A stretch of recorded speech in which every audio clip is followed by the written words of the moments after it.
Yeah, rhyme so dope, my eyes low. When you move like God, the time slow. I came back for the blacks and John Doe. Crack open the land pads, let go in them town homes. What's a native to a native? Be $5 though if he not melanated. Pale faces got you waiting on the savior. Sending prayers up, he texting back on vacation. Yeah. God's children, give all your praise to Jesus, but how God feeling? He say put no one before him in divine image. It's you with God are Christians. I got a vision, but niggas ain't gotta listen, so they don't. We came from the soil, wasn't fucking with no boats. Bible took our spirit, English plotted on our homes. Tribal families turn on us, don't act like y'all don't know. But fuck them and they grudges. We was something turned to nothing. And now we let this turn to something. Reincarnation of angels, fresh up out the oven. This the message to the black man. This the message to the black man. This the message to the black man. This the message to the black man. Shooters on my roof, lawyers in the coop. We can never die, bitch, we bulletproof. This the message to the black man. This the message to the black man. You wasn't slaves, you was prisoners of war. You stop wasting your time, these other bitches ain't important. You ain't meditating, you ain't mating with the source. Like what the fuck's a noodle if you ain't painted with the sauce? I find it hard to trust the pastor who rather side with the master who preaching we should submit while getting murdered and captured. About how we should wait on God is never our vernacular. They get paid and praised by the dollar long as they keeping us stagnant. And niggas think they woke, huh? Like you can change a whole world through a boat, huh? Like slave masters willing to let their slave go, huh? That slave master was probably your kinfolk, huh? History in reverse, a black king strategy. When blacks were your majesty, they always hide your pyramids but point to where the castles be. Aristocracies with your last name patent accurately. Yeah. And I ain't even tell half the shit. Like, I ain't even tell a quarter of the shit. I'm just getting started. Y'all niggas rap about busting guns and all this weird shit. I'm trying to get my people back, nigga. Hey, welcome, everybody. And we doing tonight's bill is called, Law and Order Part 2. So tonight we're gonna be talking about, staying on code again. Also, about all the stuff, all the lies and stuff that these bill collectors are telling you, and basically like if you're trying to buy when you go to a dealership and shit, how they lie to you about that too. So it's gonna be a nice bill. A lot of info is gonna be laid down like always, and that's how we do it. But salute to the chat. And I know my cousin Zoe, he has some info he wanna share. So like I said, I'm about to put the invite in the chat. But like I said, it's gonna be it's a lot of info our people don't know nothing about. And I got some I got some sites I want to share. And it's gonna be like I said, we're just gonna break it down to that a lot keep our people out of debt. And that's be the whole problem is that a lot of our people in thinking that they're in debt and we don't owe anything. Just how they say, like, there's a lot of people talk about it and say, well, when they go to bed and they say their prayers and they say, like, forgive us for all debts. It's like when you go to sleep at night, you say that means you're supposed to wake up and there's no debt that you're supposed to have. You don't owe shit to anything to a corporation that's already in debt. So, yeah, basically, like I said, people don't even realize is that, so many codes are being violated when they send you these bill collectors send you these bills and telling you when you need to pay this and pay that at a certain time and shit like that. And like I said, they realize a lot of our people don't pay attention to that and don't believe that that we have to we could challenge that. In return they're supposed to be sending you checks. It's not supposed to work that way. Anytime you're using your social security card for anything, that's a line of credit right there from the Federal Reserve Bank. Also, when they ask you for, to use a debit card or your credit card, you use one of those. That's a line of credit too. You go buy your car at the dealership and shit. And basically, like I say, people don't realize that when you go to this dealership, they already put the money. They already took the assets to buy the car. that they go right to using your own information. The cost already paid off. So all you wind up doing is you just paying them back, and that's a violation because you don't owe anything when the car's already been paid off, and you're using the car for commercial purposes. Even if they try to repossess it, that's against the law.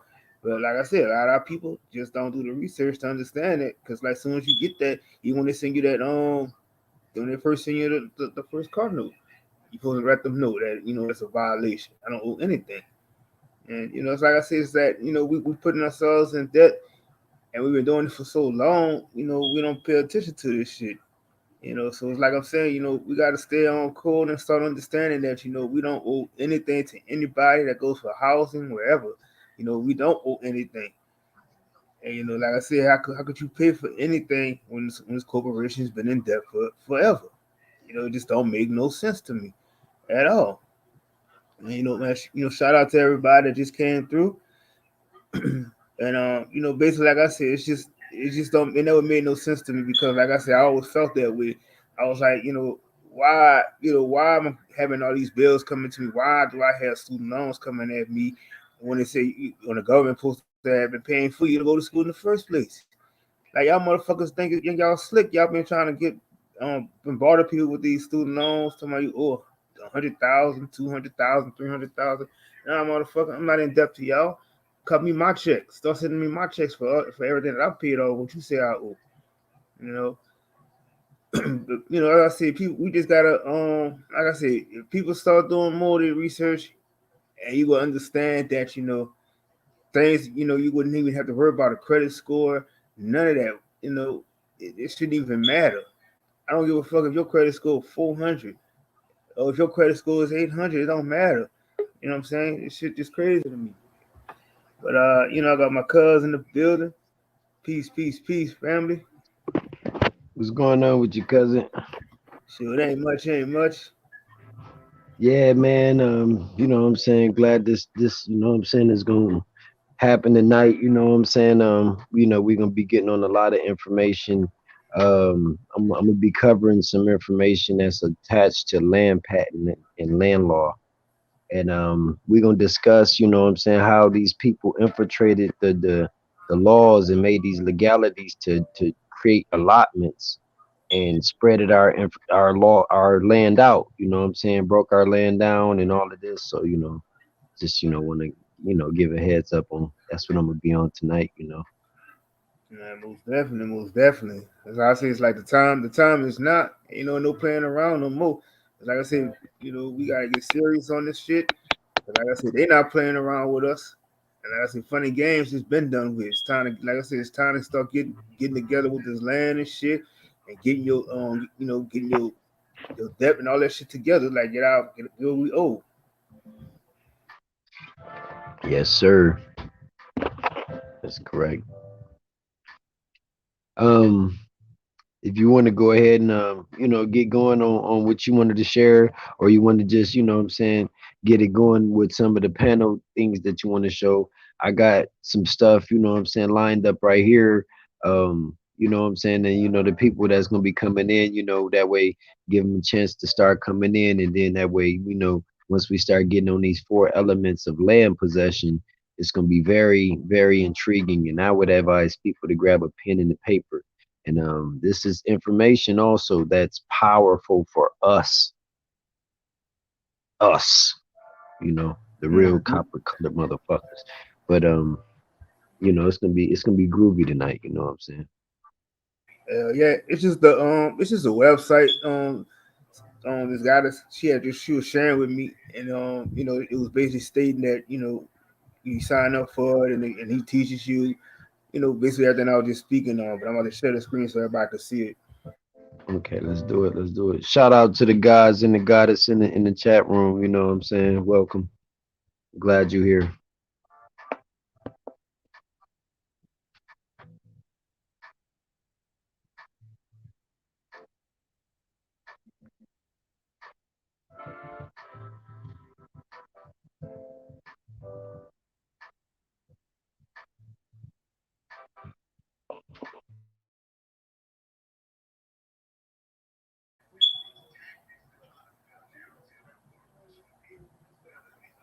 All right, so basically, yeah, this is the website right here. It's called iselflawmaster.com. And basically, like I said, he teaches you, how to, you know, self govern yourself, how to take care, go against, when they're giving you these bills and stuff, how to write the letters off to them and explain to them that, you're not in debt to any corporation. So basically, he also has at the top, that they said, we do not, answer questions about legal or tax, or tax nature and shit like that. But like I said, it's basically like, just staying, just basically claiming what's yours and knowing that, we no longer have to pay a debt to anything. So if y'all get a chance to, y'all can just check out this website. He has different packages that you can, sign up for, and it answers a lot of your questions.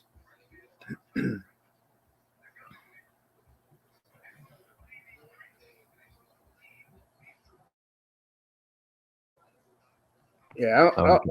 I think you ever heard of that website, Zoo? Yeah. I'm familiar with Islam.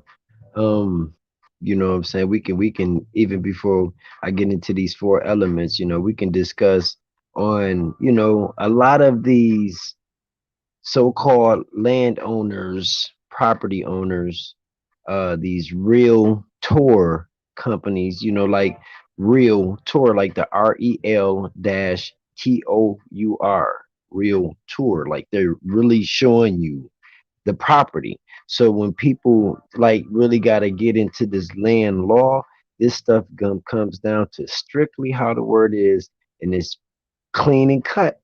But because we went through so many emotional levels, our ancestors and stuff coming up through the late 1800s through the 1900s, the uprisings, they wouldn't speak of them actually being Indian wars again, going on, what I'm saying, due to a lot of circumstances and I would say criminal activity that they were, allowing, for them foreigners to allow to get done. But what we're gonna cover tonight is solely attached to everything that they did, and this is exactly what we can actually implement in land law, and it still stands today. But this is the some of the things that I personally got out of years of studying onto this out of it. You know what I'm saying? Like literally, it was a whole bunch of paperwork that they did and posting up. Right.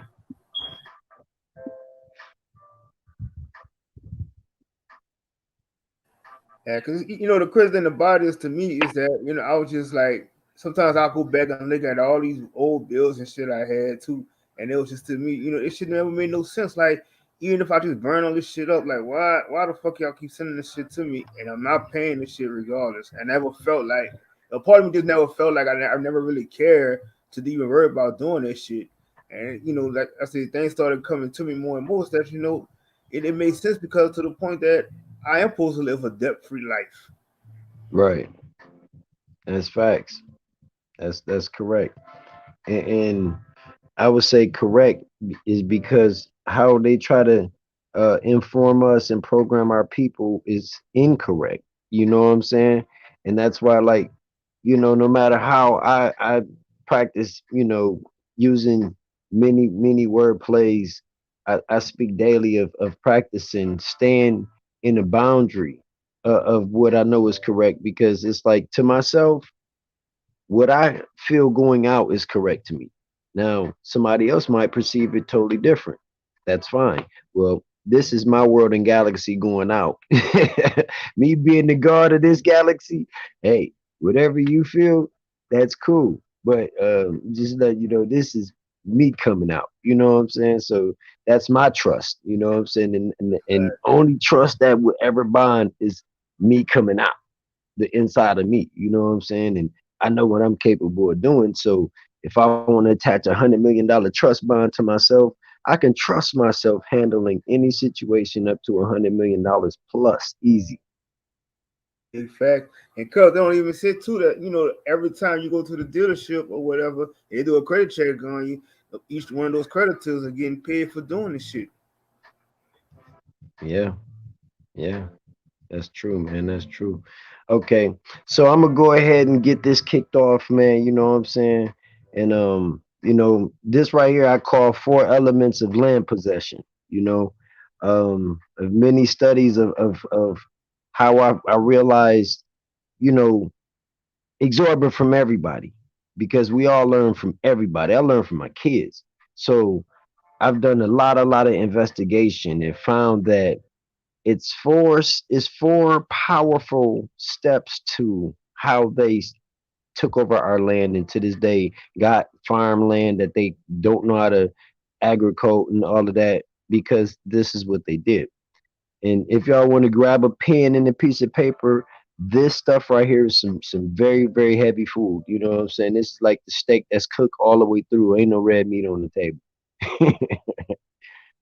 um, Number one, adverse possession. Adverse possession. Um, Number two, notorious possession. Number three, hostile takeover.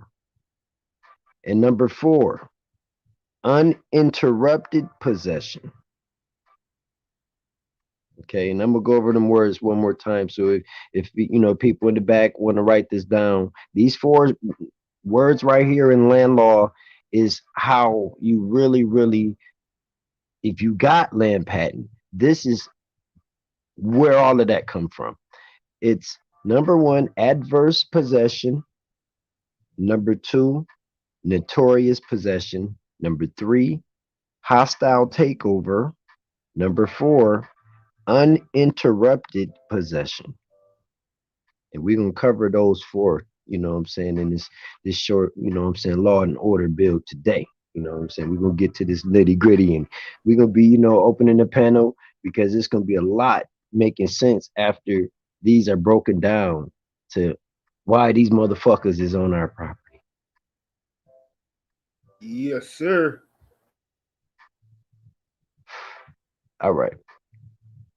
So, oh yeah, shout out to the gods and shout out to the goddesses in the building. You know what I'm saying? Tiff, Rick, all of y'all, you know what I'm saying? Learning, Root, everybody. Okay, we're gonna start with adverse possession. It's adverse possession, entry and exclusive possession under land law.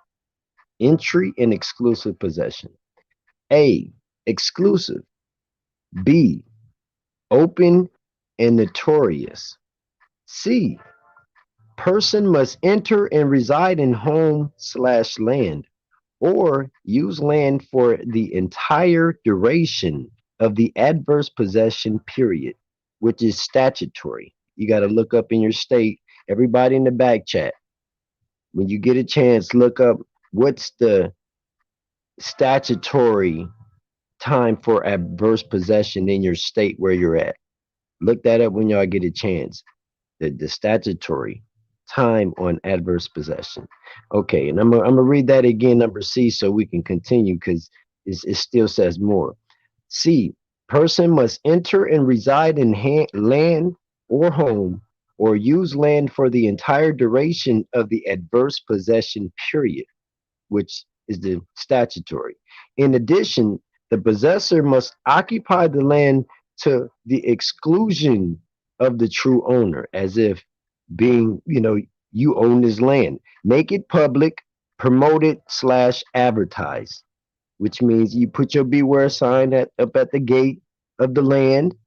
You put a email or some form of contact just in case the prior owner that left it abandoned or whatever is trying to see who's seizing this property. And this is the adverse possession right here.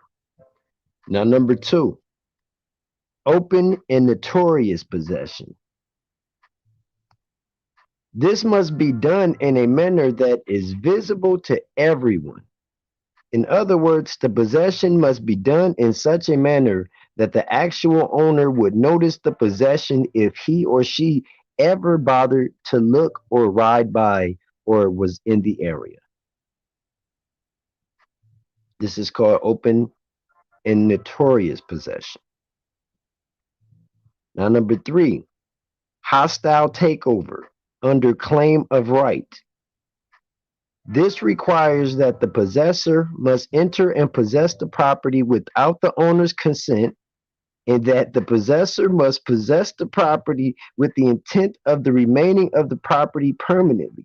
It does not require to actually claim rights, but must remain a land on the land perpetually or enough to maintain as owner.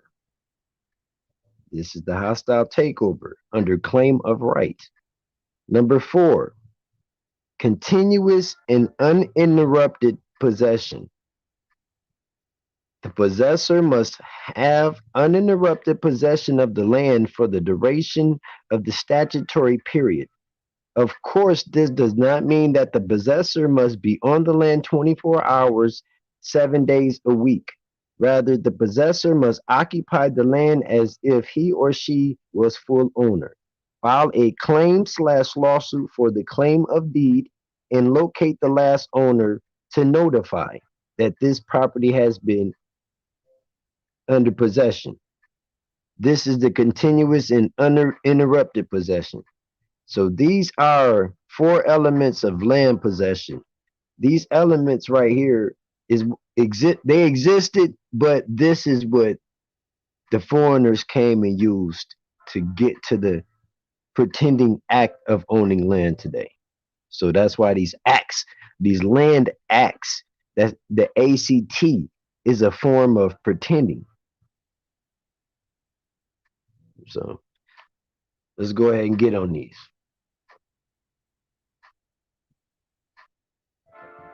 Cuz let me know if you need me to share the screen for some sites or something.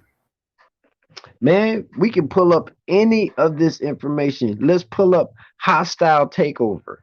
Or no, let's pull up adverse possession All right. in Florida. Look, we're gonna do this, we're gonna do this on the broad to where we're gonna freestyle from here and out with this, right?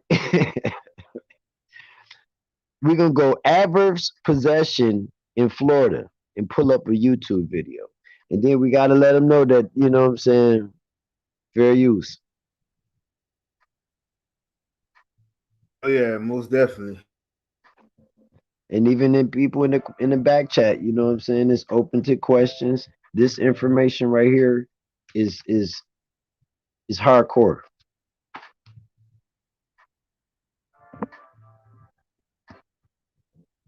You pulling up the screen? Yep. I'm about to share the screen.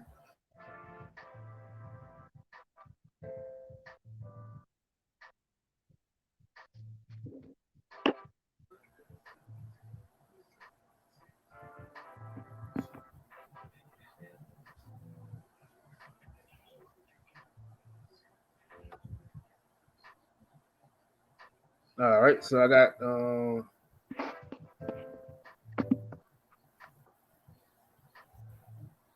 It's many videos that you'll see.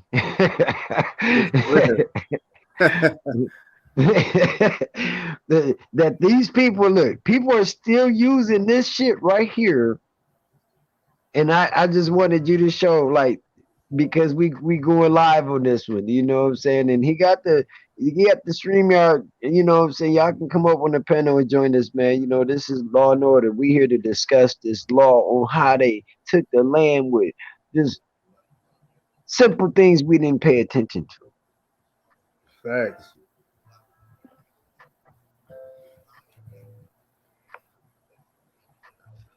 I thought you was gonna go to that one right there where that lawyer was finna talk. Okay, this one right here. Uh-uh. Go back up. Okay.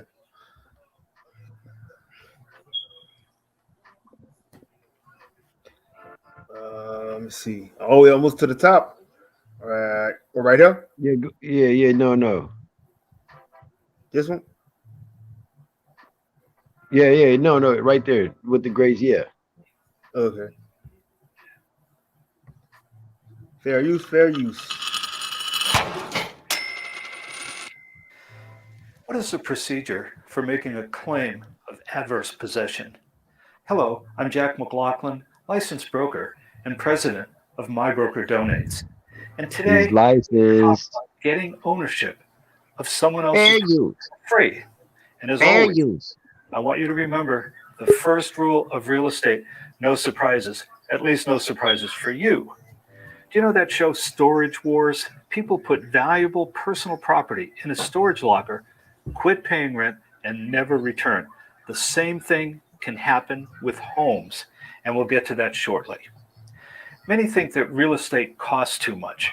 Here are some ways to get property for free. As a landowner, you may be surprised to learn that under certain circumstances, a trespasser can come onto land, occupy it, and gain legal ownership of it. One kind Check. of trespass is using another's property as an owner would use it.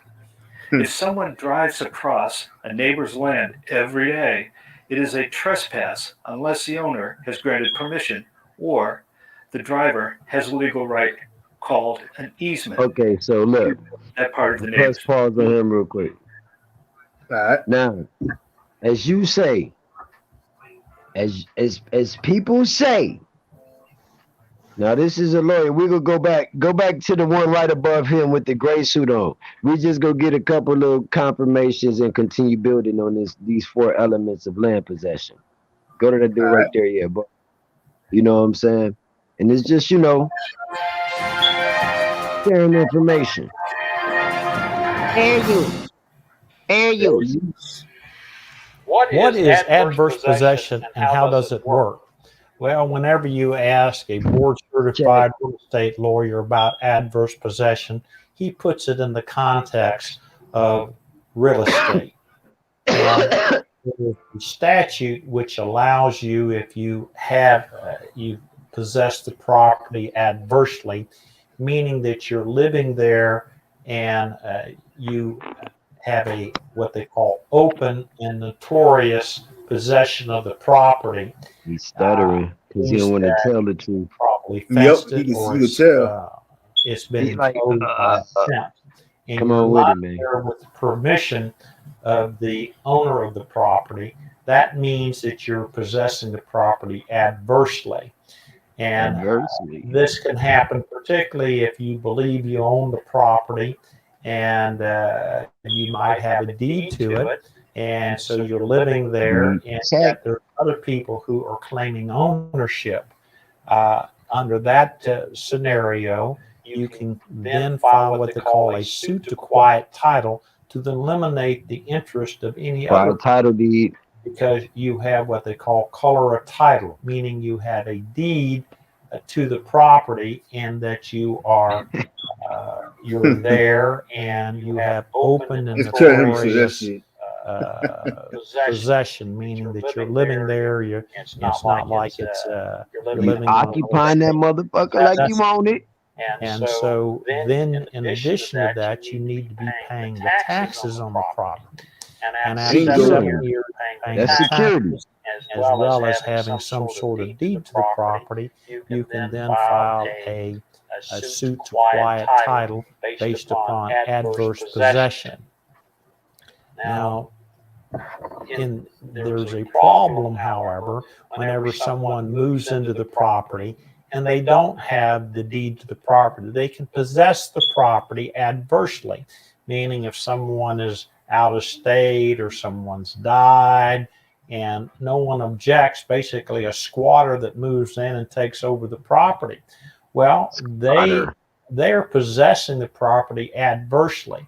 However, that does not mean that they will eventually have a right to claim ownership of the property just because they have possessed the property adversely or they're living there, and they can be subject to a cause of action. Hey, I was gonna say, press pause on this jerk right here, man. You know what I'm saying? Like, this jerk, first of all, he's reading a teleprompter type shit, you know what I'm saying? And he started reading and he was like, well, in his mind, like, yeah, y'all didn't tell me I was finna be saying this right here.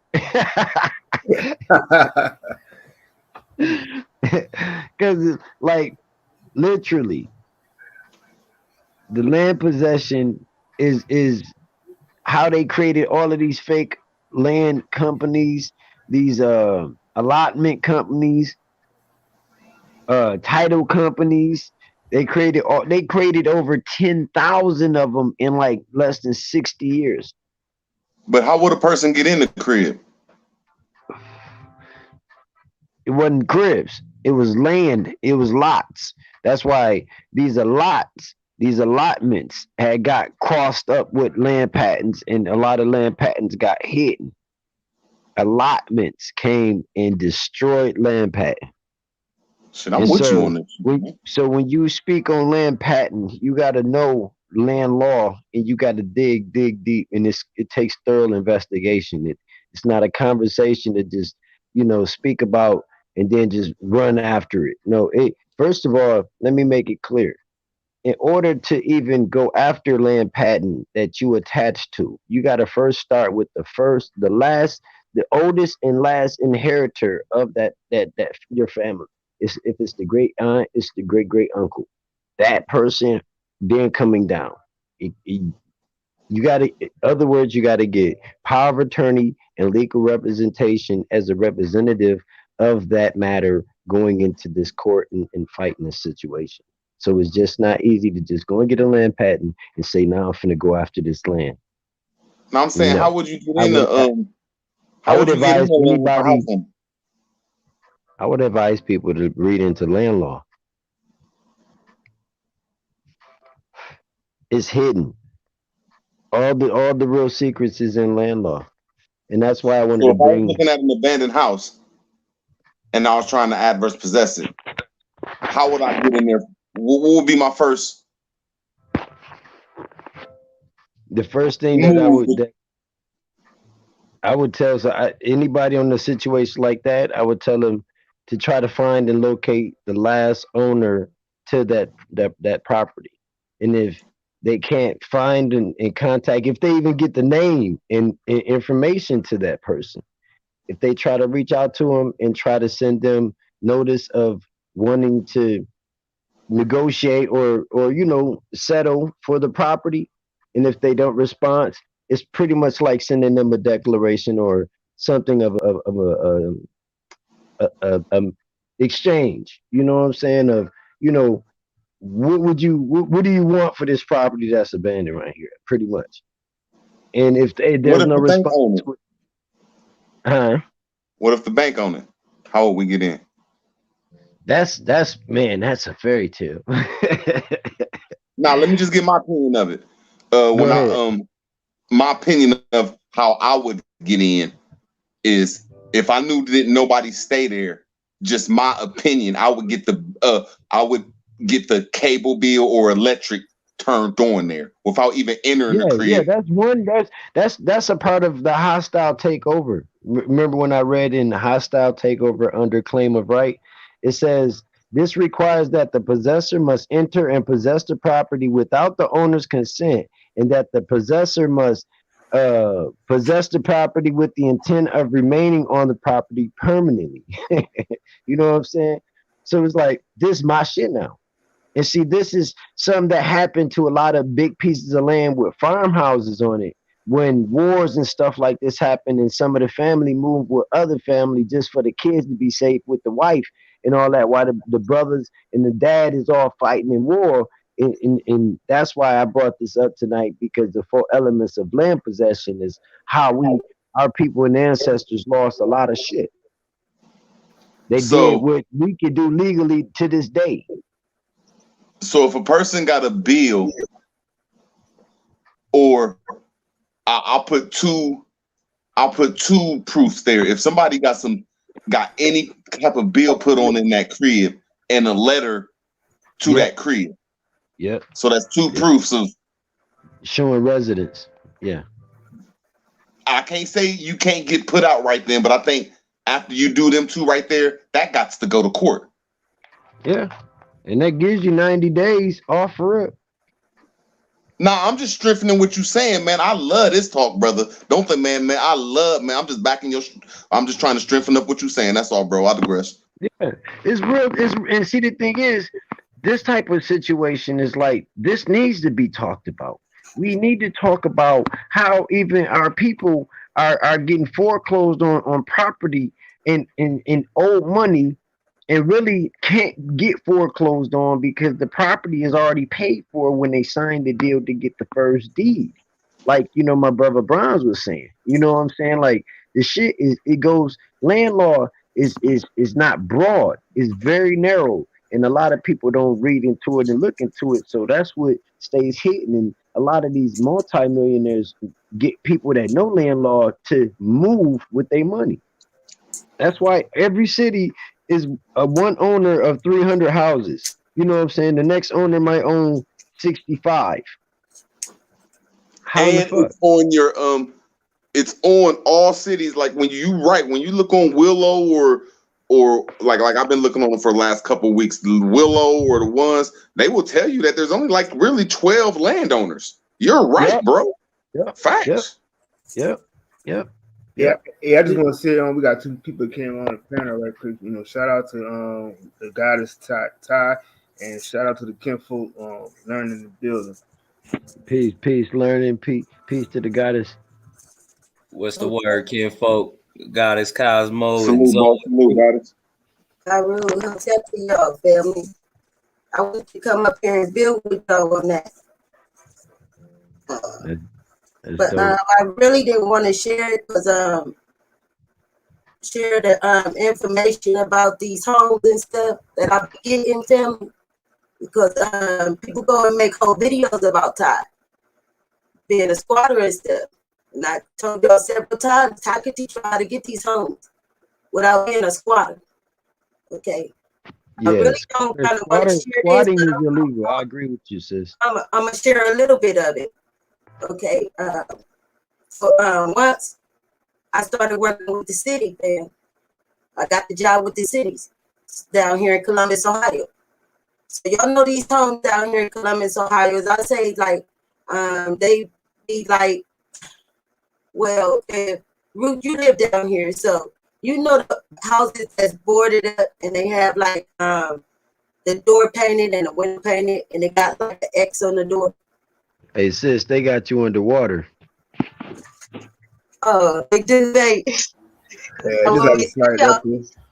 I want me to tell y'all this. I've been doing this for now about since I've been out my house 4 years now. Okay, so Ruth, you know them houses that had the boards on them down here in Columbus, Ohio, and they painted the windows in the door, and they put the X on the door. Yeah, I think they be doing like little stuff like that in every city, but yeah, in Columbus, definitely facts. Yeah, so you know they everywhere, right? Down here. Okay, so it's like, you see how tall the grass is around them? So you know that house been sitting there for years. You write down the address, right? You go on the Franklin County Auditor, all right? See who owned that property, all right? Start maintaining the grass because it's already boarded up. You know why it's boarded up like that? Because it's a bank home. Okay, you can get it by the tax lien. You can even get it for $1.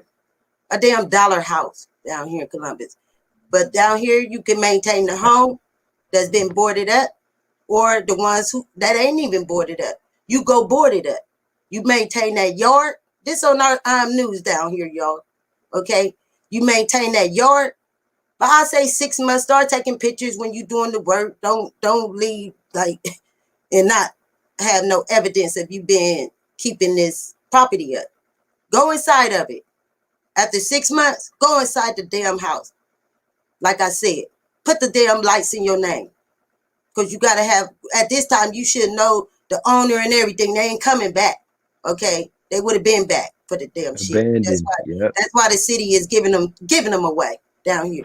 Okay? I'm in one now. My landlord he got at least about 9 homes. Okay? I could have got a 3-storage home. Okay? What I did was I did all the work in it myself, from the electric, the plumbing, everything. You know, I don't pay no rent.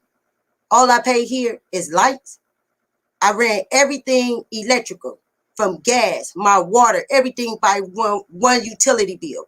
Okay, yo, I'm living in a house, a 3-bedroom house, 2-car garage. Doing this, okay. Nice. I did the contract with the owner that owns this house that I'm in. I haven't paid him shit. He don't even come to my house. He got a contract with the city. So I worked it for him and started cutting these damn city houses, and I'm on my way of getting my own land next door to me. I'm taking it. Like I know how to take it. I've been maintaining the grass. They gonna give me that shit, y'all. Yeah, that's I even made a why video where y'all can see the city man talking to me. And I look, made that and video look, that's that when hostile you takeover. just for Yeah, that's y'all. that look, hostile Okay, look, takeover. so when you get it, when yeah, you get it right, you throw that shit, you get that shit right back to the government, but it's still your property. Now this is where you get yeah, shit like Section 8 popping up. So now the government paying you for some property you ain't never bought, and and you can live forever off of it, and you helping another family that can't afford rent.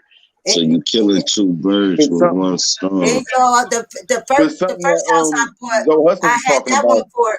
I had my first house for 11 years, family. I stayed in that house for 11 years. The address was 1776. Okay, I stayed in that house for 11 years. I moved in there with $80. My mortgage was $550. Okay, what the thing is, y'all, clear your goddamn credit.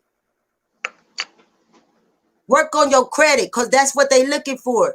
Or look on back of your damn social security card. Y'all see that long ass number? That's how much you worth. Okay, right there. Look in your hand. You'll see all them marks. That's your number. Everything is coded, like I keep telling y'all. Everything, this how they know who y'all are. I keep telling y'all this. This who they know when you buy a house. They know when you buy these cars. They know, y'all. You code it. But what about adverse possession and what about adverse possession and intimate domain? You talking about just like you can't. That's why I'm saying you gotta maintain the yard.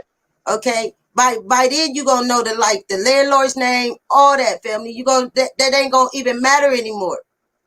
Cause they done already done left it for years. They gonna give it to you. Trust me, y'all. Now I'm And saying that's like what when I'm you cut saying. the grass, you could put a grass cut lien on it.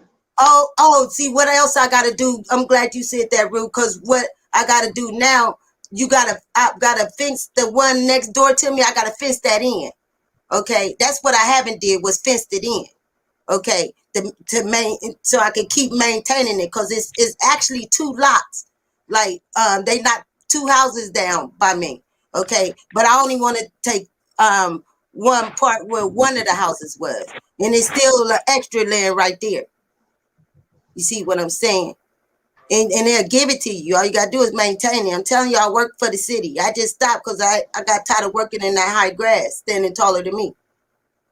And look, if they don't give it to you, if you've been maintaining it, they have a list, right, on the foreclosure homes, right? Yeah. If you've been maintaining it, man, that's listen, man, all right, bro, listen, man.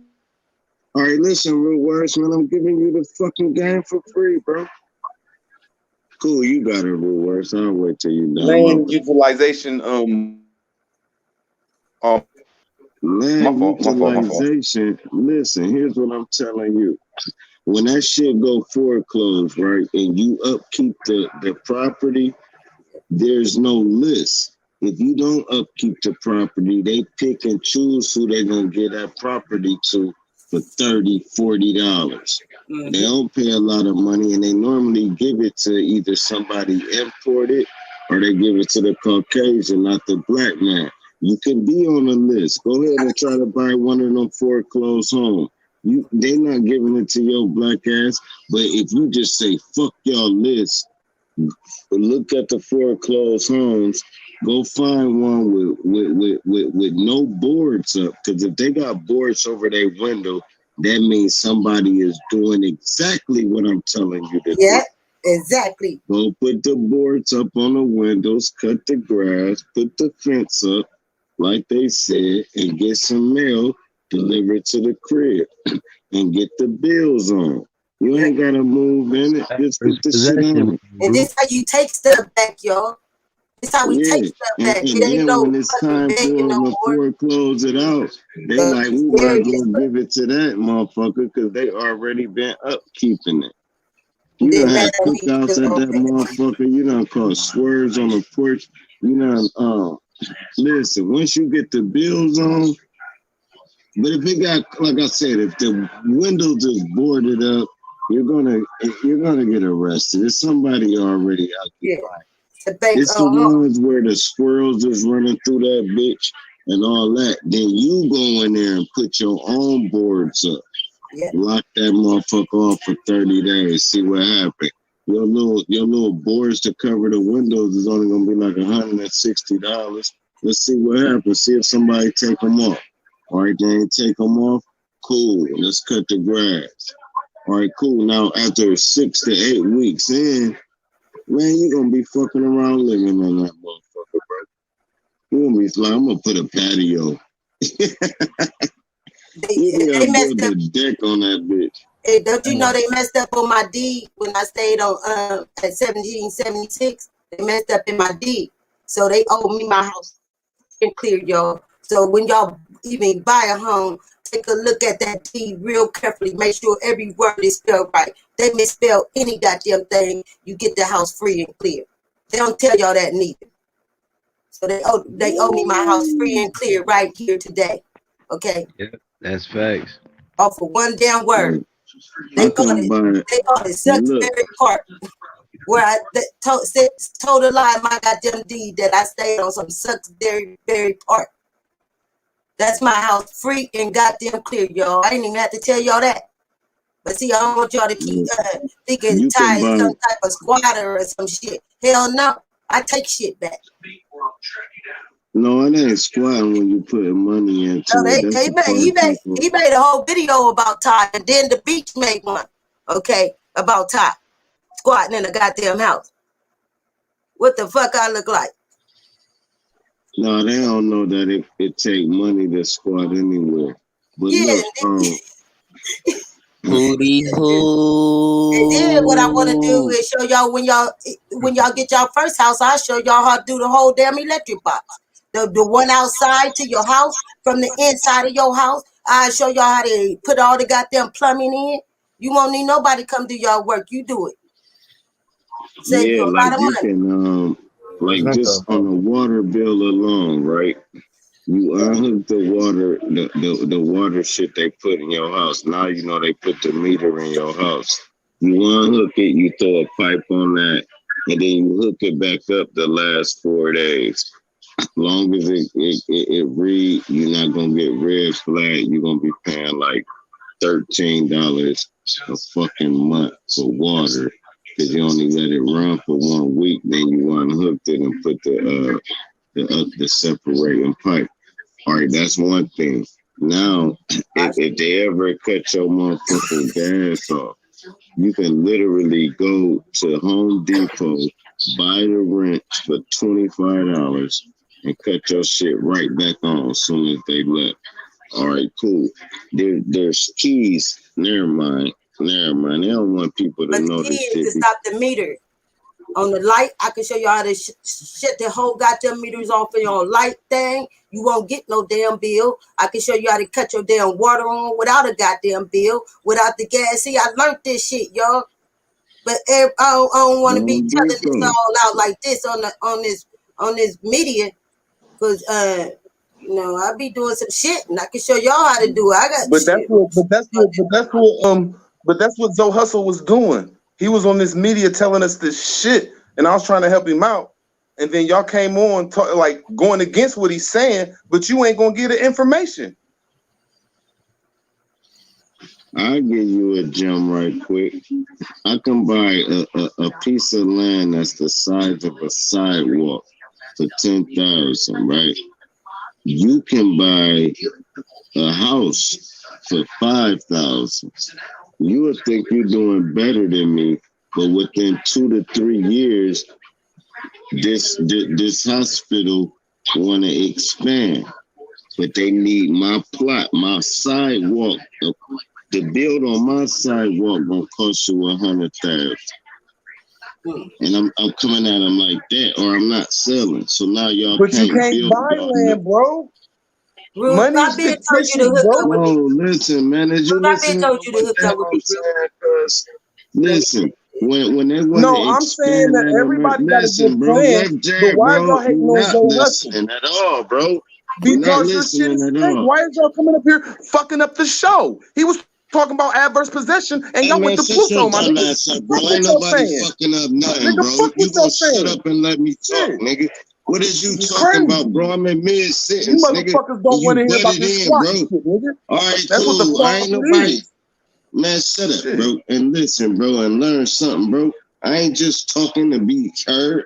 I don't That's give what a the fuck fuck y'all who came up here hearing to or do, is here. just run your All motherfucking right, mouth. cool. Now Teach us back to something, what I nigga. was saying.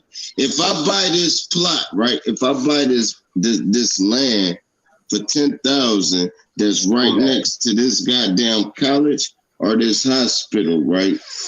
I'm knowing within 3 years they're gonna want to expand their college or their hospital. So that make my one sidewalk plot worth more than a nigga whole house. This is what I'm trying to tell you. But you said I fucked this show up. I be wanting to headbutt the shit out of niggas because they don't sit down and listen. But I'm gonna fuck I don't want to this shit. listen to nobody Let that's me scared to mute, talk man. about I squatting know, shit. bro. Let's I sit just down and talk gave you about a this shit. gem, man. I'm Thank saying that me y'all's later, way, cuz. I'm saying that y'all's way is fuckery, and it's only the Man, squatter's shut way, that because y'all's trash way up, is bro. I going to have don't to give a ask the fuck white what you people for saying, something. dude. I don't I care don't what care. you Y'all came saying, on bro. I fucking gave show up you the on gem, bro. posting. Don't care what No, you well, your saying, bro. gems is garbage. All right, Y'all's man. gems is garbage All right, because money bro. is fictitious, All right, and then she bro. talking about you Man, gotta ask take the it or European leave for it, some bro. shit. But that shit you talking about, don't cut me Man, off. I'm Hey, saying my shit. Let's have a bad, simple Kurt, build man. over the shit. I'll holler But at just don't y'all, be man. coming in This here nigga thinking that trash, with bro. adverse possession and Good, squatting bro. ain't shit. Nah, y'all niggas on All some right, buffoonery cool. with Y'all that. go back to the squatters' rights. I gave Cool you some shit. game. Don't take it, bro. Hey, Fucking man, plant a warlocks potato to grow around here, 100, boy. bro. Fuck it, bro. Shit, but I ain't gonna lie, that was some stuff You I can't ain't even gonna buy lie land. about either, You though. can't even Ruth, I use money been to told buy you to land. hook What the up with me so I fuck can is you show talking you about? this. Ruth, I asked you to No, come I build want you to with tell me it so to I the can show public. you how to do this. Bring it out to the public, beautiful. Bring it to the public like Zoe Hustle was just doing on this brother's channel. They were I trying said, to because bring you some in information to the Columbus, public, and Ohio. they came on here These and just other said that you people wasn't gonna probably give it to the across the public. you closer to me, Ruth. We can do this shit together. I can show you how to do it so you can deliver it to the people. How about that? I'm just up here supporting the channel. It seems like y'all come up here slandering what the man saying, and I'm with the shit No, too. baby. Shit. I'm just telling y'all how to get it for free. Where it's free and clear for you. But I don't I'm have to just get saying, ain't called nothing no wrong with damn what you're doing, squatter. beautiful. But I don't care if There's you nothing call me wrong a with what you're squatter. doing, I'm but what keep Zoe on, Hustle was doing was I'm keep beautiful on too. paying mortgage and rent. I'm not doing that. Never again. Like Zoe Hustle's teammate said, Chief Holiday, we all on the same team. Just people gonna score a touchdown different. And I was just up here listening to what Zoe Hustle was saying, and that touchdown was sounding kind of good for me. Even though your touchdown is beautiful, that ain't for everybody. Don't knock what me and Zoe Hustle talking about. I digress. No, I thought y'all was talking about the homes and stuff and the social security card. And I'm telling you this on your number. I'm in the same lane with you. I'm just trying to show y'all how to get it free. Ruth, that's it. Yeah, And we in the same city. I don't know why we can't work together, Ruth. Hey Ty, well, yeah, I did talk about that. Mention about that Social Security before I started off. So yeah, you was on right with that what you were saying. Yeah, and it's dealing with that code number. That's all I was talking about. And then when you talk about buying land and all that, that's still dealing with your codes. It's numbers. But really, the whole build, like, really, it was going to be on Brian's speaking on that part. And what I was speaking on is getting the land for free, but not just little allotments that's in the inner city. It was more about getting real land, like, 20, 50, 100 acres free. And I was explaining, not to, to be engaging in any, miscommunication. Sis, really what I was breaking down is explaining the adverse possession, the notorious possession, and what you and, my man's Sir Drop was speaking on is aligned with what I was talking about, but y'all was just expressing it a different way. But in law, in land law, it's it's, you know, is worded different than how y'all was expressing it. And you know, I didn't take y'all was speaking against what I was saying. It was just that we wanted everybody to come up here express how they see it, and really, you know, the adverse possession, really the hostile takeover under claim of right is how these foreigners in paleface have taken many hundred millions of acres from our people. And that, you know, that was one of the main things that we really wanted to, the energy y'all got right now is great, because we can express it now to complete understanding that this what the problem was, and this the same thing we both talking about is how these motherfuckers pretend to be trying to sell, like on water, sell with a motherfucking uh, canvas net out catching wind. They trying to sell us our own existence back. You see what I'm saying?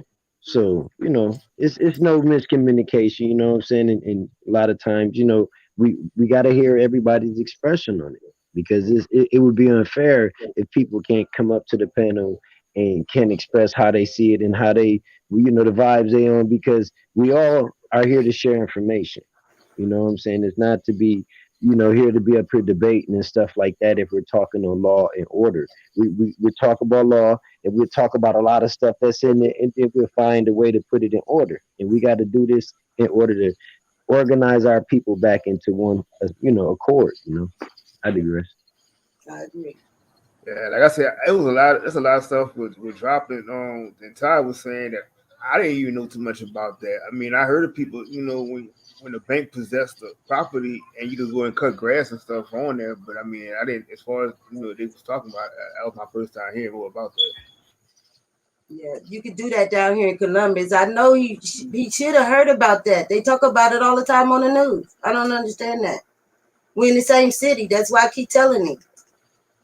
And it ain't about being like, you know, damn cult, religious, none of that. I told him, let's work, let's build together and get these houses. He down here in Columbus, Ohio.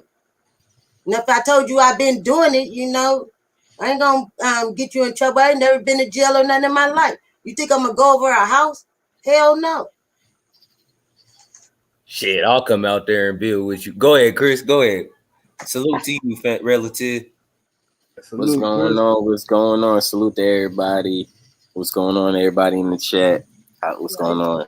High frequencies to everybody. Salute. Much love and peace.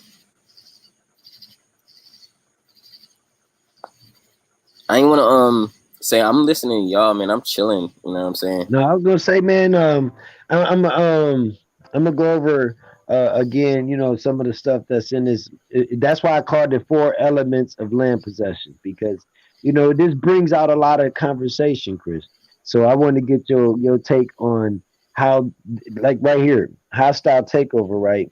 This requires that the possessor must enter and possess the property without owner's consent, and that the possessor must possess the property with the intent of remaining on the property permanently. It does not require to actually claim rights, but must remain on the land perpetually or enough to maintain as owner until the statute of liberty. So the statute of limitations on land, every state has a statute of limitations, right? And so I was saying that I was bringing this out to share with our people, but this is also still in law. They still, like we showed a video earlier that had a couple attorneys talking about how, you know, adverse possession and all this stuff is still legal and is lawful. So, you know, we just want to get your take on how do you feel that them using this information that existed before they got it and they used it, and we don't have it no more. That's what we, you know, working on building right now.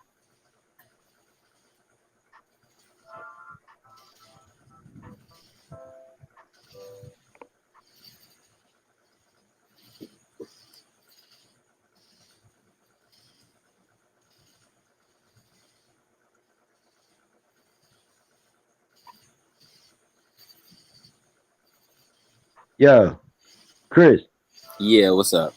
Oh, okay. Yeah, you know, I just wanted, that was a question, you know what I'm saying? What do you take on, like, as far as how, you know what I'm saying, a lot of this real estate and stuff being sold back to our own people, You know what I'm saying? This is Yeah, the confusion that yeah. It's a game. it's a You know what game. I'm saying? It's just a game. You know what I'm saying? I don't really fall for it. You know what I'm saying? I say, you know, the best way is like earlier in the beginning of the year and last year we was talking about tracing, you know, ourselves through our family and getting our land back through there, and now we're talking about purchasing land. Like, which way are we going? Like, like what's going on? You know what I'm saying? Right. I really don't understand. So it's like, are we complying or are we gonna be a slave? Like, which one? Because I think both of them are damn near the same things, and There.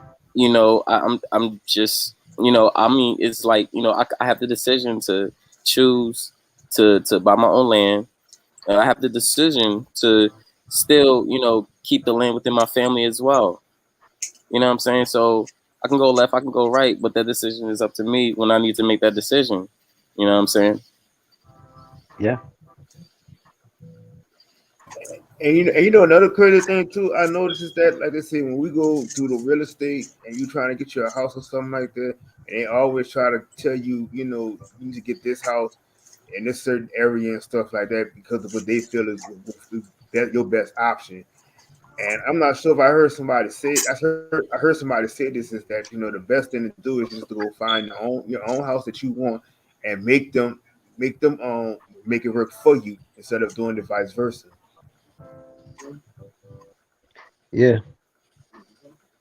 I would agree with you, man. I would like to say too, also, man, like the meaning in law to the word real estate. The word real estate is actually two words, you know, and you know, just like I was saying earlier, the word realtor, you know, when they people deal with these agents, you know, call themselves a realtor agent, they're actually pretty much like a escort to show you through a property that's listed and bargained for sale. So when you go to a realtor, it's the word REL-TOUR. They're there to as an agent to show you through the property. You know what I'm saying? So then we deal with the real estate. The real part of it is dealing with someone physical, and it's not or the actual land, not just the house on the land.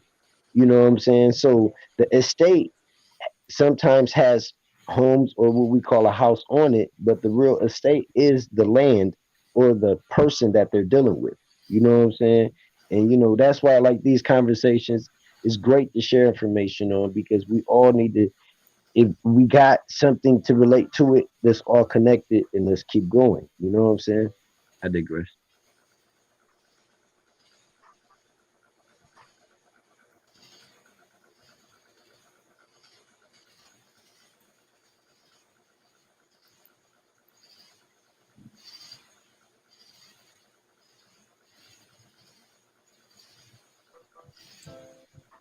Yo,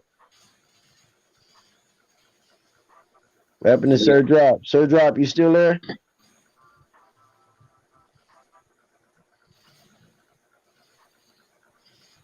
Learning. I'm in here. I'm in here.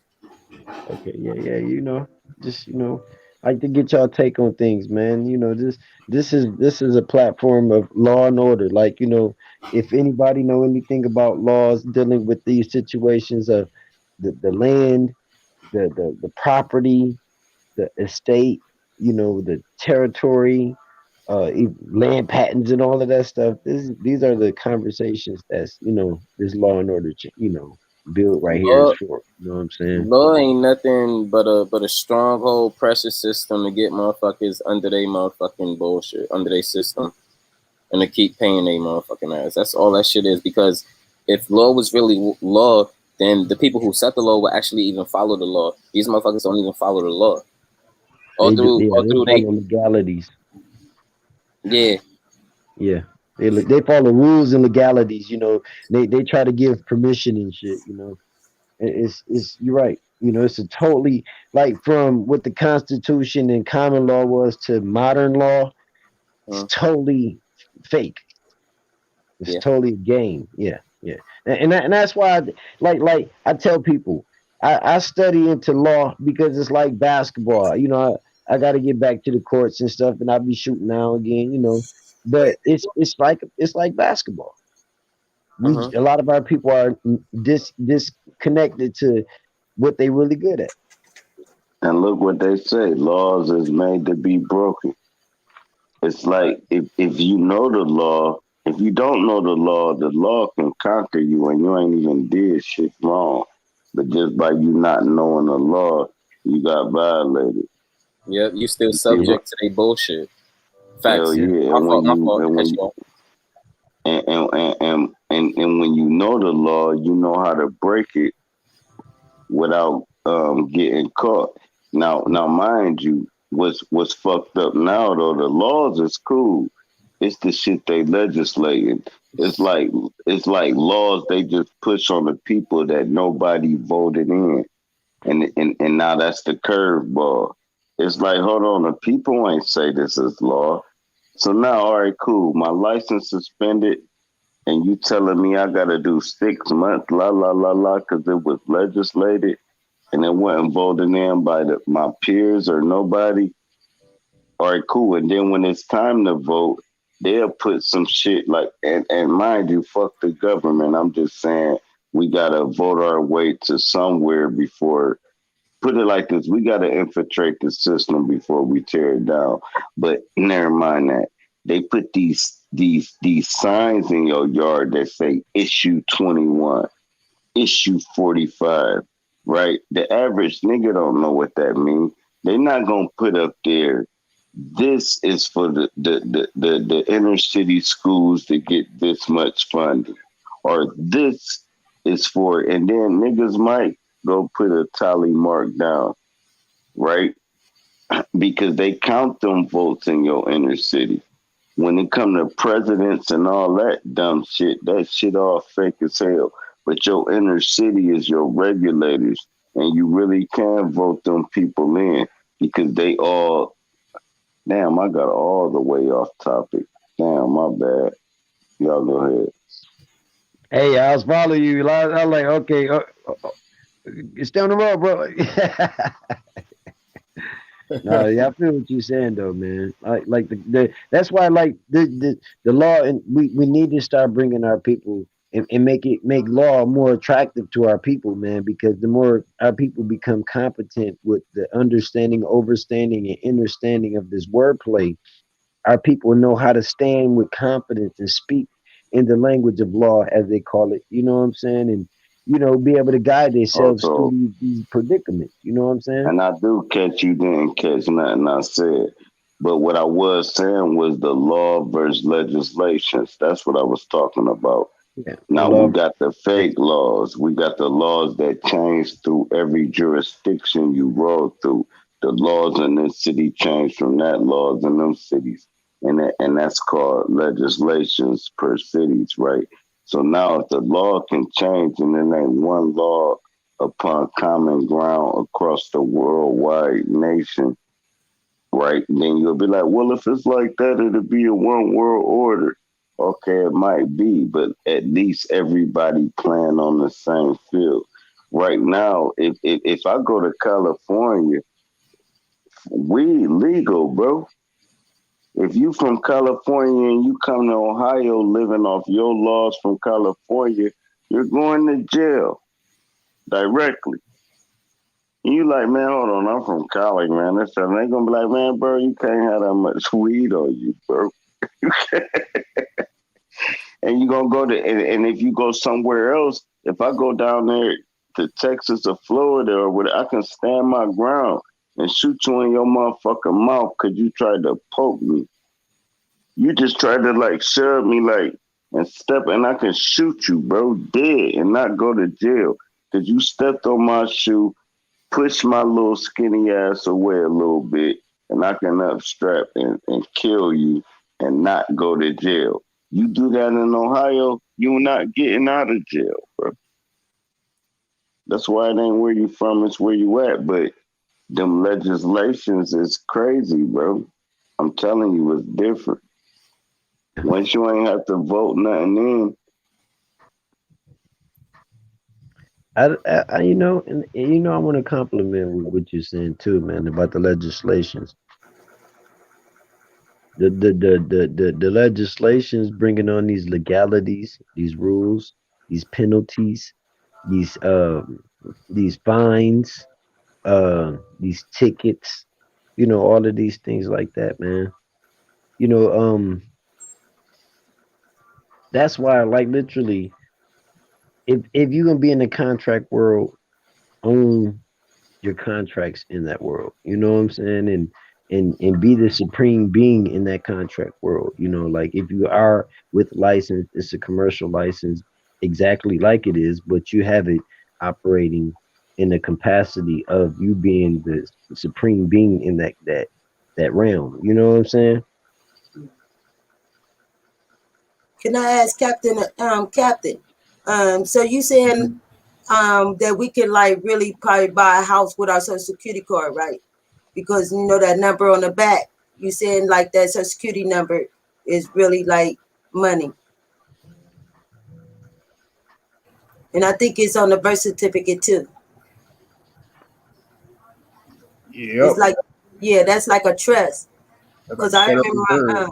yeah, my great grandfather, that's how he used to just write his signature on a piece of paper. Okay, and we go up there to the store and get him a lawnmower just with his signature. And then I think they went off that. I'm not for sure, but I'm thinking they went off them numbers on the back of the social security card. And that birth certificate has one too. It got a number on it too. Yeah, because that's just your personal line of credit.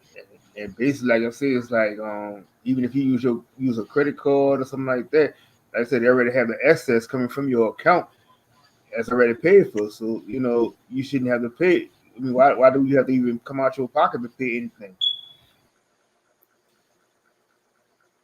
Mm-hmm. Facts.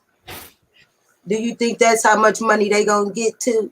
Like when we pass away, like that number on the back is that's how much we worth. Yeah, it's like it's the old saying when they say you better off dead than alive. But they always make more money off you when you're dead. Yeah, but do you think that's our number in the back of how much we worth, like our trust? Yeah, I'm gonna tell you where to find your the number of what you're worth. Um, you know how you get the tax the when you like for the people that because I haven't filed taxes in a long time, about 5 6 years, but the people that file taxes, when you get your tax refund check, it's a number, it's a letter that matches the letter on the back of your social security card, and that letter is connected to the actual treasury account where your account exists. So the letter on the back of that social security card is the same letter that'll be at the top of your the treasury tax return, and that next to that letter will be the amount that's in the account of the tax. You know that person that's under that K or that H or whatever G, whatever letter that's under there. Some of them be red, some of them be black. Um, I know. I also the reason I'm bringing this up, sis, because I'm glad y'all brought that up. It's a actual situation going on called Nasara Jasara. For the people on the panel in the chat room, get a chance, look this up and read about it. This is some real good food right here. It's called Nasara Jasara, Neseara or something like that. Gesera or something like Nasara Jasara, and it's connected. It's a military tribunal situation going on, but it's connected to the birth certificate account. And when people get a chance, look up the form 1522. That 1522 form is the actual account registration to activate your treasury account with your birth certificate. So once you activate the account with that form 1522, you would take your birth certificate and attach that to your application once you get it back from the treasury, and you'll find out, what basically where your account is at, what banks is connected to your account. But this is not going to be activated until the actual Nasara Jasara tribunal situation is done. But this is just information before it get there. This video might get taken down from this, but we here right now, and Hey, I y'all heard. learning about. Oh I yeah. heard. I don't know if this right. We can do the experiment right now. But I heard that the middle part of your social security number, the second letter, if you black is even, and if you white is odd. I Yeah, just heard that shit. So like yeah. mine is Both of mine is 70, so even. that would Yep, be even. So yep. what's your second letter in your middle social? If it's even and you black, then it is what it is. If you white and it's even, then it's debunked. But I never asked nobody that shit. Mm. I'm gonna look into that one right there. It's on our ID too. That number. It's a number All on there. right, no, I'm saying all y'all niggas, is this shit even or not? Mm-hmm. My shit even. That's crazy. I'm Whoa. gonna ask a couple white people to see if they shit even, just to see. Cause that's some shit I heard and shit. Whoa. So you talking about like after the first three, those two? Yeah, those two, the second Yep. letter, Both the of What I mine is second even. number is even if Yep. you Both of black. mine So if even. it's like 6'8", that 8 would be even. You see what I'm saying? it Right. sure is. It sure is. Mm. Mm, mm, mm. Hey, Or a black Bronze, person what that is got an yours, odd bro? number. We'll go with a Hey, black look, person everybody with an quiet, odd like, yo, number. what is yours, yo? Hey, it is too. I'm looking on the social. Or what'd you say again? Drop. The Fourth and fifth number. the fifth letter should be even. I mean, the fifth number should be even if you black, and your social security number, vice versa. It should be odd if you white. I don't know about the Hispanics or none of that. Matter of fact, I don't even know about the white people. If you black, your shit should be even on the fifth, the fifth Fifth number. number, yeah. Mm. That's dope. I ain't never think about that one either. I'm gonna research the shit out of that. Shit, I my ain't think about birthday it even. neither. A motherfucker told me. That's why I'm saying some shit. Some people you just gotta listen to. Yeah. Everything ain't in no book.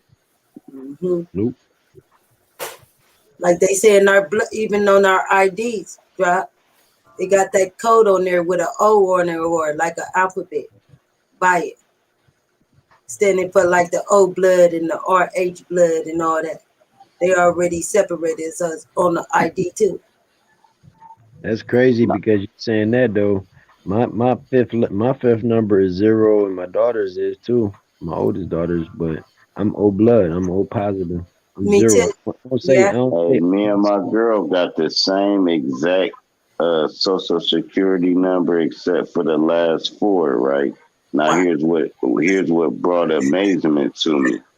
Every time I like taking care of business, they say put in your last four of your social security number. They don't even want the front part.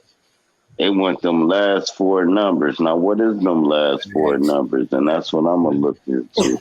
You add them up, drop, and it'll be like the same number, like be on your social security card, your address, your phone number in the middle of your hands. That's why you got them marks that I keep telling y'all about. But don't nobody want to look into it and see what I'm talking about. You know, and that's why I keep telling y'all about these number coded. Hold on. I'm quite sure ain't nobody gonna be fucking with my shit. So now look. You know, like when Now you go my to the shit house. is no, hold on, let me tell you this gem right quick. My Okay. shit is let me mix them up. All right, cool. My shit is 8268, right? But then now you got 82, which is 2868. And then my girl shit is 6088. see how that works. You see how these numbers, right? This binary code. Hold on, man. I've been drinking too much. I'm all right. Y'all be easy, man. This No, shit I'm is with you. I'm You with you. going in? Do it, drop. no, I guarantee, but it's Come still on. too much. All right, cool. What I'm saying is the binary code, like you said, they the social security number is not what you owe. That's just where you at in the binary code. Now, when you find your mate, all right, cool. Like my mom and dad, right? My dad's birthday was on the 12th, and her birthday was on the 10th, right? My girl birthday on the 5th, mine's on the 11th.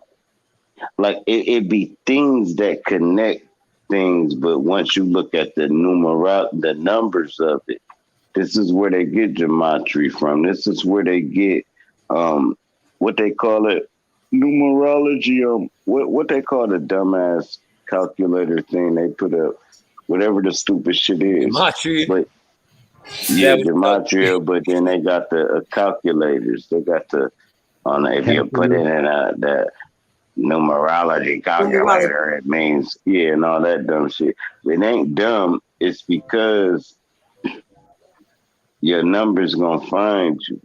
There's no way around them. If all right, cool. You can have Hey, I you was can gonna have a say something about the childhood epiphany, bro. address. You can have a childhood address. You turn 40 years old, and now your license plate's got that same address. Them numbers is gonna follow you. Yeah, they sure do. There's no way around.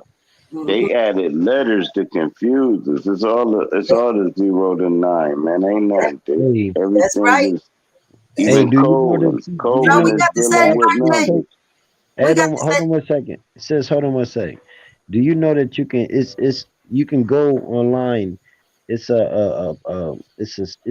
a couple of sites now. They even got like apps that you can download to where you can download your birth date by the month, date, year, and then it comes out with a number, and you can calculate and do that. I did it with all my kids, bro. All three of my kids came out with the exact same numbers as me, bro. And it's crazy because like what It's you're called saying. numerology. Yep, the numerology of the binary code is connected, and somehow that's going to be connected to your ancestors. Mm-hmm. Even your first name. Yeah. Yep. Like they run so many people's name through the shit, and everybody that's connected come to a fucking Mason code. So then that's how they started tracking the bloodlines. They like, all right, like like you name yourself. Your mama thinks she made your name up, but no, you named yourself. And then you pull that name up, and if you from that club, it's gonna come to that fucking number.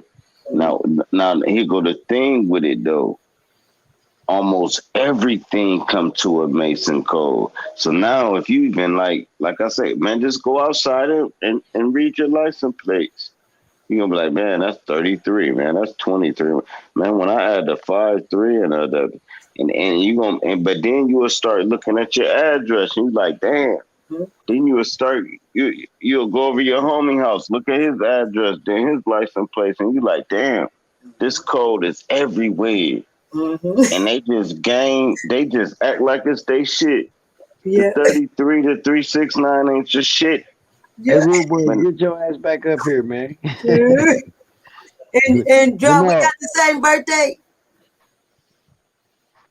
My shit 411. So that's the 6 in itself. Oh, right, mine's cool. 611. Oh. Yep, 411. But look, my daughter's shit 11-4. And guess what? I was born on the same fucking day as my sister, 7 years apart. So her birthday 411. So that 411, and then Mary J. Blige came out with that song. You couldn't tell me shit back then. I'm like, oh nope. What's the 411? And I'm like, yep, I'm the truth. That's when I knew. What's your year? 75. 1975, which is cool too.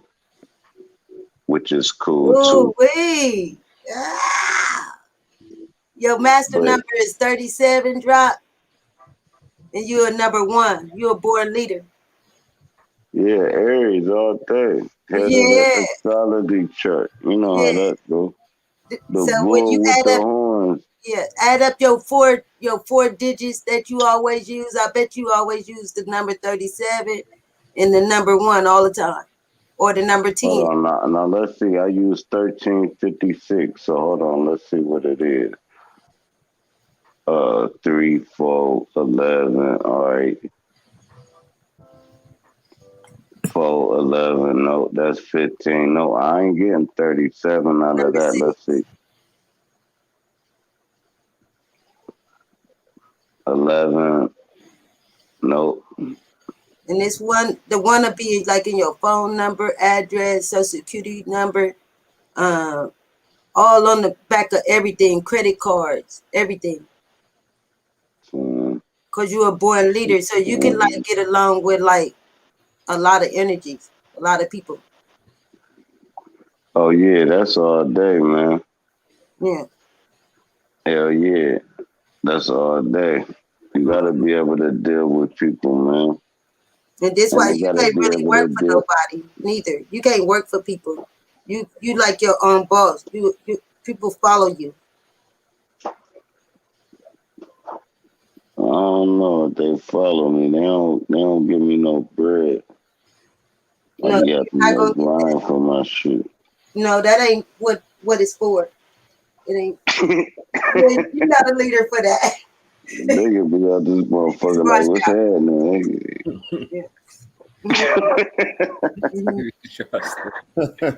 You run your own. Shit, I done called you like 3 fucking times. You ain't answer my call, buddy. No, I was gonna call you back. No, you ain't gotta call me back. We talking now, man. Is you trying to do this or not? Well, all right, cool, man. I'm gonna call you back when you're in a better mood because it seemed like you about to say no. Well, listen, John. No, don't worry about it, bro. I'm gonna call you back, and boom. But I ain't gonna close the deal with you about to close it that easy. It's all about closing, man. It's all about closing deals right now. It's all about being in the middle of somebody else's money. If you want to make some money, get in the middle of these rich motherfuckers' money and get your money out the middle of these dumb motherfuckers because they don't care. Money is not an object to these stupid people. If you can sell a house, they want 138,000. You tell this motherfucker 150,000. Guess who made 12,000? And then when none of that shit yours. Man, you can ride by, take a picture of the car that you was riding going to work. You take a picture of somebody else's car. They want 10,000 for it. It's an old school classic. Boom. And then you post that bitch up for 20,000. Somebody call you and say, I'll give you 15,000. You call them and say, yeah, I'm about to come get that car. Guess who made $5,000? Free money. See, that's just the money aspect. Now, these motherfuckers know how to wiggle without spending a dime. Do you think Bill Gates is gonna say, there, let me get that Benz? No, he's buying the whole thing. The property, the cars, the owner, this is my lot. Now I got 100 Benzes on consignment. I'm gonna just drive a Benz when I want to, and if I don't sell these bitches, come get them. See, money that make money. I mean, when you make money with no money down, that's that credit. Now, but to do that, you gotta abide by, and that's what we trying not to do. Is abide by the system. So now to get put it like this, you can have 300,000. I can have 8,000. We can go into a car lot you can say I'm putting this $100,000 down on this $300,000 vehicle. They gonna say, but your credit fucked up, and I can get them motherfuckers fucking $3,000 and get the same car you couldn't get because my credit was right. I was bowing down to the system for so long. So now you looking like, man, this broke ass nigga got the Benz. He got the Benz off the lot, and his payments is $219. I was gonna put $100,000 down on this on this Maybach, and they talking about they want this a month because your credit was fucked up. Do you know now they check for credit to get a job? Do you know when, bro? Yep. They check your credit to get a job now. That's a fact.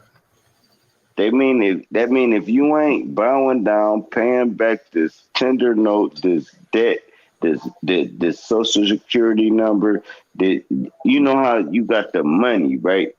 And you look on the corner and you will see that black number, right? Them are the families who that dollar is on to. So if it got like a black one, that's family one. Might be the builder. I don't know who the fuck they is. And it might be a black 3. That's so they know where they money coming from when it's in circulation. So once you give it back to the bank, it filters back through 1, 2, 3, 4, and all them get stacked and get reported back to the people before it get distributed back to the people. So it get recorded and reported back to the families, then get redistributed. So all the money is recycled. When they make the new money, they got to put different faces and different things on it because them old families is over with. This is why they changing the money. It's sort of like, this my car now. I'm about to paint that bitch blue. This my money now. We're going to put the holograms in it. We're going to do it like it's going to be blue faces. And they keep selling the money. The banks keep buying the money. Never mind. Fuck it.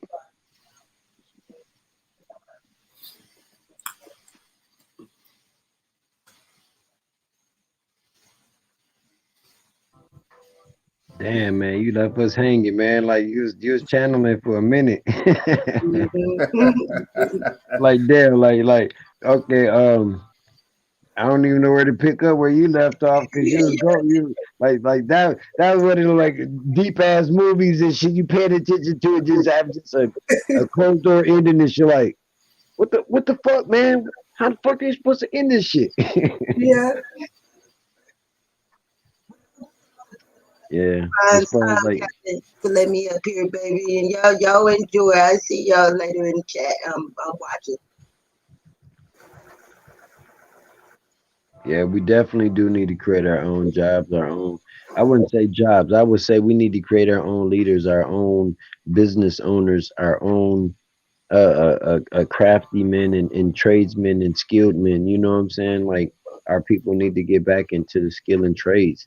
You know, because jobs is running out, and they starting to create these digital situations to replace everything.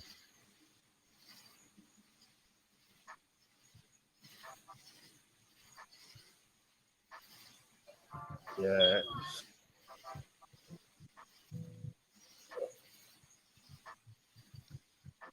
Yeah, man. It's you know, law and order, man. You know, we just got to put things in perspective and order, man. And you know, it's a lot of people. This stuff is emotional, man. Like all this information and learning new stuff, man, and connecting the dots, man. This stuff is like when I got back into it again. You know what I'm saying? Years ago, man. It was like, you know, I was resting only 3-4 hours a night, and it kept me up.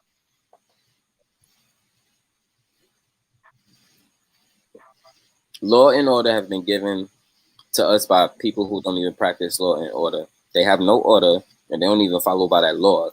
So why are we taking something from somebody that they made and turn it into shit shambles and try to make it better? Fuck all that.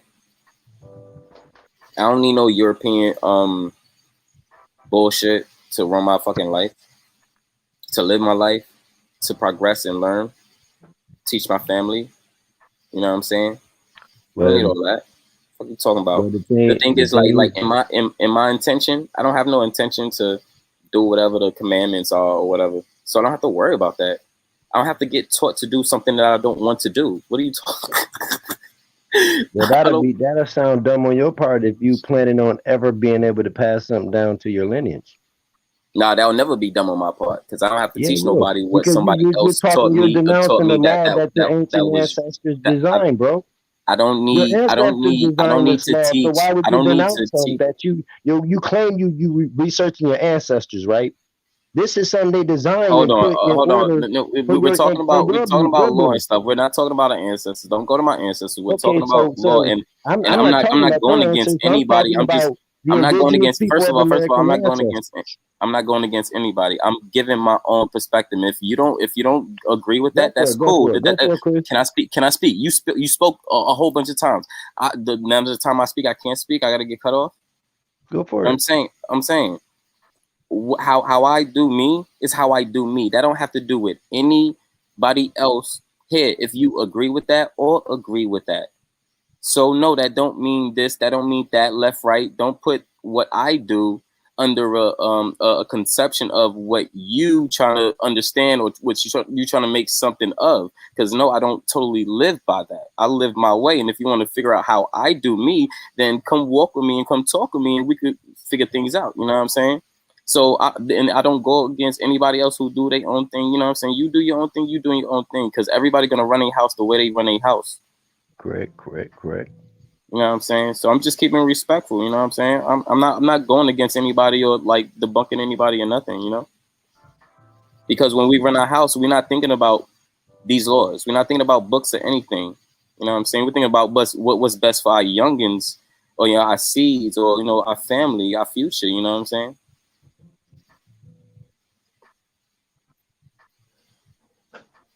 Well, that's true. Yeah, and I don't think that the Europeans made law. I think that was well, I don't know about your. I think of the majority of our ancestors was dealing with law and contracts, and they got us out of it through adverse possession and through. There was a lot of atrocities going on. I ain't gonna take that away, but I think a lot of it was dealing with law that our people, I'd say, passed down to them. That's just my opinion of it, though. I digress. Yeah, that's all I express. I express that law is what's oppressing us now. And if we look into the in-depths of the law, the more that we look into the in-depths of law and become competent with the law, it's not for everybody. You know what I'm saying? Just like everybody's not meant to be a doctor, everybody's not meant to be a fireman and all this shit. You know what I'm saying? But for those that might find a niche after they research a couple times and investigate some law, they'll find that it might be a stronghold with them, that it was chosen in them to be good at law and they never knew it until that time. Just like some people never knew they could be good at racquetball or golf until they try it one time. You know what I'm saying? And that's just, what I'm saying, how I see if our people pay more attention to law, we become more competent. We'll lose the false title, as you say, because it is a game. The law that's used today is a game. But even in this game, you can be shooting the 3-point shots and making them. You can be taking them to the hole and scoring all the points. That's all I be expressing. You know what I'm saying? So, what was the laws in the beginning of time?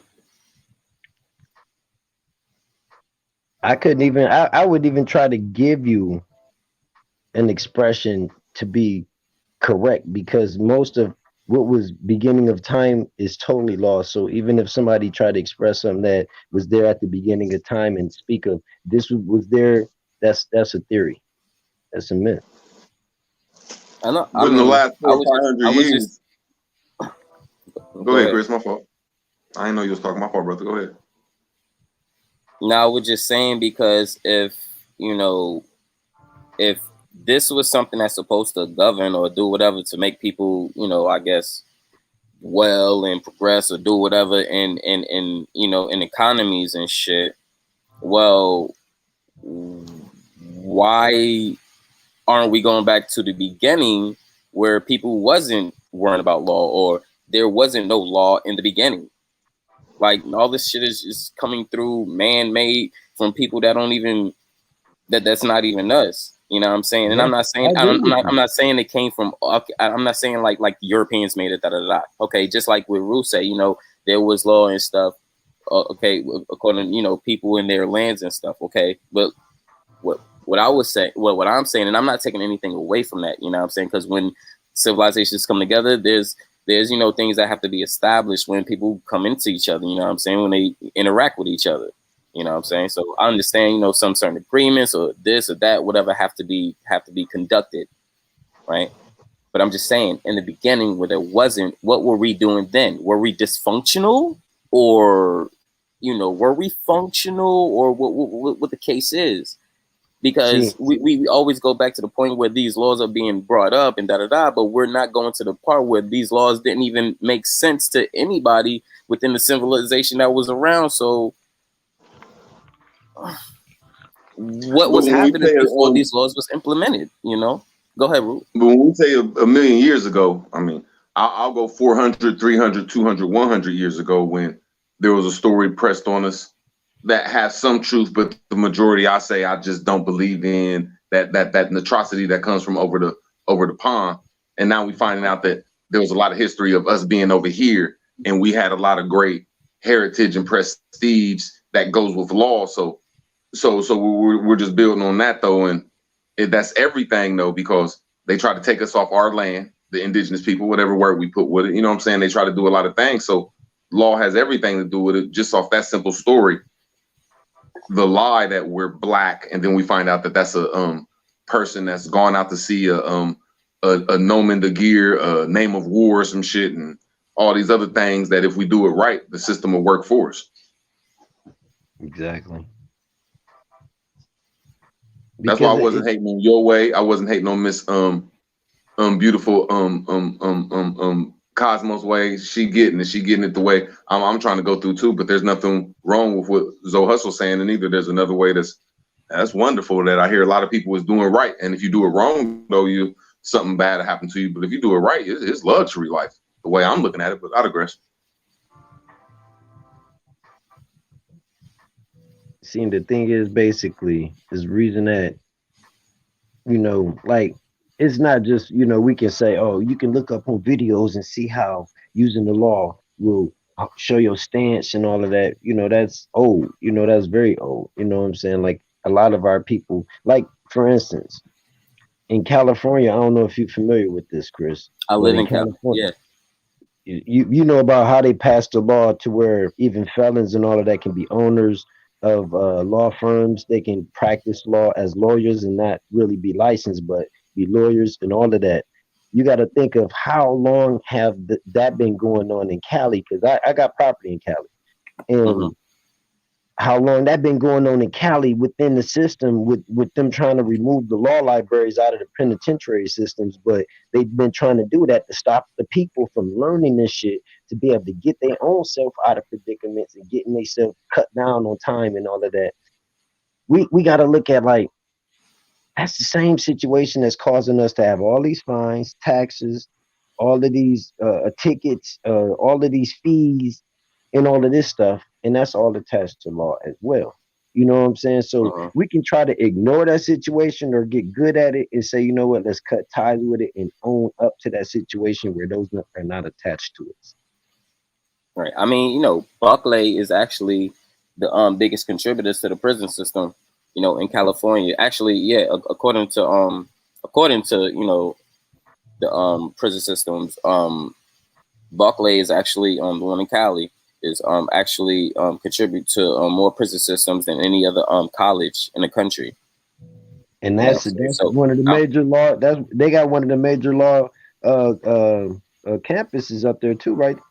Yeah, exactly. Yeah. I know exactly what you're talking about. I've been on it. Yeah, and see what it is because they look at it like, oh well, they'll never get back to reading. Wrong. Wrong. like it didn't start with, man, y'all started stealing our comic books and all of that shit because there was a lot of truth in those motherfuckers back in the 40s and 50s. So okay, y'all gonna keep interrupting what our people was printing for us. We got to get around it. And they thought, oh, well, fuck it. We stole all of the printing and publishing. They'll never get to. They won't like reading our books, even though we'll tell the truth to each other. They're not going to read the books that got Sally Mae was on the hill in the farm, you know. And that's Exactly. where a lot of. Oh no, I was agreeing. My fault. I was saying exactly my fault. Go ahead. Man, that's just simple, juicy information, you know. And you agreed to it was powerful. That's why I'm like, I gotta let that go, man, and let that Baron. You got to think the books, the little simple books, even the Western books, they have so much information in it, and they talk about the dark skin brown, the dark browns, and the red. You know, the Indians in these. What was his name? I don't know if y'all familiar with Louis L'Amour. It was a writer that when I used to get locked up, I used to always look for Louis L'Amour Western books. Louis L'Amour Western books started becoming most of Disney Western movies and TV shows. And they had brown Indians in them at the beginning, but then they started going, you know how the story goes. But that, you know, even back into the 1930, 1940, when Cleveland used to host they national champions and all that stuff, and the mascot come out, it'd be a little, you know, brown skinned little brother. You know what I'm saying? Go out there, you know, throw the first pitch. He was the Indian. Yeah.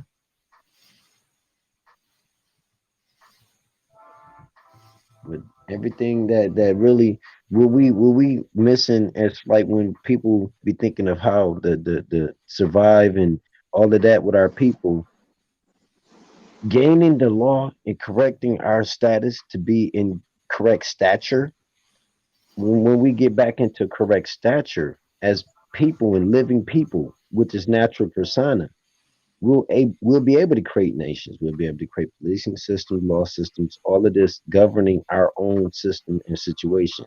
Not saying that we're trying to go and fucking overthrow United States. No, this is a situation that is attached also to the national debt, attached to the national trust, that national land trust, as I would say, national land trust with over 19 billion acres in it. This is sitting there, and it's gonna keep sitting there until we figure out, damn, that shit is that's that's the national treasury that they made with fucking what's that one dude name, you know, played in that one movie, national treasury. It's Indiana Jones. That's the whole story. It's talking about us. It's talking about you, bro. The real treasury is that national debt and that fucking national land trust. That's a fact. That's crazy. That's the real treasure. It ain't about all of this little money, paper, cash. It's about that national debt and that national land trust. We get our shit together and get in correct status. We can put our nation together and go and get what's owed to us. It's owed. Shit, Like and all it you took, own, and all yeah, it you took own, is just for you own everybody that, Chris. just to You wake up own and that, see Rue. this shit, though. You know what I'm saying? You own that, sir. That's all it took is to wake up and see that shit. You've been rich since the day you came out the womb. Yeah. Even though we be bumping heads and our expressions don't be matching sometimes, and it be raised voices and all of that. By the end of the day, when these videos watched by people that wasn't in these live builds, we reaching people and putting people into accord to shit that is helping everybody in the long run. You know, even by the energy, you know, and getting in that motion, we got the ball rolling because we've been corrupting all of the freedom of speech and all of that stuff, that whole infrastructure. That was one of the things the Democrats wanted to go after as soon as they got in office. We was tearing their ass up in 18, 17, and 19, fucking their ass up with tons of information.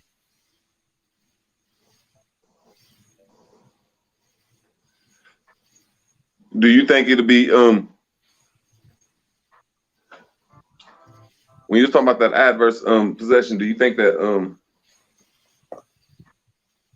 people should start off on something small except for big? Like, I see a lot of well, I have to put it like this. I hate even saying it like this though, but I see a lot of Moors They'll go off and try to get a mansion and shit.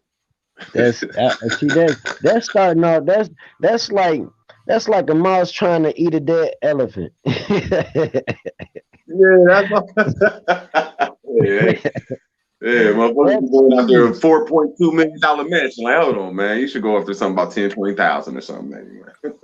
No, on some real shit. I that's too small. Now that's like an elephant. Well, no, that's like a lion trying to get full off of ants.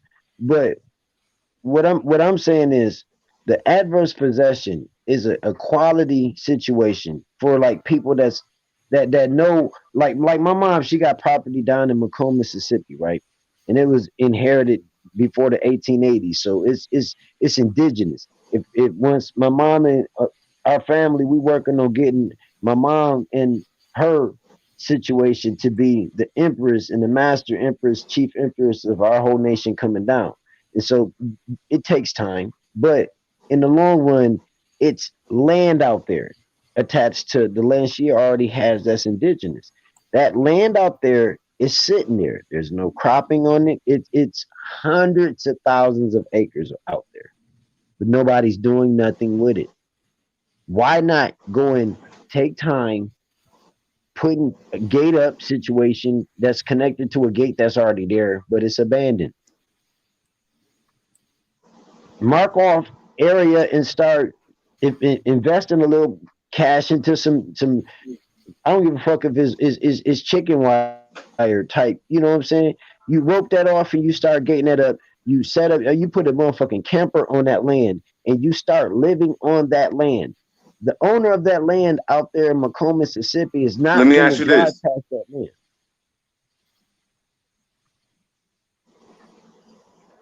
Let me ask you this. If I was living in your crib, just say if you let me live in your crib for 3 days and I got some mail there and the phone on there, would it be easy for you to kick me out or would you have to go to court? I have to sue you in court. I'm actually doing that right now with the tenants in my property in Salinas, California. I'm just strengthening up what you're saying. You just saying put a fence on the land. But see, listen, that's perfect you brought that up because I can use my personal property that I own right now as an example. A month ago, I drove from I'm just Michigan. saying it's beautiful what you're talking about. Like the way you saying is if you put a fence around the land, okay, now you compensated, you looking at you making sure it's the upgrade, and they got to pay you back for keeping that shit up too. And then if you put a trailer on it, shit, man, that's man, they got to take you to court. No, well, my opinion. What you're speaking on, see, what I was speaking on was a tenant eviction. I wasn't speaking on what you're speaking on. The tenant eviction is totally different.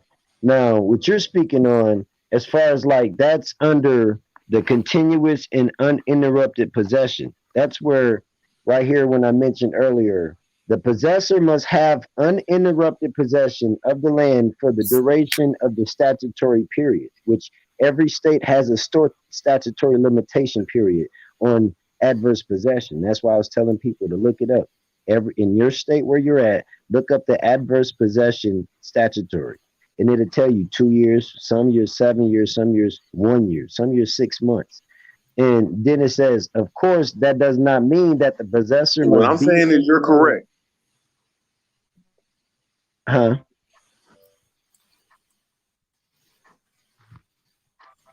I hear you, Root. Now, you know, Root be going in and out on that metro.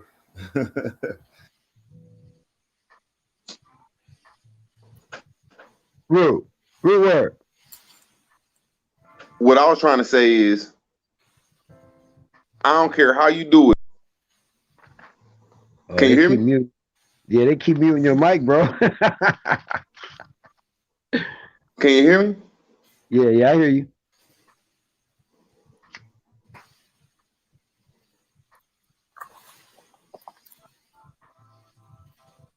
They must be muting your mic, Root. Yep. Can you hear me? Because I don't be wanting to talk if I can't be heard. You know what I'm saying? No. I can tell you trying to talk because your thing is moving, but ain't nothing coming. I can't hear shit. Yeah, it's like you going, you go in and out. Yeah, they kicked him out. Damn. But you know, like that. When he was speaking on as far as like after you put the trailer on the property and the landowner do come by, they would have to take you to court. But once again, this right here, what I was reading on before they had started interrupting this mic, was that this does not mean that the possessor must be on the land 24 hours a day, 7 days a week. Rather, the possessor must occupy the land as if it was his own. File a claim/lawsuit for a claim quiet title of deeds and locate the last owner if locatable. So right there, you went and filed some documents with the court. I was finishing up where you was at, Root. You back here. But really, if they would have to recompensate you for if the owner did come across the land, they would have to repay you for all the time and all of that stuff for you doing that, or either make a deal with you. A lot of times, man, believe it or not, some people don't know that. A lot of times, the people ended up running across the owner, and the owner made a deal with him, or even gave the land to him because it's. Go ahead. No, I'm saying you're right, but just hear what you're saying first. I'm just trying to strengthen your conversation. That's all. Well, like I just gave the weak ass scenario of being inside a house with you. So the only reason I gave that scenario is it's not dealing with criminal, it's dealing with civil. So it's going to always be in the court of civil court. You know what?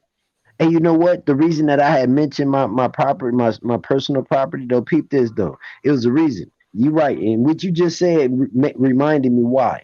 Now, I drove to California to file an eviction on these tenants that were used to, that I personally rented my property to, right? My house and all of this, right?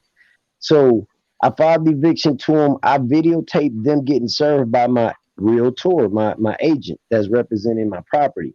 And so, they got so mad that they got served, and now they gotta go through court, and they finna get evicted because the court judgment is already out on my property and everything that have to be sold. So they finna get evicted. But they were so mad they had a police call me when I'm on the highway with my son in the car coming back from California, right? The police called me, man. Do you know I cussed that motherfucker out and told him, if you ever call my phone again, this is invasion of privacy. This is aggravated stalking. You have no right, because this is a civil matter and it's out of their jurisdiction, man. The cop, in front of my son, the cop, I apologize, Mr. Taylor. I'm going to get the fuck off of my line. Why did you call my phone? This has nothing to do with you. They know to get the hell off my property, and they got to move. So they shouldn't even had you call me because it's not even in your jurisdiction. You should have read the paper they gave. But you right. So what I'm trying to say is, like, if the land is abandoned, I'm agreeing with it. Land is shabby, cool. But what I'm opinion, because I'm not walking the walk like Chris said. I'm not practicing it. That's why I'm throwing the opinion out there. If everything is civil, when you go to court and that bank is supposed to show up and you say, look, man, I need to put my hand on that bank's shoulder. How the fuck this bank evicting me? I digress. An eviction is something that you actually can beat. Not only that. Now hold on, I ain't going there. I'm trying to say, you put an eviction notice on somebody, a human, a natural born human, or a person that I could put my hand on their shoulder. Now I'm just saying, I'm not saying I'm correct. I'm just saying when it comes to these banks, these fictitious corporations that own this land, I'm saying they can't come to court. The Bank of America can't come to court and say, "Hey, it's a corporation." They send a representative. You're exactly right, and that's why I said I filed a lawsuit. They send a representative. They wouldn't send like the head person of that company or that business or whatever the case. No, but no. You renting your personal property to a tenant has nothing to do with a bank. So me renting my home. Hear me out 1 second. What if the bank is financing it though? No. See, this is what I'm asking. Let me just say one thing real quick. Like, say if Zoe Hustle was renting out his crib. Zoe Hustle, I don't think there's a paper that I don't think Zoe Hustle can give me the power of attorney to that house, and I could go in there and get that person out. I think that's on Zoe Hustle and that person. So the only reason I'm saying that is that's on the bank. If the Bank of America, the name Bank of America, don't come in there and holler at me, Miss Susie Q that worked for the Bank of America, I don't know if she can, but that's just my opinion. Not aggressive. No, you're on to something because I was going to say what he's saying. Check this out. No, I just want to add what he's saying to see if it's kind of copacetic. So what I'm saying, if a guy is renting a house from somebody, personal matter, what I'm saying, if the bank is involved, if it's being financed through the bank, and there's a matter that's pertaining to a court case now that the bill haven't been paid or whatever the case may be, and the banks don't show up, then at this point it's still a personal matter. Is that what you're saying, Root? Because I think that's correct. Yeah, that's correct. Yeah, that's I don't think the bank can show up. In my opinion, yes. No. Especially the bank has nothing to do with a personal situation. My opinion. Yep. I said opinion because something you said right. That's facts, Chris. My fault, Zoe. My fault. That's in law. That's really what I'm explaining. And see, that was their defense. That was their defense because they're the defendant. I'm the petition, which means that I'm suing them. And see, on top of that, it's $6,000 punitive damages because I have to sue y'all to get the hell out my land. So, like you were saying, as far as like the trailer being on the property and all of that stuff like that, the person that basically does all that is going to get recompensated.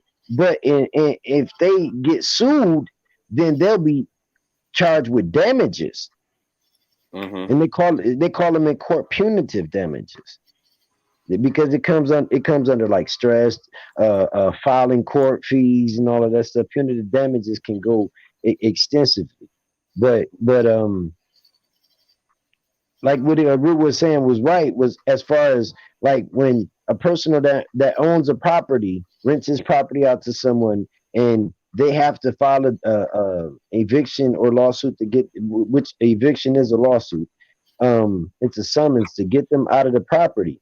The bank has no attachment to that because the person that's on the financial documents is the people that's in charge of that so-called contract period. So it's a third-party contract to the renter that's renting the property. That's why I was agreeing with Root and Chris. Yeah, now I agree with him.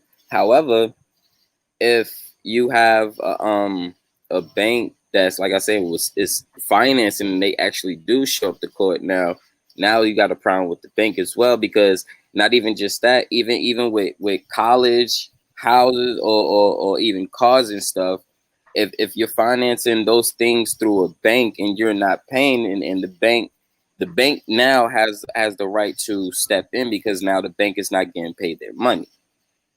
No, the bank will not step in. The bank has no the bank is only what it actually is. It's a service.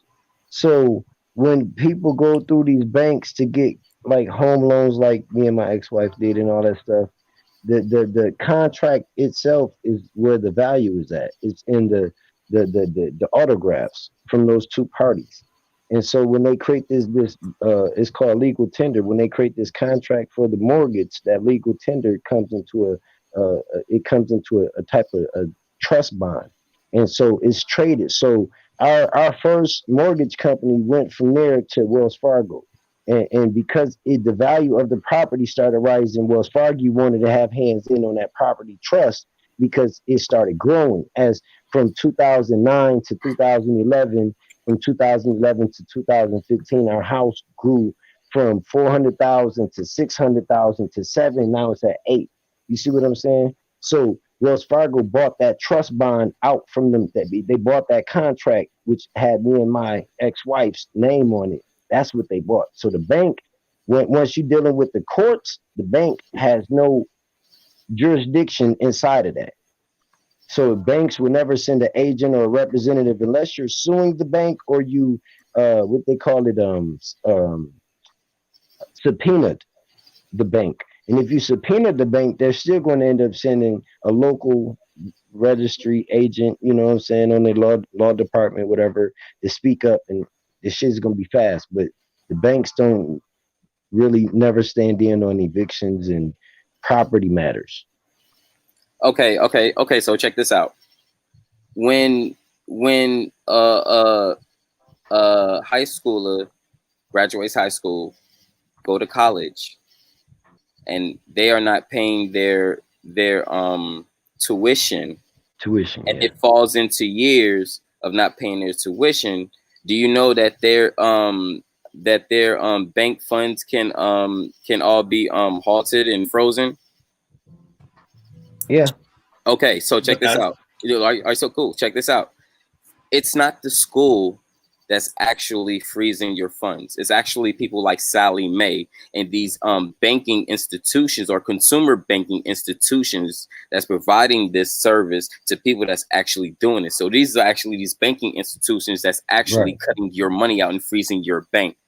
Right. This is the same situation. You know what I'm saying? I've actually been through this. I've actually no, you can't say no, because I've actually personally been through this. I've actually been through this situation because why? I did the business with the school, right? So if me and the school got a problem, me and the school got a problem. However, business as a third party was brought in with Sally Mae to help with the grants and stuff in school, right? So if I'm not helping paying that grant back, because that is a bank, that is a banking institution. So if I'm not paying that back, Sally Mae is actually going to halt your funds until they are actually being paid, because right? that's a student loan.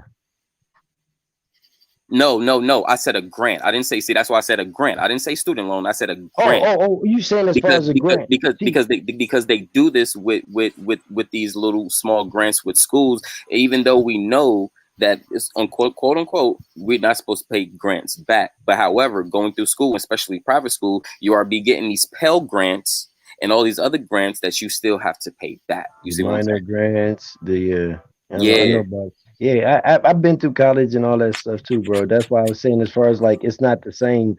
It's not even the same. See, the institutions and the mortgage companies, they're a part of a banking system, but the strategic ways that they operate and the levels of compromising the loan and satisfying the loan and all of that stuff is totally different. The reason is because when you're dealing with a mortgage company and the bank, they're covered by the FCIS, or then they got, the FCC and all of this. The Sally Mae's, they're more federal and they're more treasury. That's why they're a part of fiscal.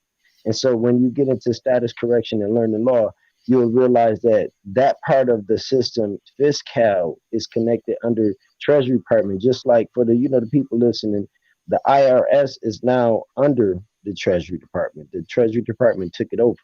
So that's a different part of the what we call finance system. So the mortgage and stuff like that, that's not even really a part of the auto industry. It's different, bro. Like, trust me, it's totally different, bro. See, like I deal with finance. Okay, I've been dealing with finance for well over 15 years. Okay, this is the same situation. Now, if we go back into paperwork and they saying this and this is this, then we're gonna get mixed up and saying this is different. This is different. If we're talking about two parties doing business, and the third party is being come as with a bank or a banking institution that can provide funds, regardless of what's being said, or this is this and this is private, or this is this, or whatever the case may be, or this is federal, because at the end of the day, all of this is under the government and it's all going to be federal. Even schooling is federal as well. All this is going to be federal, right? So this is literally the same situation, because you don't walk up to Sally Mae for a college, to get into college. You go to the college, right? So the third banking party would be the Sally Mae. Just like as we was talking about the other situation with the living situation, the third party would be the bank. Right. This is literally the same situation. It's just not dealing with a housing situation. It's actually just dealing with schools, still federal, still under their corporations, still all that. It's still It's the just a different same agency. thing. That's different facts. agency. Yeah. Sally Mae at that point is acting as a debt collector. The college sold your information to Sally Mae, and now Sally Mae is coming to say, "Oh, you owe this debt." Hold on, but you can't forget about Fannie Mae. I'm not familiar with Fannie Mae. See, that's another college like financial situation too. Fannie Mae. And then they got the minor, like you were saying, as far as like the grants and stuff. Like the grant situation, like when I was going to Savannah Tech and I was going for construction management, I was getting indigenous grants, I was getting minor grants, all of these grants, and I ended up missing class like I guess like 4 or 5 times, like being late and stuff. They ended up dropping me for that class. 2 of my grants got dropped just because of them seeing how the attendance. So they sent the letter saying that those grants wasn't satisfied, which I would have been able to finish the course, but those stipulations and the reason they stopped the 2 grants. You know, like you were saying, they can halt your finances and everything. You know They didn't feel you lived up to you didn't live up to the expectations. That's exactly. There's certain obligations when you signed up that you had to complete, and you fell short by, and attendance is one of them. And it's the same thing for business as well. Like when you're applying for business grants and stuff like that. Yeah, they are forgiven, but you have to meet these obligations. If you don't meet these obligations, then hey, it's up. Yeah, definitely. Shit. Even when you meet those obligations, you still gotta pay it. Why? Because I was doing the same thing. I said, I thought this was a Pell Grant. Not a Pell loan. You tricked me. I was trying to be all I could be. Hey, bro, I was too, man. I was too, bro. Man, on some real, man. But see, that's why, like, you know, like we all of our people, man.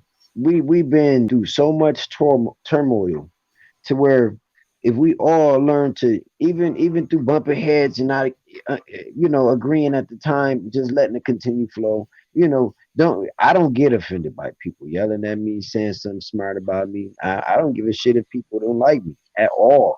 I'm here to share information and keep it moving. You know, I got kids to raise. I ain't raising no adults. So, these bills like this, that's why I was always on Brown's like, we got to get a law and order situation going. Even though I see, Chris, you're not too kind with law, but the more you get into seeing how this law is very, very the reason why we're at the bottom instead of at the top, and you'll be like, man, damn, man. I haven't traveled with license probably in 5-6 years. On the way back from Cali, I got pulled over 4 or 5 times. Man, kept telling them off. Back on my way, most of the time they kept taking my trees and shit. You know what I'm saying? So it's like the language and stuff, man. It's real. I mean, I lived this stuff, man. Like I've been living this since 2015 out there in San Jose. And I don't know. That's what's up. I don't diss people. Nobody say that because it's the truth. Because I'm saying that the main key word to us is that when these police pull you over and stuff, we always be like compliant to what they're saying. It's just basically saying that I'm traveling, so you can't give me a ticket for traveling in a commercial vehicle or any vehicle. I'm not getting paid. And then if they, like they say, the thing is, man, listen, I don't know if people have paid attention to like they YouTube channel wall or whatever, but it's little insurance things on there, right? We're saying if you got a clean driver's record and you've been clean for the last 6 months, you can get $600 to $700 for a clean driver's record. No, you should be getting that a month by law, because if you have a commercial driver's license, you're commercially acting, even if you're not being a taxi cab, you should be getting paid. Facts. That's facts. And that's what we gotta. That's why we gotta be, because really, if we right now think about it, where is the government going from here? What is United States' next plan? What is we gonna be doing for the next 2 years, 3 years from now? They sitting around waiting for us to fucking do what we gotta do. I keep telling people that. I don't Yo, see Zo, no direction of the government right now. They waiting on the American copper colored people to get their shit together and stand up and get back in position. real quick, I got a question. So like with everybody, let's say everybody get hip to the law and to all these UCC codes and da da da da da. What do you think is next for the government? Like, do you think that this government that we are under, this false corporation, you think they're just gonna let this shit slide, or like what do you see happening from that? Like, if everybody really does get hip to the law, to the UCC codes, how do you see America going from there? Well, a lot of how I see the outcome of this, what we doing right now is building a foundation for my grandkids, and maybe y'all kids is gonna be the rulers. See, I'm 45. My oldest son is 27 and my youngest is 15. So my grandkids is gonna be in the ruler's position. What we doing right now with these builds and stuff like this, we setting the foundation. We tearing down all the old walls, taking down all them old paintings. We erasing that shit, and that's why they trying to limit us on freedom of speech and what we talk about. That's why these Native Americans, I told people 6, 7 months ago, the Native Americans is the next ones to come at us. They gonna come around the corner and they gonna start coming from all kind of angles, because we coming hard with. We not stopping. I'm pretty sure everybody in this motherfucker field, in this chat room and on this panel field, this is something we got to do for the rest of our life until we laying down. Guess what that results of that's gonna be? Thanks. Outcome. It's gonna be great outcome, because we building when we on this panel right now. All 6 of us on this panel right now, we're architects with wordplay.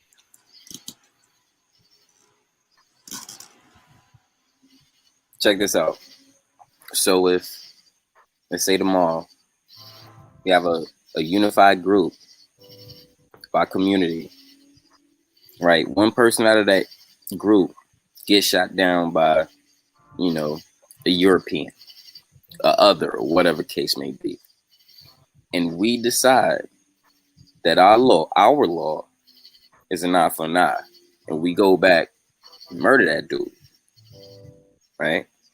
And the law we are under right now actually let that happen and let it go. Because the reason why I'm saying is because this is what they do. So if we turn around and we do it, what the fuck is law if they let us do it?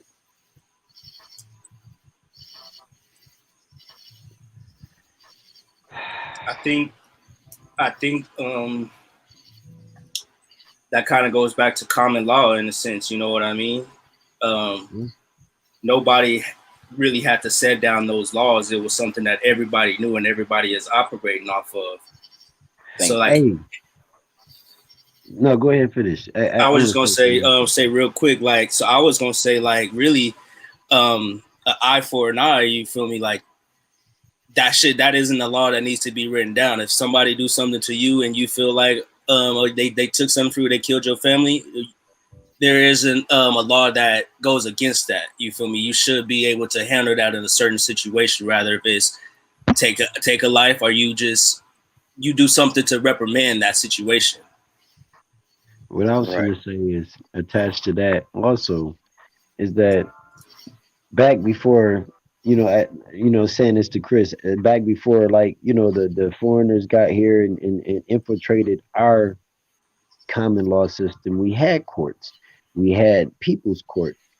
Our jury was the people of that neighborhood, that territory, that area. Those were the judges to decide on the outcome of that situation.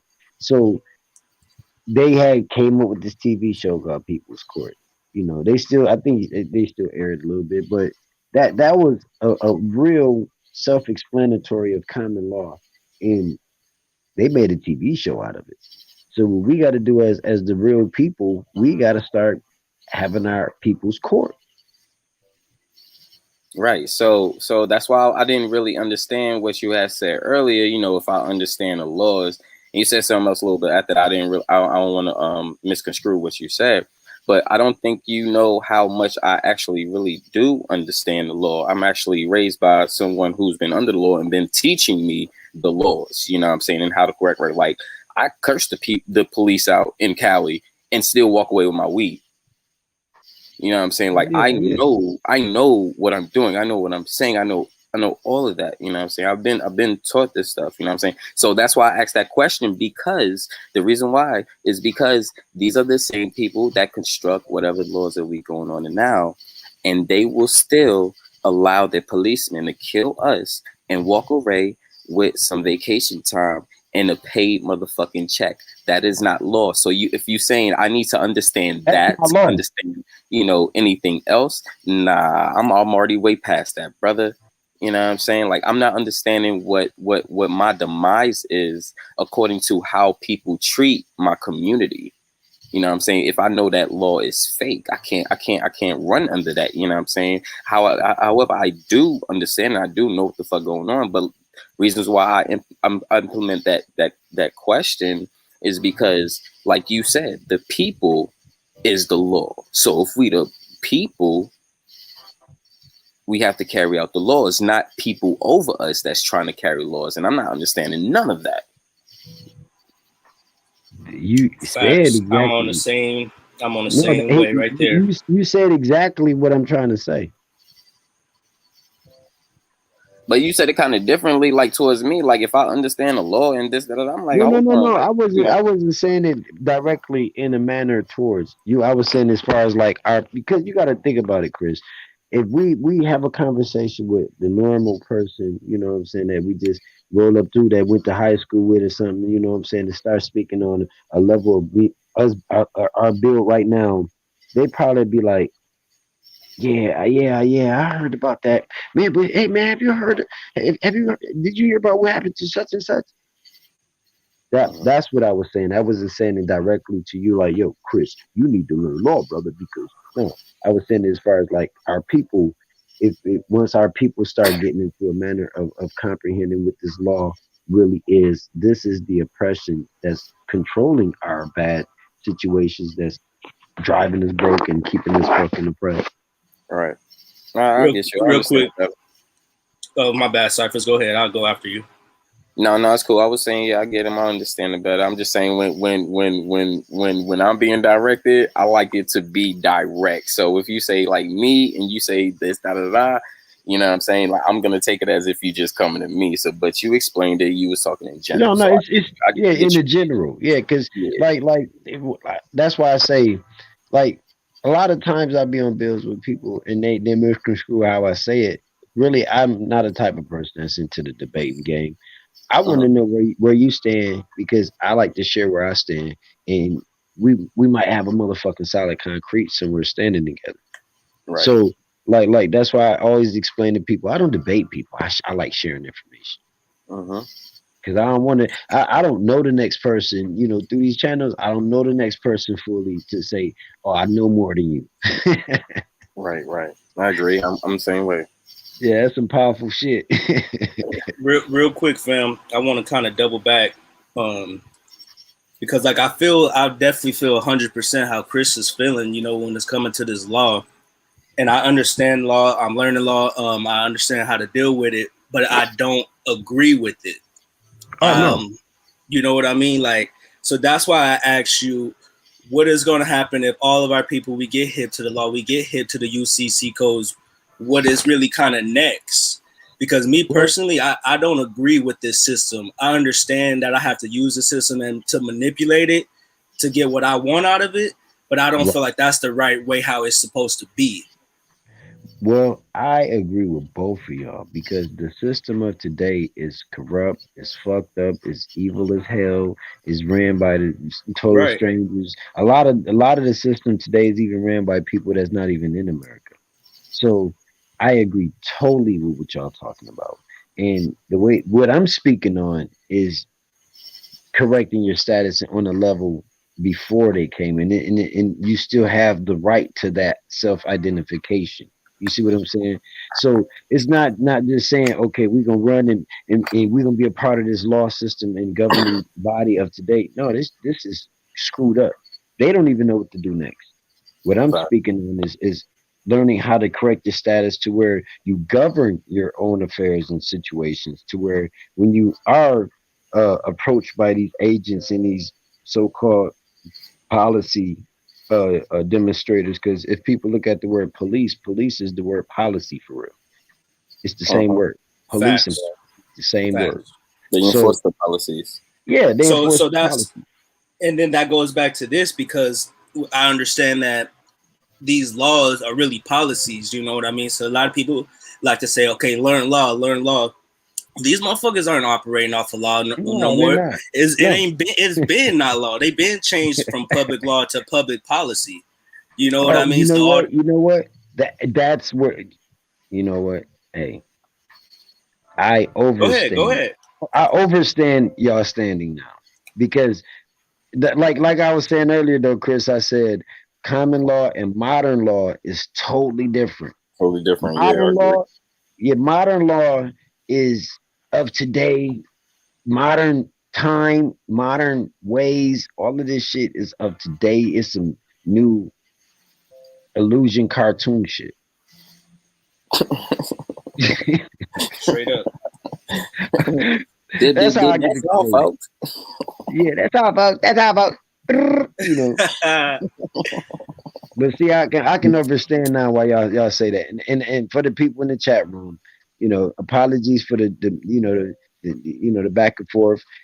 What it is what I want to speak on is like the common laws of things, because that's what we attach to. That's what our ancestors lived in this land and protected their property and had these land patents and land trusts designed to protect.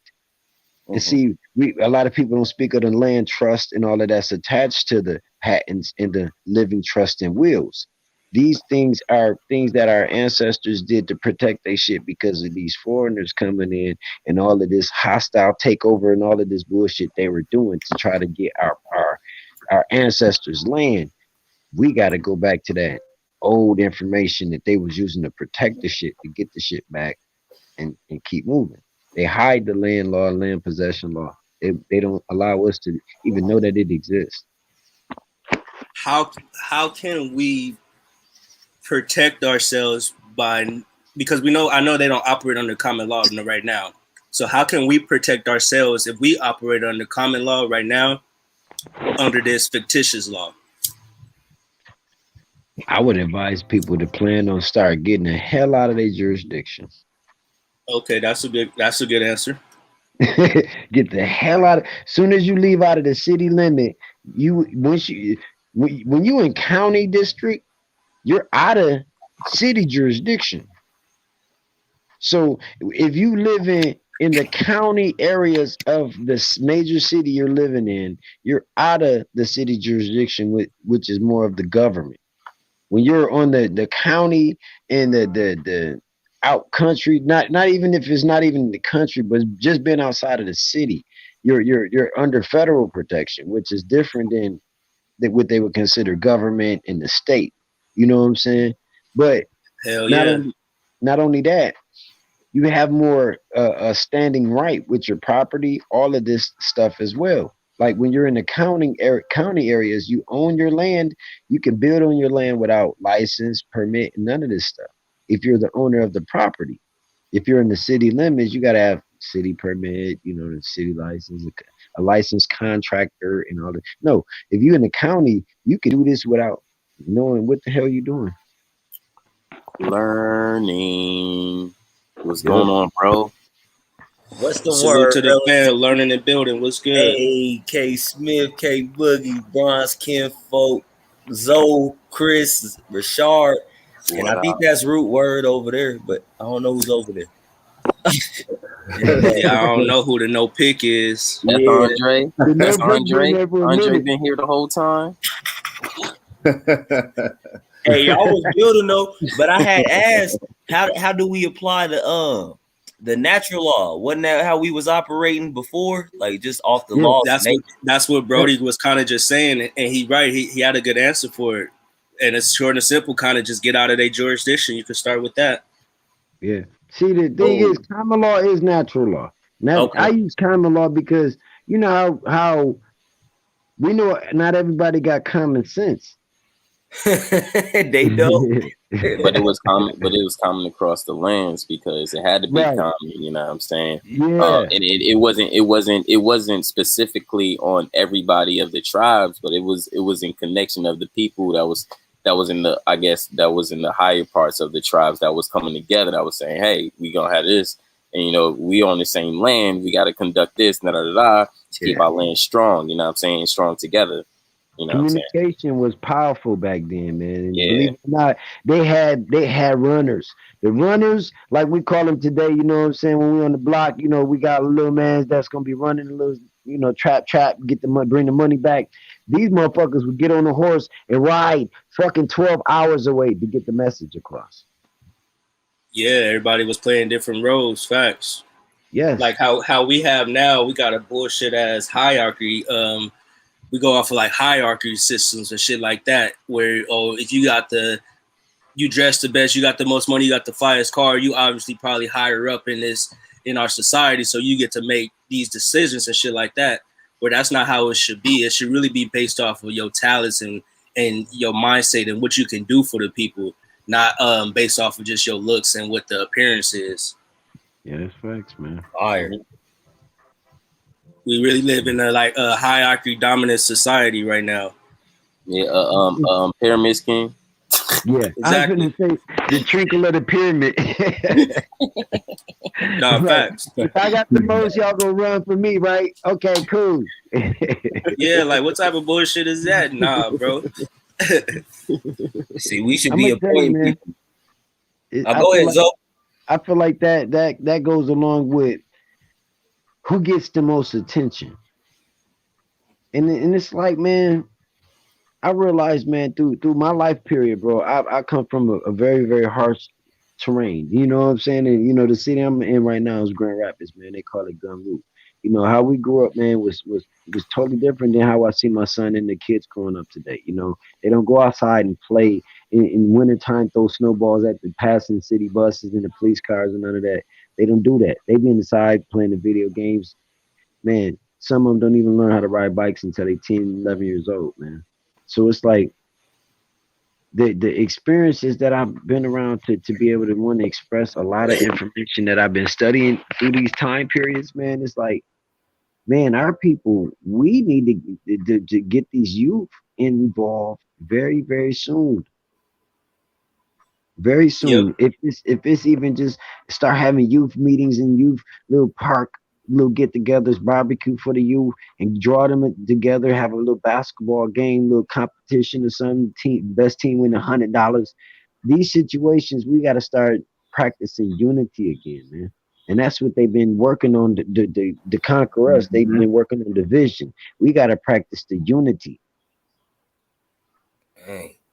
See, I'm working on a league right now because I know the youngins like to hoop. They like to get fresh. They like to go out. So I'm like, shit, I've been trying to cross-examine basically. So like, what's the Elite's doing? Okay, bam, they launching a league over there, their little league in Africa or whatever. So I'm like, man, we launched this indigenous basketball league. We got something going because the old heads like pretty much like us, you know what I mean? Like the elders pretty much. And we all just in the background, you know, chopping it up, talking about stuff like this offline, because that's a good way to go offline. And you know, everybody like to go watch a good hoop game.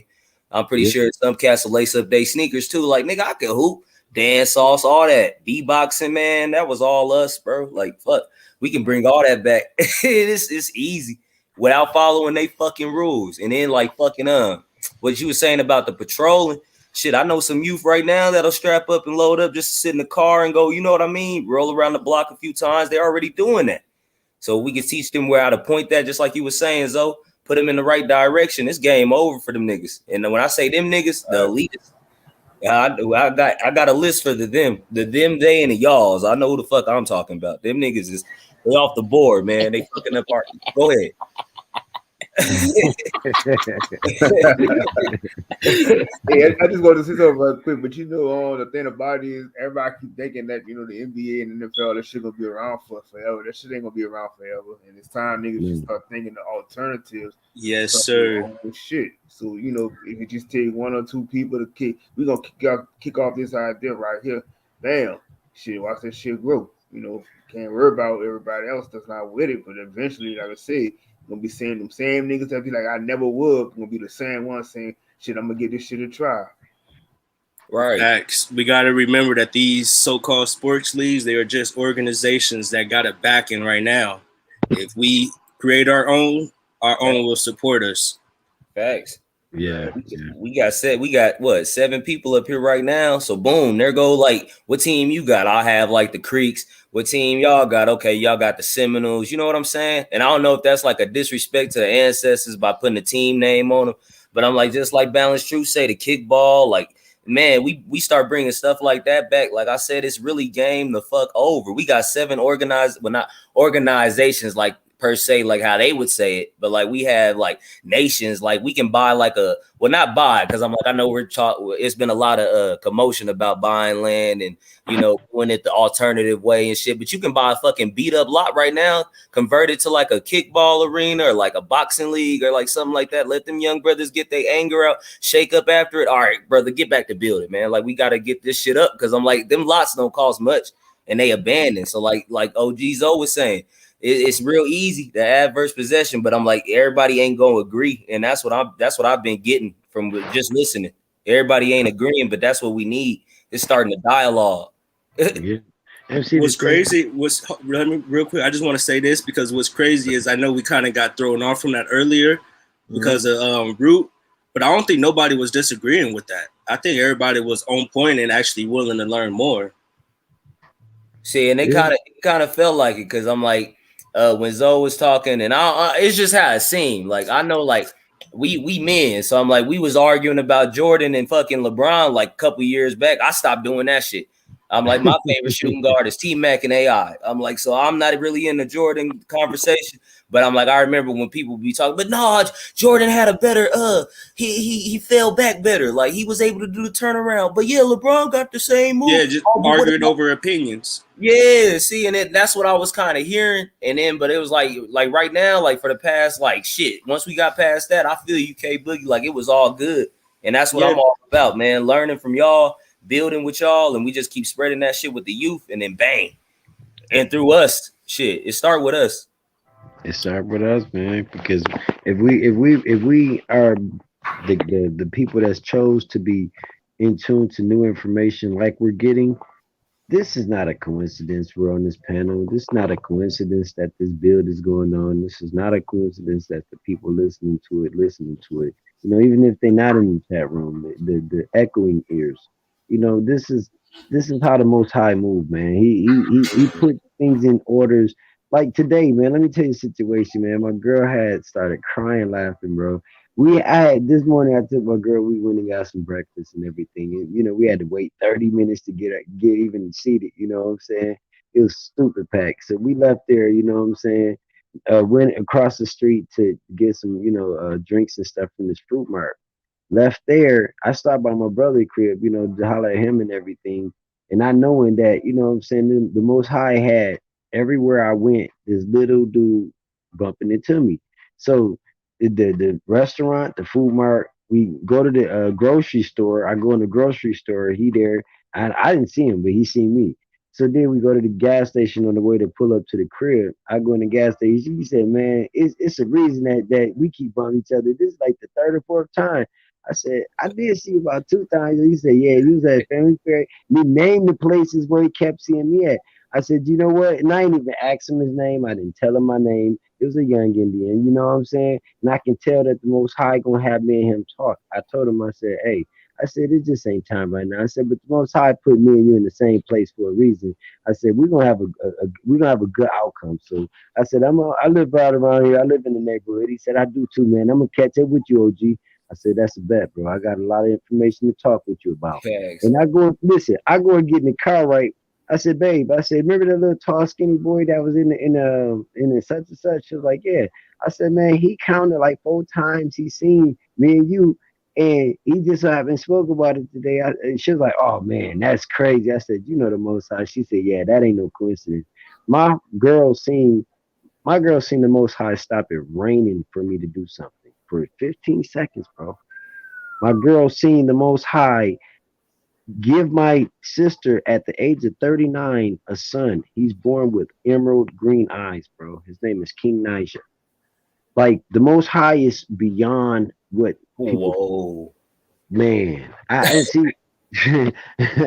Like, but I tell people, like, you know, like a lot of the stuff that we sharing too, we got to also remember to keep the master power of all creation involved. You know what I'm saying? Because as long as we give 3 words with him involved in it, that's a percentage. That's paying dues, and we don't pay dues, man. That's big facts. Shit, that was a powerful story. Oh man. Hey, that's what it's all about, though. That's what I'm trying to get on, man. Because, like, I would have loved to find out how I could have got some land, like, because this a bitch trying to like maintain, just keeping up with the payments and stuff. And I'm like, I be seeing the youth over here because I'm in pretty much government housing until I can build up on the land. And I pretty much put like all my stimmies, you know, the PUA.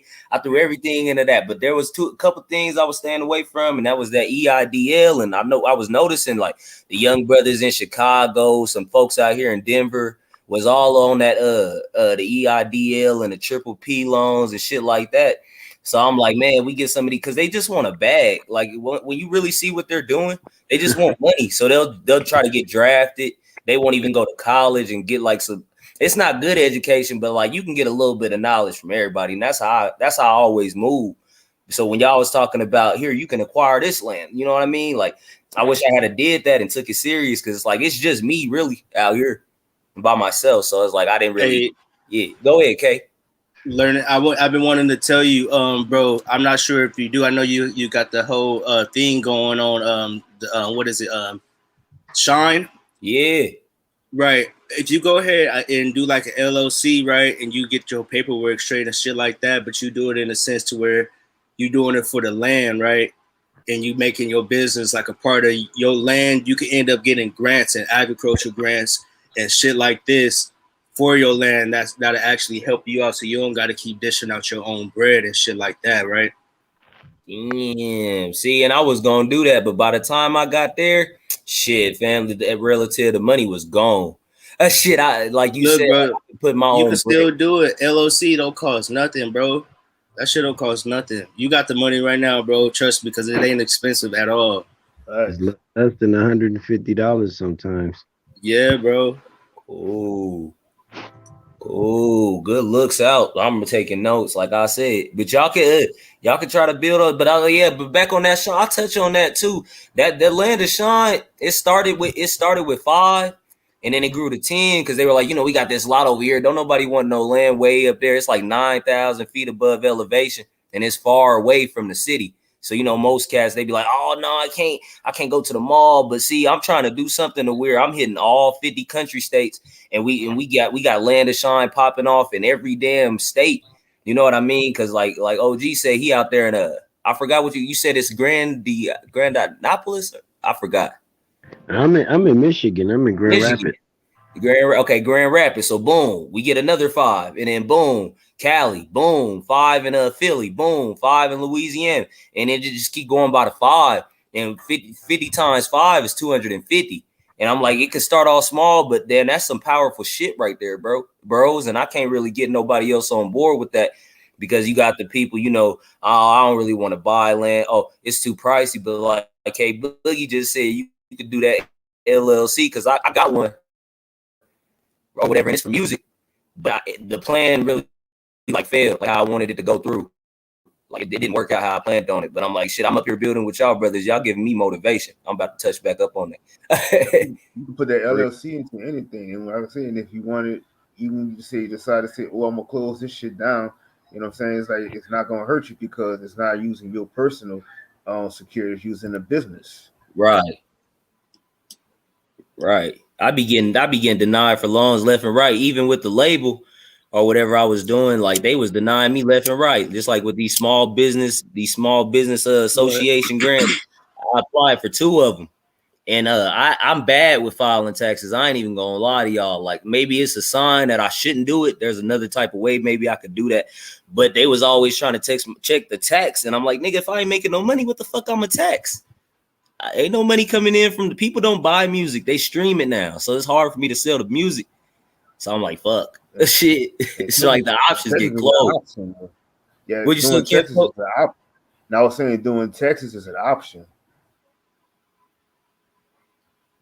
See, and I'm like, that's why I just was like, let me just put a little fund together. So I started a fund or whatever, and it's pretty much the Shine Initiative Fund, and what was going to go to, like getting people out of the system that's locked up on some bullshit, keeping the youth off the fucking street. Because I've been tracking Chicago, Detroit, pretty much all the places where the violence is high. Shit, even in Denver, and you would never think that people get just mountains and beauty and shit. Hell no, we got gutters, we got hood, we got poverty, we got all that gangs, and I'm like, that's what I like to touch on, and that's what I'm really big on teaching the youth, because I'm like, I'm all about us, but at the same time, shit, I could be going tomorrow, or one of y'all could be like, God forbid, you know what I mean? But at the same time, I'm just trying to build something that they can have, so they don't go to go to the government and try to get that bread. I'm like, they can come right to us. You can go right to the fund, and you can get whatever you need out of there. See, I'm not no accountant. Hey, I just know how to spread the love. Hey, learning, they got you underwater. Go ahead. Yeah, see, I'm like, they always be fucking choppy. Yeah, that's what they do to me. Y'all can go ahead though. Y'all got it. Hey, yo, Zoe, I got a quick question for you. I was wondering if you know anything about like discharging debt and stuff like that. Oh yeah, man. I got some discharging debt letters that I designed. I'm still working on them. I got 4 letters that I'm gonna be getting out to some people and stuff. And you know, most of the people, if y'all haven't did it, shout out to Gretchen Helm. I'm gonna shoot the documents to Gretchen Helm, and she gonna shoot them she gonna e-blast them to everybody. So I'll be telling most of the people, you know what I'm saying, get in contact with Gretchen Helm, you know, and make sure she got your email. Cuz put up in a private chat, or you gonna put it on for everybody. It's Gretchen Helm at Gmail. I'm gonna put it in the I'm gonna have to put it in the chat. But yeah, it's you know, it's the letters that's to dispute anything that goes on your credit, because the third party collectors have no right to, you know, invade on your privacy and ask questions about anything. And you know, it's pretty much, you know, making them have to bring forth any forms or documentation, you know what I'm saying? And once you dispute it, they have to remove it. So, you know, it's really not hard, you know, to dispute credit. Yeah, it's not hard. It's not. Facts. Am I still choppy? Nah, you good. Go ahead. I was just gonna say, I've been removing stuff off my credit with Experian, and then they get it gone in like 2 days. I removed a fake ass hospital bill off my shit. I'm working on removing these repossessions off my shit. So I'm like, yeah, it's really not hard. That's all I was gonna say. Kay, go ahead. Facts. Yeah, I'm already knowing. But I had a question. I was wondering, really, because I know about it, but I was wondering because it seemed like it doesn't only apply to credit, to your actual credit score in a sense. It's seeming like from some of the shit that I'm coming across that you can actually discharge pretty much all debt in that sense. If there is some type of debt that is owed or outdoing balance that is out on you, you can discharge that and it will no longer be owed to you in a sense. But I'm just not too sure if I'm understanding it correctly or it is what it is. Yeah, that's exactly what it is. Really, it's like when you discharge debt, the only way that your credit score changes is when you start establishing credit back. So if you discharging debt and removing debt off your credit score, if you're establishing credit as you remove it off your score, your credit score is going to change. But like me, I got a decent credit. I got a decent Beacon score, but my credit score is okay. But I got a decent Beacon score because I really never had damaging credit, but I've never established credit to create credit. So I'm like, I'm not, I'm even. You know, like my credit score is like a 618 or something, but I don't have no established credit. So the 618 credit score means nothing, even though my Beacon score is up close to 700. Without established credit, I have no credibility. So until I decide to say, hey, I'm gonna get one of these little situations in my name to establish credit in their system, then I have no credibility. It's kind of like like a person asks to borrow $100, you know what I'm saying, and ain't got no job, like you don't have no credibility. Exactly, and that's exactly how they look at the credit score, just like that. Yep. But I wanted I gotta get ready to, I gotta get the finish these doors tomorrow and stuff, man, and I wanted to check out, man. We say peace to the gods, man. Peace to the gods and goddess in the chat room. Appreciate everybody came out listening and everything. We just wanted to share some information. 4 elements of land possession. Remember, adverse possession, notorious possession, hostile takeover, and uninterrupted possession. Those are 4 major keys that we lost our land on, and we can use those keys to get our land back. Like you were saying, learning, getting land way out there. That's where you want to go and get land. You don't want land in ruins. You want land way out. Much love, OG, for real. I appreciate that. Them jewels you giving, man. It's wrote down everything, man. Much love. Yeah, no doubt, man. I appreciate it all, bro. Good building with you, bro. You enjoy the rest of your evening. Y'all too, man. And y'all can continue, man. I just wanted to check out, man. Peace to the gods, man. Yeah, peace to the God. That was some great info. Hell yeah, that was some good info. This whole stream been dope. Yep. And that's how I was telling people, I was speaking on, like, I think it was I forgot the codes and stuff that you look up, as far as like, when you're doing your bills and they trying to make you pay that shit back and the stuff that they've been violating. I can't remember what they said the codes was from the courts and stuff, what they've been violating. Because it's like I said, if you got a bill and they telling you that you owe $300 something, and you got to make a payment arrangements of like paying $50 or $100 a month on that shit, that's already a violation, because you're not supposed to give me a set date and a time frame when I'm supposed to make these payments. And basically, like I said, it's like once you send, you do the paperwork and shit, they supposed to send you a check back for the money that you was paying on this shit. That's facts, because you are not obligated to pay back any debt, and they try to make it seem like you in debt. Oh, this is gonna hurt you. You owe this money. No, I know the hell you don't. So that's why it's all like a wordplay when you get into these certain situations when people say, oh, you do owe a debt. You never get into a contract with them and you be like, okay, well, how much? Or okay, nah, I don't owe you $1,000. I only owe you $300. Like when you start saying shit like that, now you kind of just verbally wrote yourself into a contract and you just admitted that you owe them something. So you never are supposed to admit that you owe them nothing, because you don't. You're not obligated to pay any debt.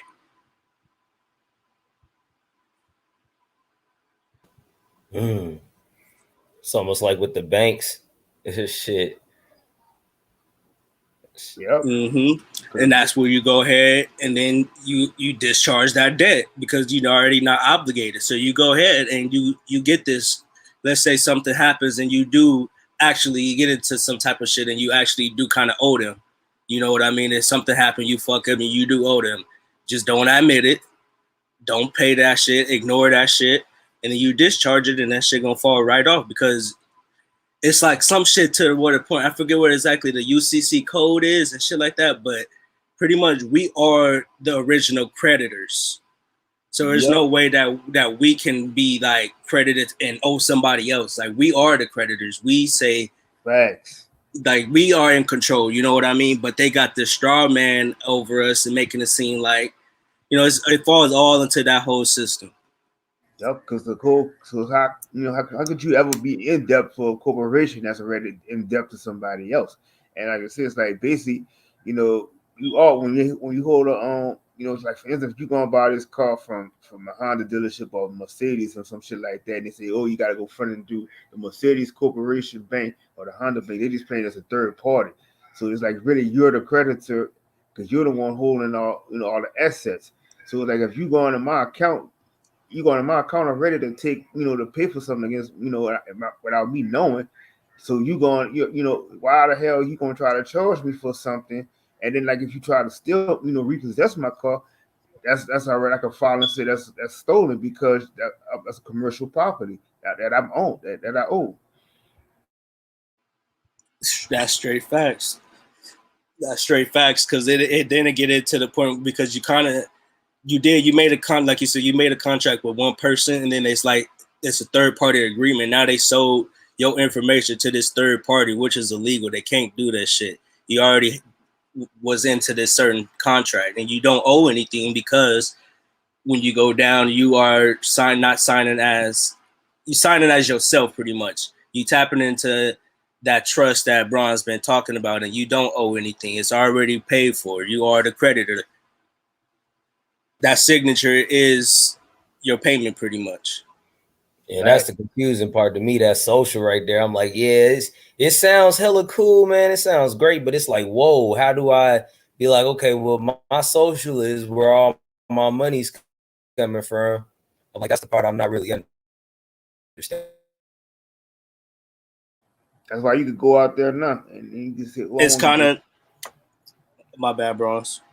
I was just gonna say something like, that's why if you wanted to go buy that $100,000 car, some shit like that, you don't even have to have no certain amount of money to put down. If I got $200 on my credit card or my debit card, I'm using that as my lien.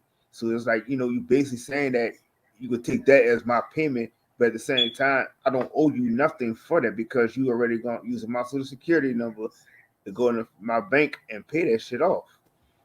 So that's all I would have to do. They give you as soon as you get that first card note, that's when you go and do your paperwork and be like, I don't owe you nothing because you already that's paid for out of my account. As soon as you leave out the parking lot with that car, it's already paid for.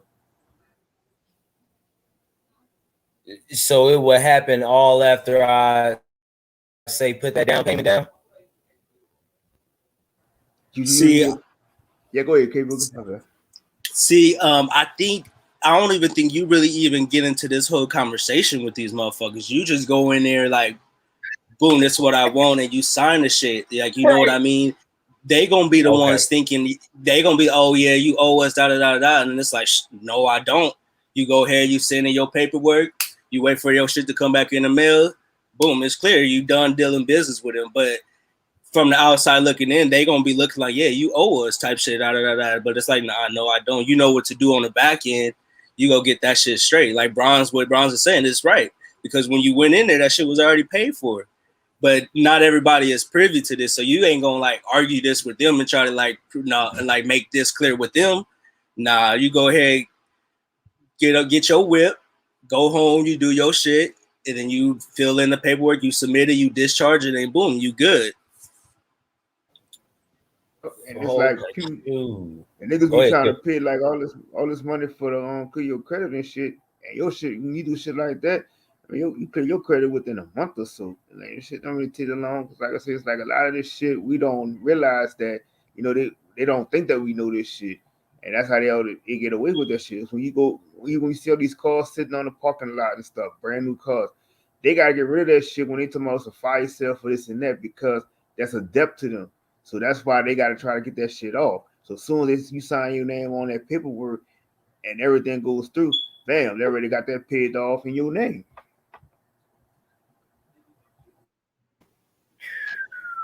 Hey, peace, and look, peace, goddess. Peace, everyone. How are you? Good, baby. What up, though? Pretty good. How are you doing? Look, I'm up hanging out with you guys. Y'all keep me up so I can do homework. I love when y'all are up late. That's what's up. Done. I just finished a class tonight. I'm rocking right on to my accounting class, so I appreciate the company. So I just wanted to get on this conversation. So Josh, first of all, idle, you have a better chance. What I mentioned to you so I know this one personally because I got some idle funds last year and part of the grant. They keep going back and forth, violating the language and the laws for the CARES Act, the HEROES Act, blah, blah, blah. The original thing with the idle grant for businesses did not matter the size of the business as long as I believe you were under 100 employees. So you could be a sole proprietor and just you be the only one. So if you said you had, instead of, it said per business, it was supposed to be a $10,000 grant, okay? What they did is basically pull it out thin air, said, no, we're going to issue $1,000 per employee for the grant. So as opposed to, I was supposed to get $10,000 for my business as sole proprietor, they gave me $1,000. So they owe me $9,000 per the original language in the CARES Act. They hustled everybody like this last year. So what they did when they passed the new, every time, the stimulus money, where it's coming from, it's being issued in all these different, these new acts that are coming out. They changed the language yet again. So the people that were on deck, I'm one of them. I'm still in queue for a year plus. Yeah, I'm at like 14 months now because I filed later. I didn't file like right in March. Now they're saying that you must live in a low income area. And there's this map on the SBA website. If you're not in that, I think the color is purple. If you're not in that purple zone, you're not getting your money. So I'm less than half a mile away from that purple zone. And they changed up the zones too. If I was like a quarter mile up the street, or some people, it's literally 300 feet, 500 feet on the other side of the street, you're not getting that money until they come out with a new law. Damn, they cold. Oh, they're real cold. Because I got like $13,000 in that the PUA that they didn't give me. Oh, the PPA loans? No, the pandemic unemployment. Oh, unemployment. Oh, yeah. I know. They've been doing everybody dirty. Like 13 racks, and I don't know how to get that out, but I'm gonna get it. Fuck that shit. Did you dispute it? Like when they gave you your decision letter, because you only had a certain amount of time to do it. See, I ain't do it. I didn't even know about. See, they kept me in your unemployment system. You had an online portal, correct? How you had to go apply for it and all that. Yeah. Okay, so when you go on there, when you go on the decision, when you click those links, it's usually a PDF pop-up that comes up and it says you were denied, correct?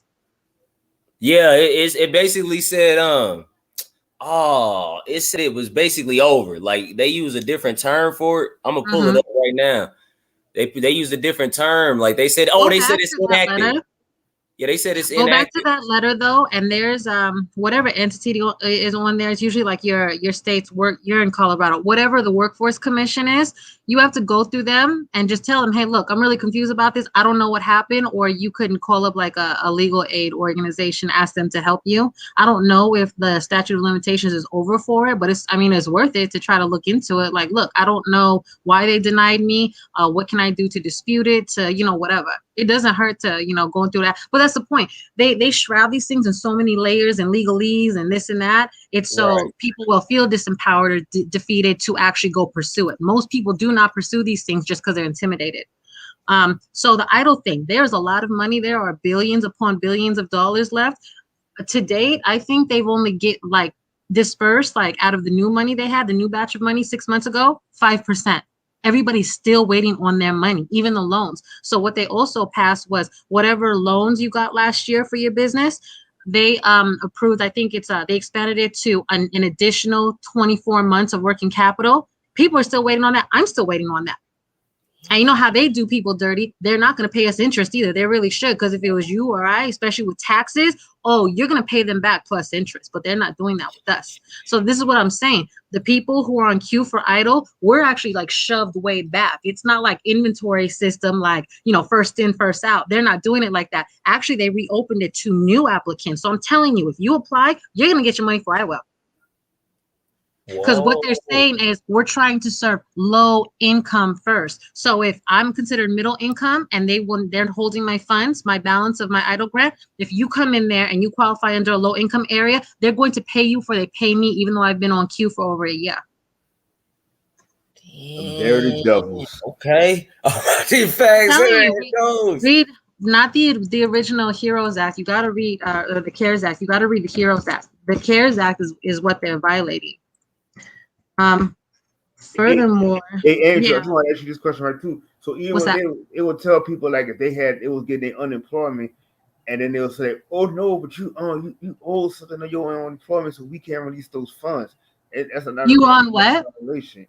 No, I was saying like they tell you that what the time people was getting their unemployment, and some people couldn't get it because they were saying that you owe child support. Either child support, or they would just say something that you if you filed example some shit from your job and something like that, and they was like you can't get those funds or some shit like that. Well, that's a dispute between you and your employer under like just regular circumstances without the PUA benefits that they issued on behalf of all the pandemic assistance. Like say for instance, you quit your job. When you have to report what your last job on record was. So if you file for unemployment and they deny it, they're like, hey, we called your job. They said that you quit. We didn't fire you. So now you have a dispute between you and the employer. They need to like investigate and get down to what really happened. You know what I mean? So they could say that you're denied because of that. I mean, lots of different organizations, they'll funnel child support through. Like for instance, the whole idle thing. They were denying people, but most of them were like errors or glitches. I don't think the errors or glitches. I think it's the SBA just trying to be salty to people because there were people talking about, oh, I got denied because they said I was dead. But here I am. I'm not dead. Or they said like they got denied saying that they were delinquent child support. They're like, yeah, I never had any kids. Or I'm 70 years old. My kids have been grown out of the house. I've been married to my same spouse for decades upon decades. They're doing a lot of funny stuff. But on a regular basis, if you file for unemployment and you're delinquent child support and it's funneled like through the state, yeah, I believe they can deny you that way too. I've heard that. You have to figure out what the dispute is. Right. Better discharge that child support. Child support you can't discharge though. You could discharge back child support.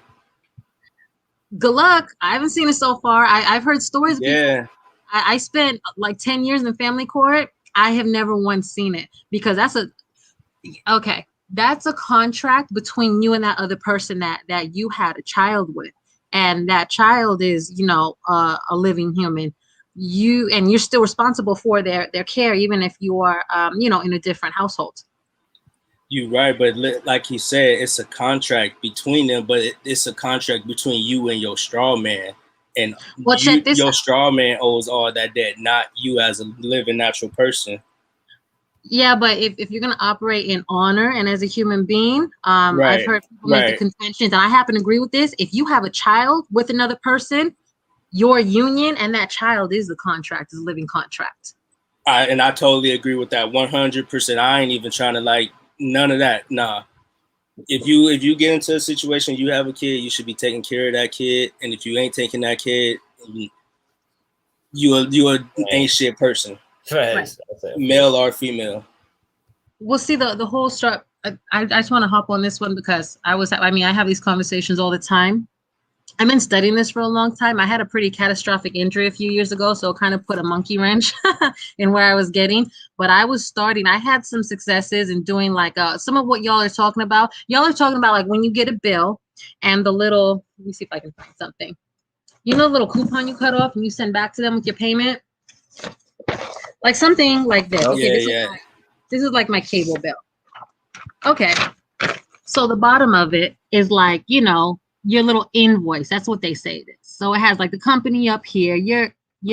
I'm down here. The total, the amount. You're supposed to be able to, redo some things, write on it and write instead of them telling you I owe $20 and something cents for this is my phone bill for the month. Instead of them charging me, I'm supposed to write it accepted for value, send it back to them, and this becomes my payment. Facts. That's what you're talking about, correct? Yeah, pretty much. Yep. Right. Because, you have to go ahead. Only because I was going to say pretty much that is what the case may be, and it's only because you're not just obligated to pay any type of debt at all. So and debt falls under multiple different things, but in this case, they're trying to say that you owe something, and that is debt. But you can't owe anything, not the natural person. They're saying that straw man, that all caps owe something, but it gets into that, since we under this corporation and they made his birth certificate for us, shit's already paid for. Mm-hmm. You don't owe anything. Right. And I mean, a lot of us here understand that because, like you said, most people are not privy to this. It never even, you say straw man to most people, a fictitious corporation, like, wait, what? Because they just have this thing like, oh, no, my government takes care of all this. And no. So that being said, trust me, I agree with you completely. And in principle and in theory, that's all correct. But how is it in application? Because if we're unfortunately enrolled into and run by this beast system, so say, for instance, people can say whatever they want, right? You have to be able to refute it is the point. Like you saying, okay, I'm a flesh blood human being. I'm a man. If you're saying, yeah, hey, I'm a man, y'all have me under my straw man. Y'all got me messed up. I don't own nothing. Just by virtue of you saying that, it doesn't make it true and it doesn't make it effective. Does that make sense? You have to actually go through the steps and the processes to officially declare and separate yourself from your straw man is the issue. So that is what you want, because some people go into this whole thing of, oh, I gotta free my straw man, I have to own my straw man, I gotta, from what I understand, and this is how like a lot of rich people, like this is how they function, this is what they've come to understand. You don't need to own things, you just need to control them, and that's actually better, that's smarter if you actually control them. You just said exactly, yes, that is it. That's much better. Because look, if you're saying that you own it, now you own that debt. Now that debt is yours. No. Are obligated. You own all the liabilities and problems attached to it. It's better to have ownership to use it at your expense and your benefit. Well, I'm going, like you said, you don't want to own anything. You want to control it. Correct. You are the controller. But when you get into these words and this legalese, now once you say, okay, now you own certain things, they can hold you to that. But you want to be able to control it. You want to be the admiral at this point, and you choose which words that you want to use so you don't get put in nobody's jurisdiction. Correct. So jurisdiction is another issue that becomes very long-winded in so many different directions. Okay, but say for instance, okay, you look at your check, right? I mean, I fill out paper checks. I never use them, but like from your bank, your personal checks. Yes. If you look, up in the upper left-hand side, it has your strawman's name, all caps, correct? Right. And it has your legal address. I mean, that's not where the strawman lives. That's where you live. You. The natural person. Correct. You don't want to say person either. That's actually another title they have for us. Yeah. You're just like, you don't want to be person. You don't want to be U.S. citizen. These are all things that they came up for us to keep them enrolled in our system. But that's neither here nor there. But that's the address attached to that all caps name. So, you fill it out, you put the amount. Now, if you go down on that bottom right hand, that line, so to speak, you got to look real close. If you magnify that about 50, 60 times, it's not a solid line. It's a micro print, and it says authorized signature or authorized user. It's not a solid line. So it's your person, because I know personally how I sign as a person. I sign grammatically correct. Capitalized first letters, lowercase rest of the letters. I don't sign as my all caps name. I don't know many people who do, but you shouldn't either. So here I am. I'm just authorized user signing for my straw man. That's a perfect part right there. Yes. Dip and mix and all that. And when in actuality, we really want to get away from it.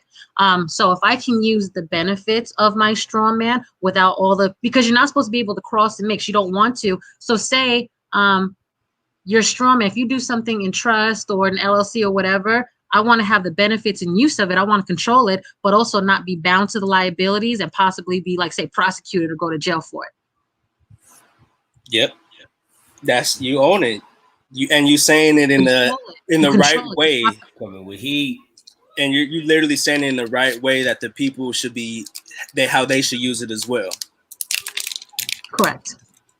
That's what I'm saying. Like I said, I've seen this thing over and over again. People are like, I need to go back and get my original birth certificate, and I need to get this and that. They're like, actually, no, you don't even have to do that. You just have to start separating yourself from it. I know people, there's not a lot of them that I've met in real life. And like I said, I had a pretty severe injury a few years ago, and that kind of caused me to lose touch with several people. So I haven't talked to them in a long time, but they had it to where they were teaching me a lot of these things. They had everything in trust. Like say all their assets, if they own land, it was in trust. Even their houses. They're like, no, why would I want my house connected to this name that they have for me? I'm going to put it in trust. So God forbid anything, like say, for instance, I ever got in a car accident, right? And when you get in a car accident, like say you hurt somebody, people are going to come after your assets. And that's how people have lost their houses, their boats, their, savings, their stocks, their bonds, because they're liable for this. They injured somebody. They have to make them whole now. But they can't come after you for anything if none of your assets are under your name. It's all in a trust, which is separate from you. You going in. Well, that makes sense. But like I said, that kind of that time period in my life, it put a big damper on where I was getting to. So I'm in the same boat as the rest of y'all trying to figure it out. I think I discussed this. I think it was Chris I was chatting with about this on another evening about like the particular issue I have. I wasn't born in the country. I'm a military brat. I'm an American, but I was born on foreign soil.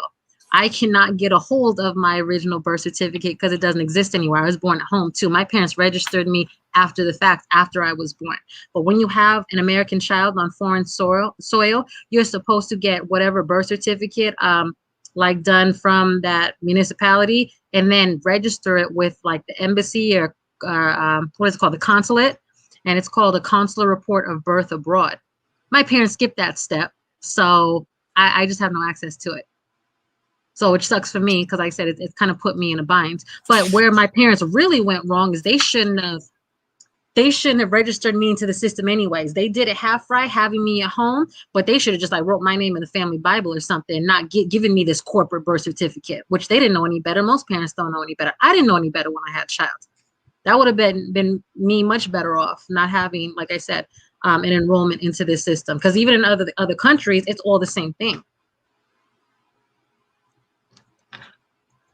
So from what I understand, how you start separating yourself, you have to do like the correct UCC filings and all that. And that's how you also start, what you're talking about. Like if you have something you're owed as far as discharging debt, not buying new things and buying new products, like, walking into dealerships and I want to buy this, or going to the store and I want a Gucci out today. No, you're using it to discharge existing debts. But what you were talking about too, like disputing things on credit, I've done a lot of that. I had, my God, like good $60,000 in medical bills and credit cards that I was able to dispute, but there's all unsecured debt. There's no collateral attached to it. So if you write dispute letters, like say one medical collection, for instance, if I owed $20,000, I'm going to write to that creditor, but I'm also going to write a dispute letter to all three bureaus. And if it's on one of the hidden, people know that the three big ones, TransUnion, Equifax, Experian. You have to check your hidden bureaus, as they call them. One is called Innovis, one is called SageStream. Those are the ones that evictions and such show up on. So say like you're evicted from an apartment or a rental property. If it doesn't show up on the big three, it will usually show up on LexisNexis is another one. I see you writing, Josh. Yeah. LexisNexis, Innovis, SageStream. And if you look all those up online, you are able, I always tell people, freeze your credit reports. Freeze them on the big three and freeze those so-called secret ones before you start doing this dispute process. So like say, for instance, like I said, that $20,000 medical collection, I'm going to write a dispute letter asking like, basically, where's your proof that I owe this? Thanks. I'm not admitting anything to you. Please send me within 30 days proof that I owe you this debt and that I have a contract with you. Because to have a contract, you have to have my signature. We have to have a signature on both sides. So I'm going to write it to them, but I'm also going to write to the credit bureaus where I'm listed. They have me pegged basically. They listed me as owing them a debt because it's showing up on my credit reports. Hey, I don't know who this is. Please send me proof that I owed you, because in order for you to basically confer with them, you had to have they had to have sent you proof that I have a contract with them and I'm indebted to them. Please send me proof of whatever they sent you, the correspondence, and send it to me within 30 days. Otherwise, please delete from my credit report. So remember what I just told you? You're going to freeze up those credit bureaus, because when you freeze them up, and don't try to buy anything around this time either. Because like say if you try to finance a car, buy a house, take out a loan, whatever, they're going to do a hit on your credit. don't apply for anything because nobody can get into your credit, which you want when you're in the dispute process, because if they go to try to hit my credit or nothing's going to come back. But that's what you want, because if they can't get it done within 30 days and they get so backlogged, they have to delete it. If they cannot show you proof in writing within 30 days, and this is where I do, I usually go extra and I get it notarized. And I also do the return receipts, those green receipts. So it shows there's a timestamp for everything. There's going to be a timestamp of when you have it notarized with your signature and the notary signature. There's going to be a timestamp of when I went to the post office myself and sent it on that day with the receipt. There's going to be a timestamp of when it arrived at that facility. Somebody signed for it and they had it. So there you go. Start ticking 30 days from now. They don't write you back. Hey, on this date, 30 days ago, I wrote you. I still have not received anything, blah, blah, blah, blah, blah. Please delete this from my credit report promptly. You have to really keep track of it and keep it organized, because if you skip a beat, you're just going to start spinning your wheels. And it starts to, if you're doing, God, I think at one point I had like a dozen different accounts I was doing. It starts to add up, because like those return receipts aren't cheap. It's like $5 a pop, $4 or $5 a pop. Yeah, that's that. And I'm sending it to each. I'm sending it to, between 3 and 6 different credit bureaus as well as the original creditor, but it does work. You just have to be very diligent about it. That's the easy way to do it. That almost reminds me of what I was looking up about the social security number. You can tell the SSN administrator to tell them to stop access. Like, you could pretty much freeze the whole number.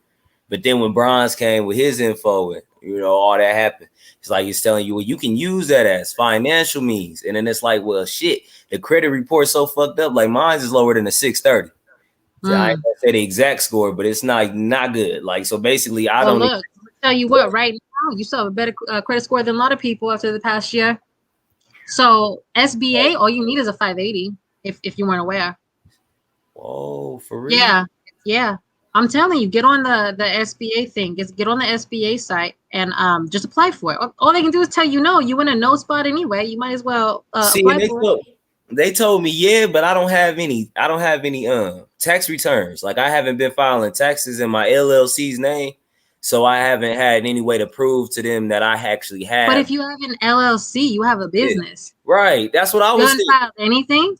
Yeah, see, I only have the documentation. Like, I got the like everything. I got the little contract that I had to sign and everything that proves I'm the owner. They're gonna want to see it was an existing business before March of 2020.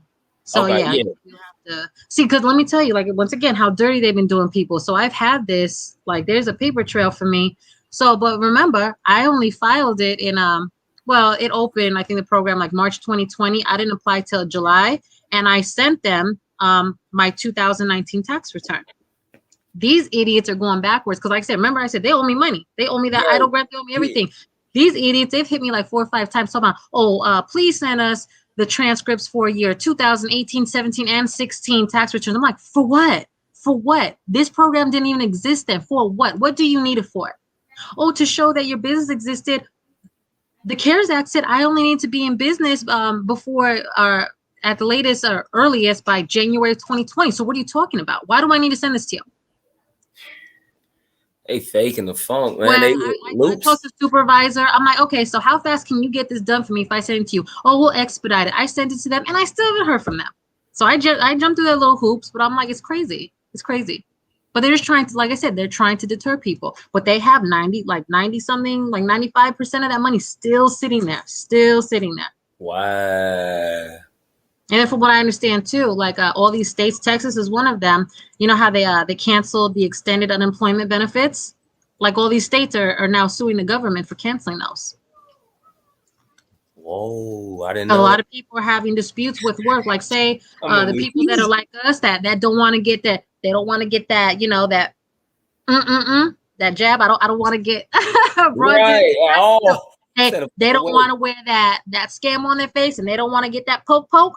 A lot of those people are having trouble finding jobs because they don't want to adhere to their mandates and all that, which I don't blame them. I don't either. Yeah, we are. Yeah. Now we was building on that. The other bill, like, nah, you by yourself. They having everybody do that to get this, that, and the fucking third. But what do you give people other than fucking death? That's exactly. Well, they just had something. No, but I'm going to say, if you're going to start doing these dispute processes, this is a great time to do it because all these systems are backed up. I'm telling just the IRS issue alone with people fighting with the SBA. The SBA is telling a lot of people, oh, guess what? We can't approve you because we don't have your 2020 tax returns yet. They're like, well, wait a minute. The IRS is super backed up. I haven't even gotten my tax refund yet. How am I going to expedite this for you? Sorry, you got to wait for the IRS to catch up. And now, as of July, they just opened that system. It's those child income tax credits, whatever, where they're going to give people 6 months of monthly payments from July to December. Yeah. Like, it's basically like in advance, if you will, of next year's, is it the EIC? It's a credit where you get more money on your tax return, basically, if you have kids. So now you've locked the IRS system even further. So there's a lot. Oh, and they're checking your credit. If you're a new applicant, they're going to check your credit, make sure you have that 580. But the point is, with flooding all these different systems, if you're going to start doing dispute processes, this is a great time to do it because everybody's backed up. Remember I told you that 30-day window? If they're already busy with all these inquiries and blah, blah, blah, blah, blah, this is the perfect time I start hitting them. Matter of fact, I'm going to start hitting them with a couple accounts that I have. Man. A couple, I have like 2 or 3 more accounts. They came back and sent it to me within the 30 days. Like, okay, here's the verification of debt, blah, blah, blah. I'm like, damn. So I'm going to hit them again. I haven't done it in like a year and a half. I'm going to hit them again since they've been. Mm-hmm. Thanks. Oh, y'all backed up? Backed up works for me. Okay, so yeah, I'm gonna do that EIDL. I'm gonna test it. I'm gonna give it a test drive. I'm telling you, if you are go on the SBA, let me tell you what it is that you Google. You go on the SBA website, SBA low income map. Just type in SBA low income map. It's gonna show you, and you just enter your. Let's see here. And they've changed this stupid map so many times. Wow, that's right too. Go to map. Tell me your zip code. I'll tell you right now. Shoot, 80249. 80249. So it's probably not gonna be in there. They're uptight over there. That's my mailing. Where I get all my. You know what it says? It says. Does it say NA? What does NA mean? Click map to see tracks. Know what that means? Oh yeah, I said, well, that's weird. They've been playing. I've been trying. No, this map has been changing so much. It's crazy. Wow. To track number. They're a fucking joke. That's so weird because it won't zoom in. They are a fucking joke. They truly are. The SBA is truly a joke. No, we need that money. Because they don't care. It's so funny because they were in dispute. Did you hear about that? What is it? The restaurant revitalization fund? They were paying out like that. Pay. They were trying. The restaurants was grabbing that bread. Mm-hmm. They still doing it. So I remember when I filled out the original application too. Then they made me do the reaffirmation thing. One of the things that was said on there, oh, please like confirm and verify that like basically you're not a sex worker. You don't you're not tied to anything with the sex industry or strip clubs. The strip clubs sued the SBA because they're like, wait a minute, a lot of our clubs, we have restaurants attached. So we're part of the restaurant fund. They're like, no, you're not. Oh, they took the SBA to court and they won. They got all their money. They got their money for the strip club side. They got their money for the restaurant side. Could I do that with the PUA, you think? With the PUA? Yeah, but that's something them like saying that you didn't qualify. Oh, see, because I was getting it, and then all of a sudden, why did they cut it off? Huh? Why did they cut it off though? I went to recertify 1 week. You have to go back through your denial letters. Okay. They tell you exactly why. If they stop your funds, there are your benefits. They'll stop the benefits and they'll list blah blah blah blah. Okay, if you're denied, you're no longer eligible. Blah blah blah blah. You had an online portal that you had to keep recertifying every week, correct? Yeah. You got to certify. I have not worked. Oh yes, I've looked for work. X amount of time. Yeah. Like 10 questions and everything every week. Yeah. Yes, you have an inbox on there. You need to go to your inbox and you need to go to when like all your benefits were. You can print all those out too, or you can just pull up the PDF links because it's like a paperless system. It's just like what it would look like if they send it to you in the mail.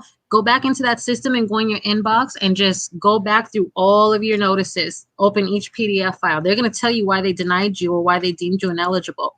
And if you look on the bottom of the letter, there's going to be something like, hey, if you don't agree with this decision or you want to contest this decision, it tells you the steps you need to go through for like reconsideration or for a dispute process. Man, I'm about to get all that back because that's some bullshit. You should. It doesn't hurt to inquire about it. But like I said, most people never keep up with that, or they feel, you know, like overwhelmed or whatever. And if you don't understand what it's saying, look up whatever, like you know, legal aid resources that are in your neighborhood. Just look up legal aid, unemployment, and your zip code. There's lots of resources if you start to really research and dig. Shit. And that's what they're there for. Put them to work. Keep building. Yes, man. Exactly. That's the other thing that's confusing. They're all government funded. Put them to work. Yeah, sure. You work for me. Actually, I was about to say they work for you because these are our tax dollars they're using. Oh, I got it to zoom in. Okay. So from where I see on this map, when I finally zoom it in, it looks like you right on the edge of it. You right on the edge of it, but you are inside of it. Remember what I said? Some people, you could be across the street or a couple hundred feet away, and then you don't qualify. It looks like you're right inside the line. When I say you right on it, like 120th Street, you right on it. You're right on it. Cool. You are right on the corner, but you're inside of it. I wish I could show you this screen. Does it let you screen share? If Ken folk up, I think he could pull it. He could pull here it up. It is. Yeah. Here we go. Share screen. Dang. Yeah. Wow. I'm gonna show you how close you are. Look, right on the hair of your chinny chin. And I'm gonna show you. I'm right on the other side of that thing. Hold on. How do I show this to you? I gotta see. Okay, can you see what I'm looking at? Ken folk gotta Bronze gotta put it up. Is Bronze awake? Maybe not. It's about that time. Look. Yeah. It's about that time. I'm about to text him. But yeah, I'm gonna do that. Wake up. You right inside of it. I'm gonna pull it up here. It's funny how it says NA, but like I said, when I zoom the screen up big, you're right inside of it. That's a trip. And it's called the what's the map called again? I'm gonna pull it up. Just Google into the address bar SBA low income map. Your view is gonna be a little different if you do it on a mobile device as opposed to the laptop. Okay. Yeah, this what the worst case look like. Yeah, I pulled it up so I can have y'all screen open too, because this is some bullshit.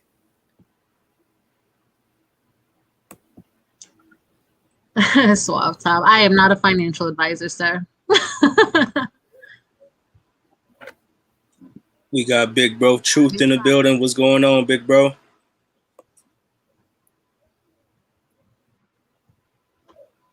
What's the word, Truth?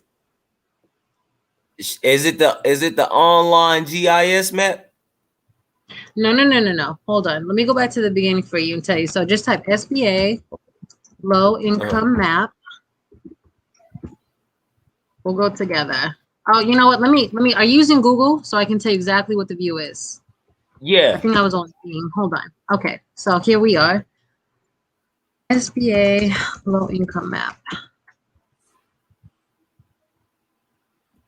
Okay, so don't go to policy map. Go to the second one. The second line says SBA targeted idle advanced low income community map.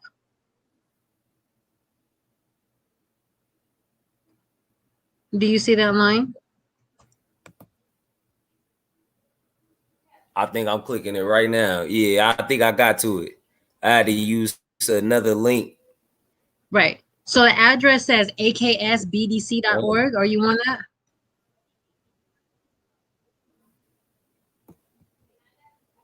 Yeah, let me go back. Give me like couple dozen seconds. I'm about to be right back there. Take your time. I'm about to just go to their site, unfortunately. Dang, and it moves slow on here. I'm telling you, it loads kind of slow too. They don't like this. When I It's tell not you, doing and you know anything. what? Are you on a laptop or what are you on? Yeah, laptop. I'm gonna tell you, as soon as you see it, screenshot it too. This map has changed so many times. I used to be located like right inside the edge of the zone, and they changed it on me and moved it like a quarter mile away. I should have screenshot. I'm like, I'm still kicking myself for it. Whoa. See, and it's still trying to load the page. I'm gonna do it after this because it's not trying to Like I pull it said, up all for you me. gotta do is SBA low income map, and it'll take you through it until you get to the part like enter your zip code. Okay. And you just want That's to what be I'm gonna do. inside a purple zone. And like I said, you're right inside the edge of it. That's a trick. Like I said, even if you don't have your tax returns in order, just look, try it anyway. Again, all they can do is say no. You want a no status right now anyways, it don't matter. See, and that no be a problem because it be when you really need it too. They be like, nope. Like, oh man, Hey. what am I gonna do now? Look, there's lots of people who have had businesses for decades upon decades, and they're getting no. Like I said, they're doing it to everybody. But like I said, doesn't matter what it is in life, you might be that one yes. It doesn't hurt to try. Income map. Okay. Was that Brian? Thought I heard him. I heard a snore. I said, you know, it's that time of night. It's out like a light. That's a trip.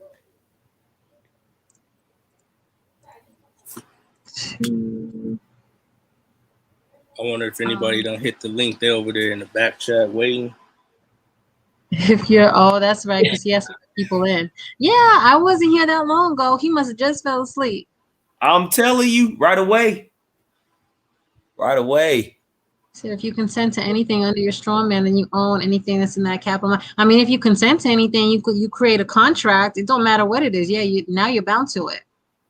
But that go back to what I was saying. Like your consent could be anything. If they come at you and say, "Oh, you owe 500," and you say, "No, I don't. I owe $3."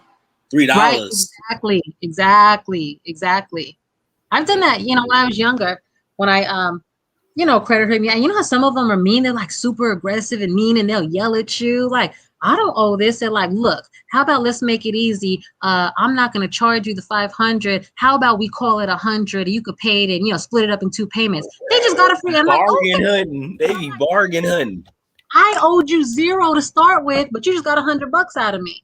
You start, but that's a negotiation tactic. You start highball, you argue, blah, blah, blah, go back and forth. They get you on a low ball, but it's more than 0, so they still made money. And the straw man is more than your name or what? Because I'd be confused on that too. It don't even matter about that. They have me on a recorded line, and I agreed to it. Mm-hmm. So at that point is you. Like, hey, and that's a straw man too. No. Straw man or not, I still agreed to it. This person, and then they sent it to me. I don't know what it means. I was confused when I first, like a couple years ago, started learning about this shit too. Mm-hmm. The straw man is really coming down to on paper being your all caps, your birth certificate. When we got into this whole United States corporation, like it's this whole shit. I guess when back in 1933, I believe Frederick FDR. He held a meeting or whatever the case may be with all the banks and everybody and announced to everybody that. Say it again. That was the bankruptcy. That wasn't when this was first created. It wasn't okay. I could be wrong. 1933 is the bankruptcy. Right in that time period, those preceding years, I believe it was 1932, 33, 34. They 32, I believe, 32 or early 33, they outlawed hoarding gold, which that's a really broad term. 33, they filed the bankruptcy, and then 34, they recalled all the gold and silver. They did not want you having sound money. And that's where you hear, we talked about this another evening, that's where you have those stories of old folks like burying gold or hiding in their attics or whatever because the government look, like the stuff we talk about, that would have been us back in the day. Like they told us not to do something, you do everything opposite of what like the news and government tell you. Hey, stack some gold away, bury it in a jar in the backyard, do something. You know what I mean? Because if they want it that bad and they're going in like this, you already know it's for a reason. Our money is not backed by gold and silver anymore. See, that's where I came across information where it's that, but then that's when they came and said, okay, now it's going to be backed by the birth certificates. They sold it off, and now they said it's going to be backed by the people, by their social security numbers and the work of the people. But from my information, it kind of all tied into that same thing, 1933, but it could be wrong. Well, yeah, that's the year of the bankruptcy. But the whole point is they've been working on this for a long time. Why do you think they're being so bold now? They're just coming out with all this socialist, communist stuff because they think they have it all in the bag. That's why they're not even being coy with us anymore. They're not even trying to keep it under wraps. This is like anytime you deal with a cocky person, they're just going to come out and say and be real aggressive with you and insult you and whatever. It's like that whole boiling frog thing. If you throw a frog in a boiling pot of water, they're going to jump out. If you boil them low and slow, they're just going to stick with it. That's what they've been doing to us forever. But the whole thing, remember I gave you the example of the personal check, where if you magnify that address line, or not address line, signature line, it's not a solid line, and it just says authorized user. Basically, you're the authorized user, authorized signature for your straw man. Is how I guess that's how I made sense to myself when I started studying this stuff, like when I was a teenager. Yes, you're right. You are right. That's why you are supposed to write that down when you sign. Right. They make us mix with it all the time because we don't know no better. I'm gonna tell you what. Back in the day, look, I'm telling my age. Back in the day, you could get your ID or your driver's license, and it was ready the same day. They printed it on the spot and they laminated it and everything. So the first place I got my driver's license was in Denver, was in Lakewood. When I moved back to Nevada for a bit before I went back to New York, I've had licenses in so many different states, but I went to Nevada. My father lived in Las Vegas. He retired there. So and I used to almost collect them like souvenirs. I'm like, I got one from this state, from this state, from this state, from that state. And remember back in the day, like the state systems, they weren't linked. You can't do that no more. If they look you up in the system, oh, you got an ID from this state. Where is it at? You need to surrender it or we can't issue this. And I just always tell them I lost it because you're technically not supposed to have, I got like 4 different states still, but whatever. But when I went to get my trade in my ID and just get a Nevada one because I was going to be there for like half the year, I just went and I didn't even have to take the driver's test. They just looked me up in the system. I had to bring a letter that said, okay, in Colorado, so and so has a valid Colorado state driver's license, blah blah blah. Gave that to them. They did my little vision test. They took my little picture. Waited for like 30 minutes. They printed my ID out right there. They laminated it. Do you know I had a grammatically correct ID? I was just talking mess to the lady. I'm like, that looks so ugly. Like I was being told, I'm like, that looks so ugly. My name in all caps. Can you spell it right? She spelled it right. Next, let me check my motherfucking ID real quick. Yeah, hey, I heard that. Wow, I heard that you could kind of still do that in certain situations because you do have the right to self-identify. So when you are going through certain paperwork, if you got a cool person on the other end, they may change it for you. Caps. Well, but they can't anymore now because most of them shit. You would have to go through somewhere like really small and hokey pokey. They still do it. They're like a typewriter type thing. But in most systems, like the DMV and government systems, it's already structured that way. It's already formatted that way to automatically do it that way. So actually, I'll show you something. Where's my? Hold on, let me grab mine. All caps. I gotta get that gone, man. Hell no. Whoa. I'm gonna show you something, and I showed it to I forgot I showed it to a NYPD one time, and I showed it to somebody else. They're like, yeah, you shouldn't have that. If they looked up who did that for you, like their tail will be toast right now. I don't know if you'll be able to see this. Man. See, that's what I tried to do too. I put mine up. Okay, you can see it. Check out it. my signature line. What does it say right there? Can you see it? Not really. It says all rights reserved above my signature. Whoa. Nice. I did this like 4 years ago, and I was shocked I got away with it. Because as soon as they see that, a lot of people get mad. They're like, erase that, do it again. You cannot write that. That's a trip. Yeah, I heard of some people having that like on the back of their shit, and that's how they end up getting away with certain things, because I guess the police and There's shit, they don't read it, and if they see that shit and they see that you already have that on there, they're not supposed to write you a ticket and stuff. So what the fuck Well, does what's this on the mean with back? the squiggly? What's on the back is your anatomical consent. That's for organs. That's all the address thing is on the, or the signature thing is on the back. I never fill that out.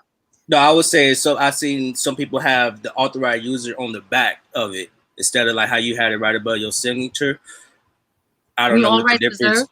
Yeah, all Well, rights what they're gonna reserved. do is tell you like once the format is done, because you're not the one that creates the format. Something, because I talked to somebody else about this, that it wouldn't do anything because it's like you're altering the final format. So say if you looked in an ID book, I used to work in casino finance, so we had this big, thick book, and it shows you how what every ID looks like in every country, in every state, and like all the other countries too. But America was in the front.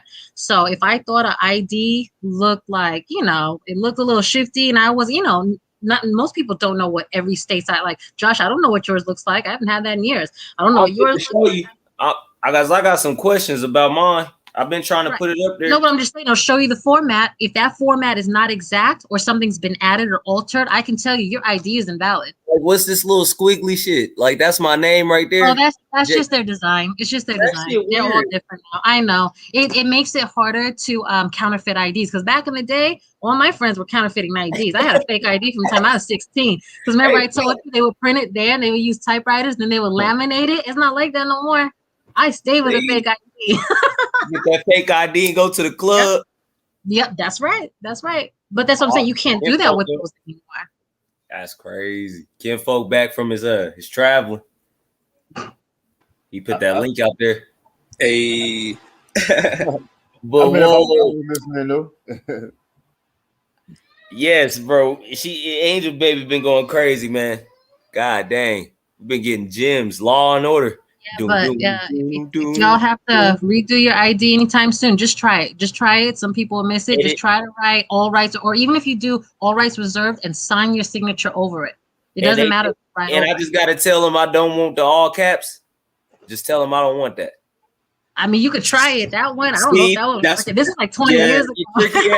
That's what I wanted to tell you. Learning from my understanding is when people change saying that they changing their shit and they giving their strawman back, they end up getting like into their own tribal government, creating their own trust, and they end up getting the tribal ID with their correct standing on that. And now they're under a separate jurisdiction outside of the United States corporation. So you will still have your ID, because that's what I was trying to tell. What's that nigga? I'm one of the dudes who I came on here one time. He always be in the chat and shit like that. He be acting like not rude. The other one, Cherokee. Yeshua. Oh yeah. When he was acting like he just threw away his ID and he doesn't have it anymore. Right. No, you still do have it, but now you have separate ideas at the same time. Because I would love to know how you get rid of all that. That's like because you still would use that when you, let's say you go travel and you go to out the country to where your tribal government isn't recognized by this country that you're in. You would now use your United States citizenship then. So it's just all about just operating and moving in your day-to-day life. You feel me? You will still keep that for certain situations. Yeah, because you have your driver's license still does not mean that you're not a national or whatever you have in your own government. You know what I mean? Okay. So there really is no way to get rid of the ID then? I mean, you could stop using it. Okay. But like I said, if you want to go out the country or whatever the case may be, they may not recognize your tribal government. Yeah. You know, for that. Nigga, who are you? Countries have their requirements for entering their country and all that. You would have to go by off of what their rules are and all that. So it ain't all this, throw your whole, that's why Browns was saying, you don't necessarily throw your whole social security number away, throw your birth, no, it ain't none of that. It's just about how you're going to operate now in your day-to-day life. I know people who have done that though, like completely gotten rid of, like disenrolled from the social security number. But they're like on this tip, like, look, I don't need to leave the country. I don't care about that shit. Right. Then I yeah, just want to be that's here. totally I different. wanna, Right. you know what I mean? But it depends on how far you're willing to go with it. How much does it mean to you? How much are you willing to operate within this? Which some, like, say for instance, people talking about, oh, I'm getting the vaccine and I'll wear the mask forever. I want to be able to go to DR to party. I don't care about that. If they're really trying to strong arm me with this, I guess I don't need to get on a plane ever again. I'll drive wherever I need to within the United States. It doesn't mean that much to me to get a little on my arm or suffocate myself. That's how far I'm willing to go. Facts. Same here. Big Or if fact. I don't ever have to work for somebody again, I got to figure out how to hustle forever, have my own little side business. If that's how far I got to go, I guess it's how far I got to go. Nobody's going to tell me what I can do with my body, period. That's what I'm saying. It really depends how far you want to go with all this. And some people, well, most people are just too comfortable. They're too comfortable and they're too attached to all their conveniences and, all the extra stuff. And I don't leave the country anyway. Go ahead, Kay. Check this out. Brother True, that's who Bronze had posted earlier of the ISELF Law and Master.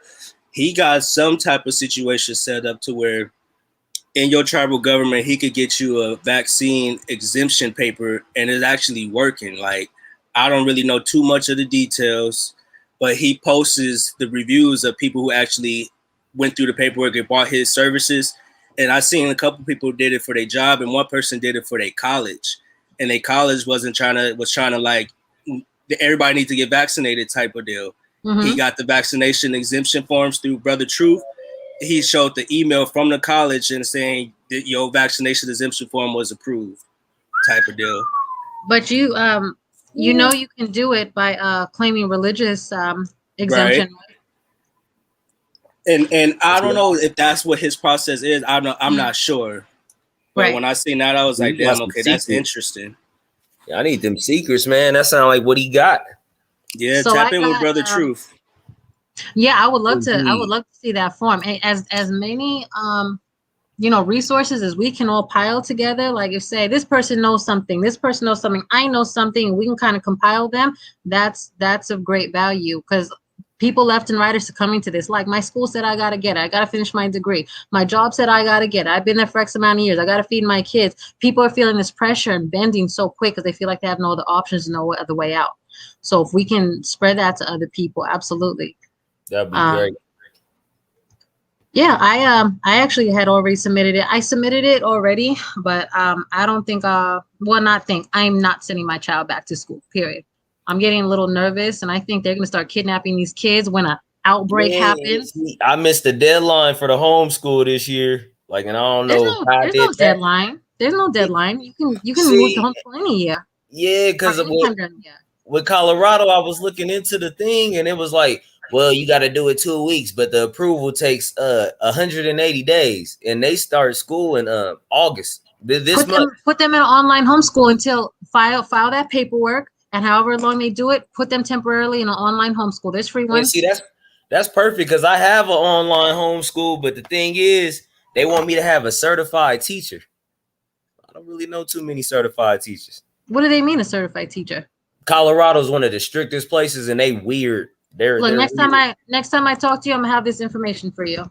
I'm like, what the hell is that? Because you could be a certified teacher. That's up. I'm like, I taught them from 18. I'm like, since the time they were here, actually. But when this shit first started, I was already homeschooling them, because they had said everybody gotta go remote. I said, man, fuck that. They could stay remote. Started the school, and then I kept looking through their documents. I have this information for you. That makes me so mad. That's what I'm saying. Yeah, so I don't want them back. They try to create all these roadblocks again to deter and discourage people. I said, what's a certified teacher? I could be that. That sounds like I could be that. But like I said, temporarily put them in online homeschool. There's free ones. Connections Academy is one.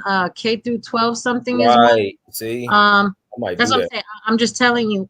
I just have this bad feeling too. But they're telling us what they're gonna do. This whole Delta variant crap. And I had people. I try to go to a couple. I guess they're like school board meetings, and they know who I am because I've complained several times all year. I told them I wasn't going to send my child back without a mask, all these things. And, these people that are like really supporting all the tyranny and all the mandates are like, oh, well, your child doesn't need to be here anyways because they're unvaccinated. I said, okay, keep gloating, keep defending your government. In a hot second here, you about to be unvaccinated status too. You know why? Because your vaccine, y'all keep getting all these hot doses. They're about to be null and void when they tell you, oh, you need more for the Delta variant, for this variant, for this variant. They're going to have y'all getting monthly shots. That's going to be the tight part. Y'all, you about to be considered unvaccinated too. But you're destroying your body. You're not going to have a soul anymore. But they send me these school districts emails, like, I'm talking damn near every day.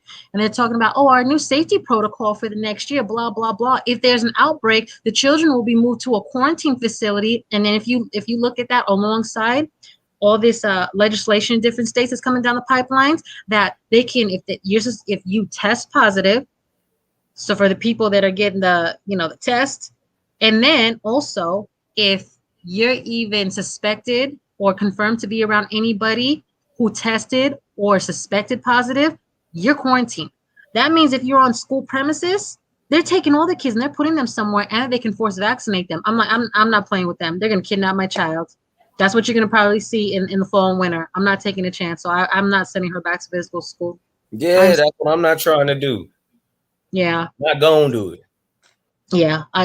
All it takes is one time. I'm like, I'm not messing with them. Yeah, they be on some shady shit. Fuck around, my children really can't even come back what home. This fall semester is gonna bring for the kids. Or there's all these things coming in different states, and it's all the super liberal states are worse. So I was telling somebody one day, for instance, like I know a couple teenagers that they're like, their parents are trying to make them get vaccinated. They're super scared, nervous. Like, look, I don't want this. I don't want to get vaccinated. And I'm real big. Like, I don't ever try to like step on toes and, tell, young people not to listen to their parents, especially when they're under 18. But that's something, it's life threatening. Yeah. You're literally putting their life in danger. So I've tried to counsel them and tell them, I'm like, look, for push comes to shove, be armed with this knowledge in your back pocket. Look up or I've helped them. Like, let's see what your state's laws is with the age for emancipation. Most of them are 16. If you got to go that way, go that way. If you don't feel safe, you're going to have to call and get help. Because I'm like, they're sitting here trying to needle rape kids that are like right on the cusp of, age of consent and all that. That's scary. If I was this age, I'd be on the same tip. Like, look, I'm not 18, but what do I do if my parents are trying to force me to get this? Or they say I got to get this, or they're going to make me get this. I can't imagine being a young person. Somebody was asking about diplomatic immunity in the chat. I forgot to bring that up. I don't know anything about that. I don't what's the context? Yeah. Hey, y'all got some gems. I'm like, you the right people. Well, like, what's the context? They're coming from like another country, or? Well, I seen when he put it in. He asked because when I was speaking on your tribal government not being recognized by another country, so I think he was pretty much saying maybe can you be a diplomatic immunity for your tribal government? Maybe, I don't know. But heck, like, not even trying to be funny, I wouldn't run to the U.S. for it. To this system point, I'm like, I wouldn't want to run to them anyway. I want nothing from them. Yeah, that's what I'm saying. Yeah, but that's what you set up your own government to get your own immunity and set up your own shit like that. Now it seems like now would be the time to do just that. Set up your own everything. Like, I got the homeschool part down, but that certified teacher thing is kind of like blocking me. Like, I can prove like we did hours, and I did it with just my children. So I'm like, what more do they want? I'm not getting certified. You know what? I know a couple of homeschool moms too. Like, they've homeschooled like that. They're career homeschool parents. I'm gonna ask them too, because I believe they did all that stuff on their own. Because sometimes whatever little thing that they make up for it. Like, I remember when I still did hair. I'm a career hairdresser. They said, to renew your license this year, you have to be certified as like a hygiene sanitation specialist. I'm like, well, what the hell is that? Literally, it was a class that took 20 minutes, but the key, you already know what the hook was. I got to pay another fee. Okay, cool. 20 minutes, pay the fee, whatever. That was literally my certification. They just want that money. Wow. So, I'm willing to bet that's what it is. You're going to have to go through a little mini course, and they're going to ask you for a fee, and boom, you're going to be a certified teacher. Okay, and I just go to who again? My fault. No, I said I'm gonna find this information out for you. Yeah, because I'm like, I'll just go and pay that little fee. That's cool. I'm like, give you a little stupid fucking money, get rid of y'all. That's what I'm saying. That's usually the hook. Anytime they ask for a certification, they're like, oh, another fee. Y'all just want some money. Boom, fine. Right. No, I'm gonna look into this. But find that interesting. Backstage too. So we got another legend about to come up too. Let's get OG in here. I'm about to mute up. Yeah, I don't think so because I've been trying to share my screen. Oh no. Let me call. I'm gonna call him real quick. I'll be right back. Yeah, all right. Yeah, I sent him a text. Yeah, he might be asleep. This is his nap time. Little digression. Yeah, this is an interesting subject though. What he said, if they're telling him he has to be a certified teacher, he needs a certified teacher. There you go. Oh, and I put my number in the back chat for y'all because offline type of things is needed. So send me anything y'all got, any time of the night, anything on me, because that's bullshit. Certified teacher, and I'm like, I've been certified since fucking 2018 to do this here. When I became a parent, I thought that certified me to do anything, and I want to homeschool. Yeah, but they don't want that anymore. They want the government to be your mommy and your daddy and your friend and your everything. Nope. I'm even teaching my children about sex. I'm like, I'm good on all that. Medicine, herbs, like you name it. I'm teaching them this corrupt system. So this was a fire bill. Everything, anything. I want to tell kids about that. I don't want the school teaching them any about. When they were teaching my daughter stuff, thank God, like I already had these talks with her years and years ago, ever since she was little. Ever since, matter of fact, by the time she was going to school, she knew about the birds and the bees and her own body and all this and that. I don't want the school teaching none of that. What they were teaching her is about, all this trans agenda and the LGBTQ elemental P community. Like, no, don't teach my kid that. I'll choose what I want to teach my child. But they don't want you controlling your child anymore. They're sitting here trying to tell you, you can't discipline your child. You can't make rules for your child. You can't no, this is my child. A load of shit. What's up, OG and Truth? What's popping with the guys, Good evening. Man? Hey, what's going on, family? Hello. Yes, man, just got back from fishing and shit, man. I like to be out there on that water with a pole in it. See? Hell yeah. That's what I'm talking about. You got you some new pets or what? No, my neighbors, dinner, man. pets or dinner. You're right. That's dinner time. Dinner time. Yeah, man. My stepdaughter, like, we better clean them up, bread them up, fry them up. Right. What's the name going to be? Dinner time, motherfucker. I give them to my neighbors downstairs and shit though. So that's what I've been giving it to. I ain't really into the seafood like that. And then, you know, my wife, they city motherfuckers. They don't know nothing about cutting and cleaning, and I ain't finna do that shit, especially if I ain't eating it. Fuck all that. I'm already knowing. I don't fuck with seafood either. I'm right up your alley with that one. I'm good. I'm a pass. But it's good to know how to do that. You right on the money. Yeah. You know, my mama and my uncle, man, they was teaching me this shit since a kid in Mississippi. You know, man, I've been hunting since I've been 4, fishing since I've been shit. I don't even know. Maybe even one was out there with a pacifier and a pole and shit with my mom. See, not me. I got to get out there. No survival tools, man. Hey, man. Woke up the screen share is on. That's yeah, my bad. Hold on. I'll bring it up right now. I didn't want to cut nobody off. My fault. Nah, you good. Fuck that. We can get back to that later. I just wanted to show this because it turned out as we was talking about it, Bro the Truth ended up posting what he actually is using pretty much to get people these vaccine exemptions, and it is a religious. Yep. And that's exactly what it is. Nice. Wow. But that's great. Good looking out, King of Higher Self.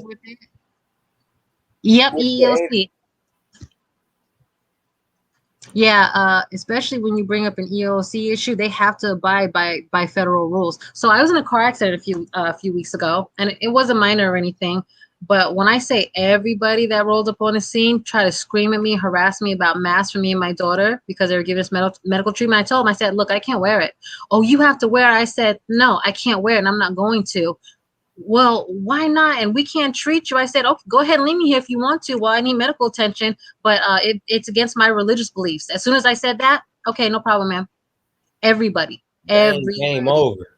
And but then when I got to the hospital, so they try to tell me, they're like, okay, fine, but when you get in the ambulance, you're gonna have to wear it. I said, my religious beliefs didn't change, so I still can't wear it. Okay, fine, whatever, ma'am. I got to the hospital. When I say, you know how they're like rolling you in the gurney down the hallways? When I say everybody that passed me try to yell at me, scream at me, waving, throw a mask on me and my door, I said, I told you I'm not wearing it. It violates my religious beliefs. If I walked in here with a burqa, you couldn't tell me to take it off. If I was a sheik and I had a turban on, you could not tell me to take it off. If I had a yeah, you could not tell me to take it off. It violates it. And I had there's this one male nurse, and he was like super gay guy, super flamboyant, and he was like going in on me. He's like, well, ma'am, may I ask what your religious belief is that you can't wear? I said, matter of fact, no, you may not. He's like, but I asked you. I'm like, and I told you I mind.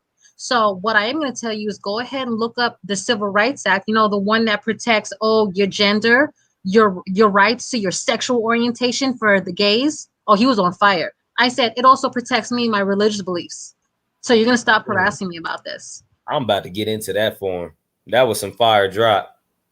Yeah, because wow. What's good, Omega Red? What's the word, family? What's up, brother? What's up, man? What's up, 112? What's up, everybody? Good evening. Respect. If you look up on any major corporation, whether it's Costco, Walmart, Target, any major corporation, when they have a landing site, when they talk about their company's mission and values, it always says something to the extent of, we honor everyone, regardless of gender, age, sexual orientation, disability, religious beliefs. It says all of that on everybody's mission statement. Everybody. Because it does. Because it falls in line with federal law. So religious exemption, people at first were doing medical exemptions. I'm like, do not give them a reason to ask you for a doctor's note. Say religious exemption. That's going to be our best bet at this point. Because you don't have to prove what your religious beliefs are either. Facts. That is true. Fact. Because every time people ask me for Christmas gift or birthday gift, I tell them, that's against my religion. That's right. You can use it for anything. I know atheists who say, no, that's against my religion. They're like, but you don't believe in God. So it's my belief. You can't tell me what my belief is. And you can't. That word belief, that's pretty broad and kind of vague. You can't tell anybody or refute what their religious belief is. Right. That ultimate tag team partner. Can't say shit about it and stuff like that. That's right. Ooh. Yeah, even Satanism is a form of religion. That's right. Sure. So is Wicca. The military recognizes Wicca. Yeah, that's what I use it. Hey, they want to do Secret Santa in your job place. I use that all the time. It's against my religious belief. Yeah, I'll be making it up. I ain't lying. What are you getting for your Secret Santa, bitch? Nothing. So if I'm not mistaken, it's Title VII of the Civil Rights Act. I'm about to pull all this up. Give me 2 hours. Yeah. But even though I'm just So check this out, what it says. So Title VII Civil Rights Act of 1964 prohibits employment discrimination based on religion. This includes refusing to accommodate an employee's sincerely held religious belief or practices. So that's what I'm saying. You don't have to prove you have a religion. It could be a sincerely held belief or practice. Just like back in the day, I don't know if like OG, you said obviously, situation with your daughter. Do you remember back in the day when they had philosophical waivers for vaccines with schools, and they've largely gotten away from them now? Yep, that is true. Because I used to file for them all the time. Yeah, because when I lived in New York, they had them, and they got rid of all of them now. New York City became a terrible place for that, so I had to start claiming a religious exemption. Yeah, we just we got some real vaccine papers. We just paid some money and got vaccine paper that say we got 3 shots and shit. They got wow. A bonding number on it and everything. You know, Hey, that's that, smooth as shit. That's smooth as shit right there. you know, man, you know us, man. You know us, man. Shit, we always got Right. some hookup on something. Y'all remember the yellow temporary plate shit? We used to be buying them motherfuckers left and right. Yup. I can't deny that shit. I mean, hey, bro, Cold. I mean, cause we all ain't taking that motherfucking jab though, but ain't taking the food, the masses and shit like that. I'm down with it and shit. We I gonna say, do it. I got religious belief and shit. And I say, I got paperwork. Hey, I was in the military, bro. I got shot up with so much stuff while I was in the military. Before I went to Iraq, I got a scar on my arm. And everybody They I make y'all know get that went to the military got everything. the same scar on their arm. I told them I ain't taking no more Damn. shot. Fuck that. I'm not Man, doing them that shit no more. motherfuckers denied me twice, man. I tried to go to the military twice. Motherfuckers told me no. I was like, damn. That was a blessing then. Sir, it's a fact. Yeah. The third time they called me like, got some good news for you. I was like, no, the fuck you don't. I see y'all getting y'all ass whooped by some niggas in some flip flops. I don't want no smoke. I don't want no smoke with that, fam. I was just trying to travel. I was just trying to travel the world and get some money. That's it. I wasn't trying to do no shit like Make that. some moves. I got shot up for Yeah, but they make you a free guinea pig too, shooting all that stuff in you. Yeah, I didn't even know that. SARS was going on in 2001. I got shot up for all that shit. Because they're happy to tell you government property in a heartbeat over anything. And we were government property. We were government property. They told me I was. They told me I was like way crazy and shit, man. They ain't want nobody like not mentally. They just said I did some fucked up shit. I'm unstable and shit. I was like, all right, it's all good. They was called. They good with the family. How everybody doing? What's up? What's up, OG? What's up, What's good, King of Higher Self? Salute. King, What's up, King? Fire drop. What's up, King of Higher Self? What's up, Bronze and everybody else on the panel? Good evening. What's up, bro? Salute. Peace and love to you all. Hope y'all taking care of yourself, man. Oh man, always just trying to get better every day and stuff, and just always be mindful of all this this fuckery that's around us and stuff, and people trying to get you to seduce all this bullshit. I'm always on my P's and Q's every day. I ain't gonna lie, man. I just feel like, man, shit can only affect it if you allow it. A lot of shit, man. Man, I don't even involve myself in it so it don't affect me and shit.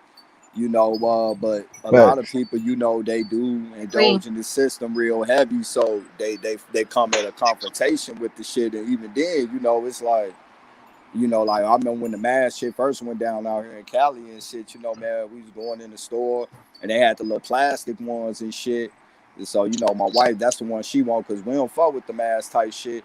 And, I almost had to beat up an old white dude because he running up quick and shit. I'm like, all right, man. No, say mask, motherfucker. But, hey, don't run up like that, fam. You'll get your ass whooped. Like, Because I'm the type of... I'm the type of person that's like... Yeah, and I'm the type of person like this and shit, man, like, I don't spend my money with motherfuckers that do some fuck shit with me.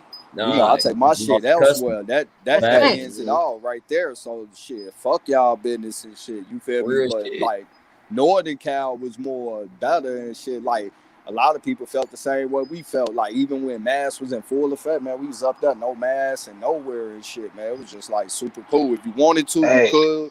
But for the most part, wasn't nobody fucking with it and shit at all. You feel me? Hey, y'all, like I work in health and shit. I'll just say this real quick. Go ahead. Oh, my bad. I work with several people that call it on my job that were close to me. I never got it. My hairdresser, her whole family got it except her daughter. And when I came get my hair done, I asked her, I said, "Damn, everybody got it." She said, "Yeah, except her daughter." Her daughter was the youngest. I said, "How you?" I looked and I started laughing. And he said, "Why you laughing?" I said, "Your daughter's smarter than all of y'all." He said, "Why you say that?" She said, "Why you say that?" I said, "Because she never thought she was sick, so she never got sick." Exactly. And see, that's what how I was she going didn't get nothing. That's how powerful the mind is, real shit. Like what I was gonna say. To me, it's a mind thing. If a doctor tell you sick, you get sick. Right.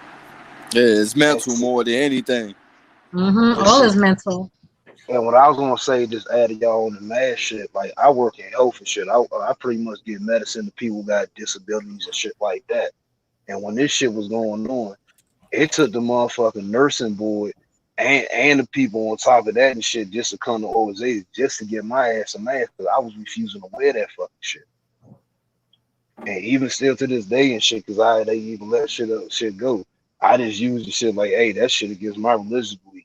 I thought you ain't religious and shit. I thought you ain't religious and shit. But I'm like, y'all motherfuckers don't need to know that. Y'all know when I say you people can change their mind just like the weather any goddamn I was day. messing with people so bad. I'm like, I got saved yesterday. Look, saved from the mask. Yep, me too. Since I said the same thing and shit. Yep, I got saved from the mask Don't and worry shit. about what I believe. I got saved yesterday. I had my spirit. I had my spiritual awakening when I get not having that motherfucking mask on. That's right. As I tell people, I'm lie. like, I got a special made mask. My mask look like Scorpion from Mortal Kombat. I got there a you special go. made mask. So my shit Mine too. I like wearing that They ain't even go fuck with you. Hey, Scorpion, one of my favorite characters on Mortal Kombat, though. I got a mask like that too. That's funny.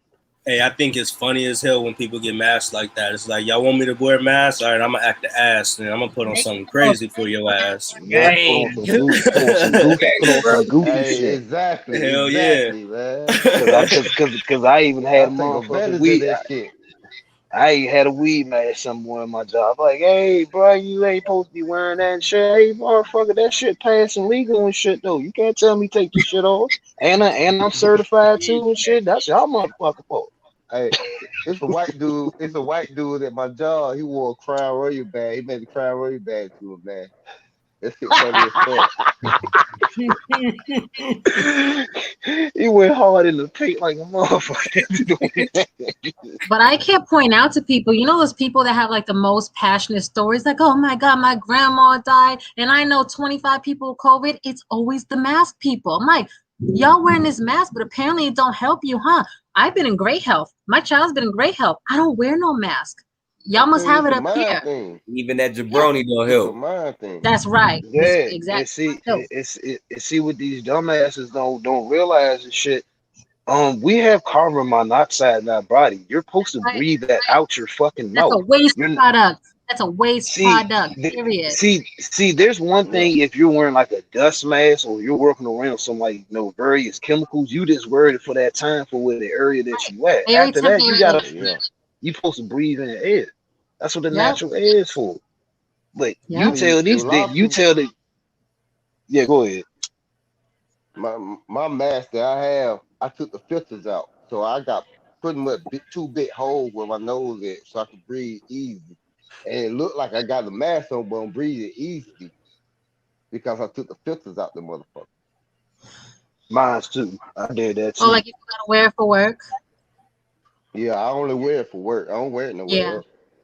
Yeah, same. I mean, I feel if you're forced to wear for work, I'm like, it sucks. But I'm like, at the very least, you can do something like you said to at least, you know, make it breathable so you're not suffering.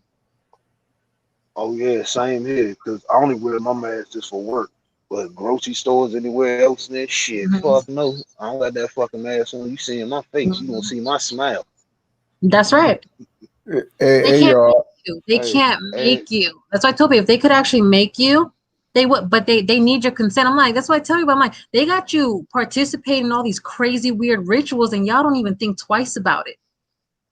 And they I'm cannot not make you release your medical. any of this. A lot of people don't understand it. They cannot make you release your personal medical record. That's right. Because I tell people, they say, oh, if you vaccinated, you don't have to wear the mask and shit. When you see the little sign in the store, I walk in there without no damn mask. Bitch, I wish a motherfucker would ask me about my personal medical record because I'm coming to here to buy a soda. Hey, get out my That's face. right. Facts. That's right. I tell people, just like I tell police officers, I don't answer questions. Have a nice day. I don't care who you are. I don't answer questions. And see the shit that's about it. And see the funny shit is about it shit too. If motherfuckers really did have this shit and things about it, first of all, none of us will be outside. People will be dying and all types of shit and stuff. Dropping And dead in the from street. right, and then two, usually you will show something shit and stuff that you can do some type of research to say, oh, this happened to this person, and that person. And don't never say none of that shit. All that shit they talk about shit and say shit that comes from fucking influence and the fucking flu. Yeah, coronavirus was coined for the common flu and cold in 1968. I tell anybody, look this up. That's exactly what it is. And guess what? This is what they said it was. Nobody could save us. Not your little bandana, your little panties on your face, your little pamper. No, but nothing could save us. There would be cars crash. I'm like, have y'all never seen any of these scary movies they show us? Planes falling out the sky, just crazy stuff everywhere because everybody be dropping like flies. It's airborne. Nobody could save you. Outbreak. Remember the movie Outbreak? Outbreak. Yep. Mm-hmm.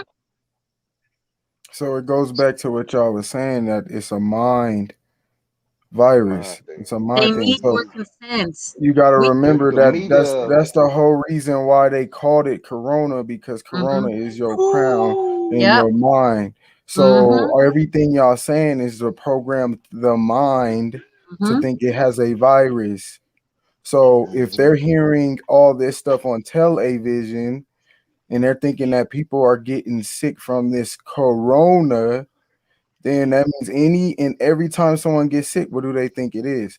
Let me ask y'all, when's the last time y'all heard someone having the flu, pneumonia, bronchitis, anything? Hey, bro, So it's the mind of thinking, or the illusion of the mind thinking that this is real.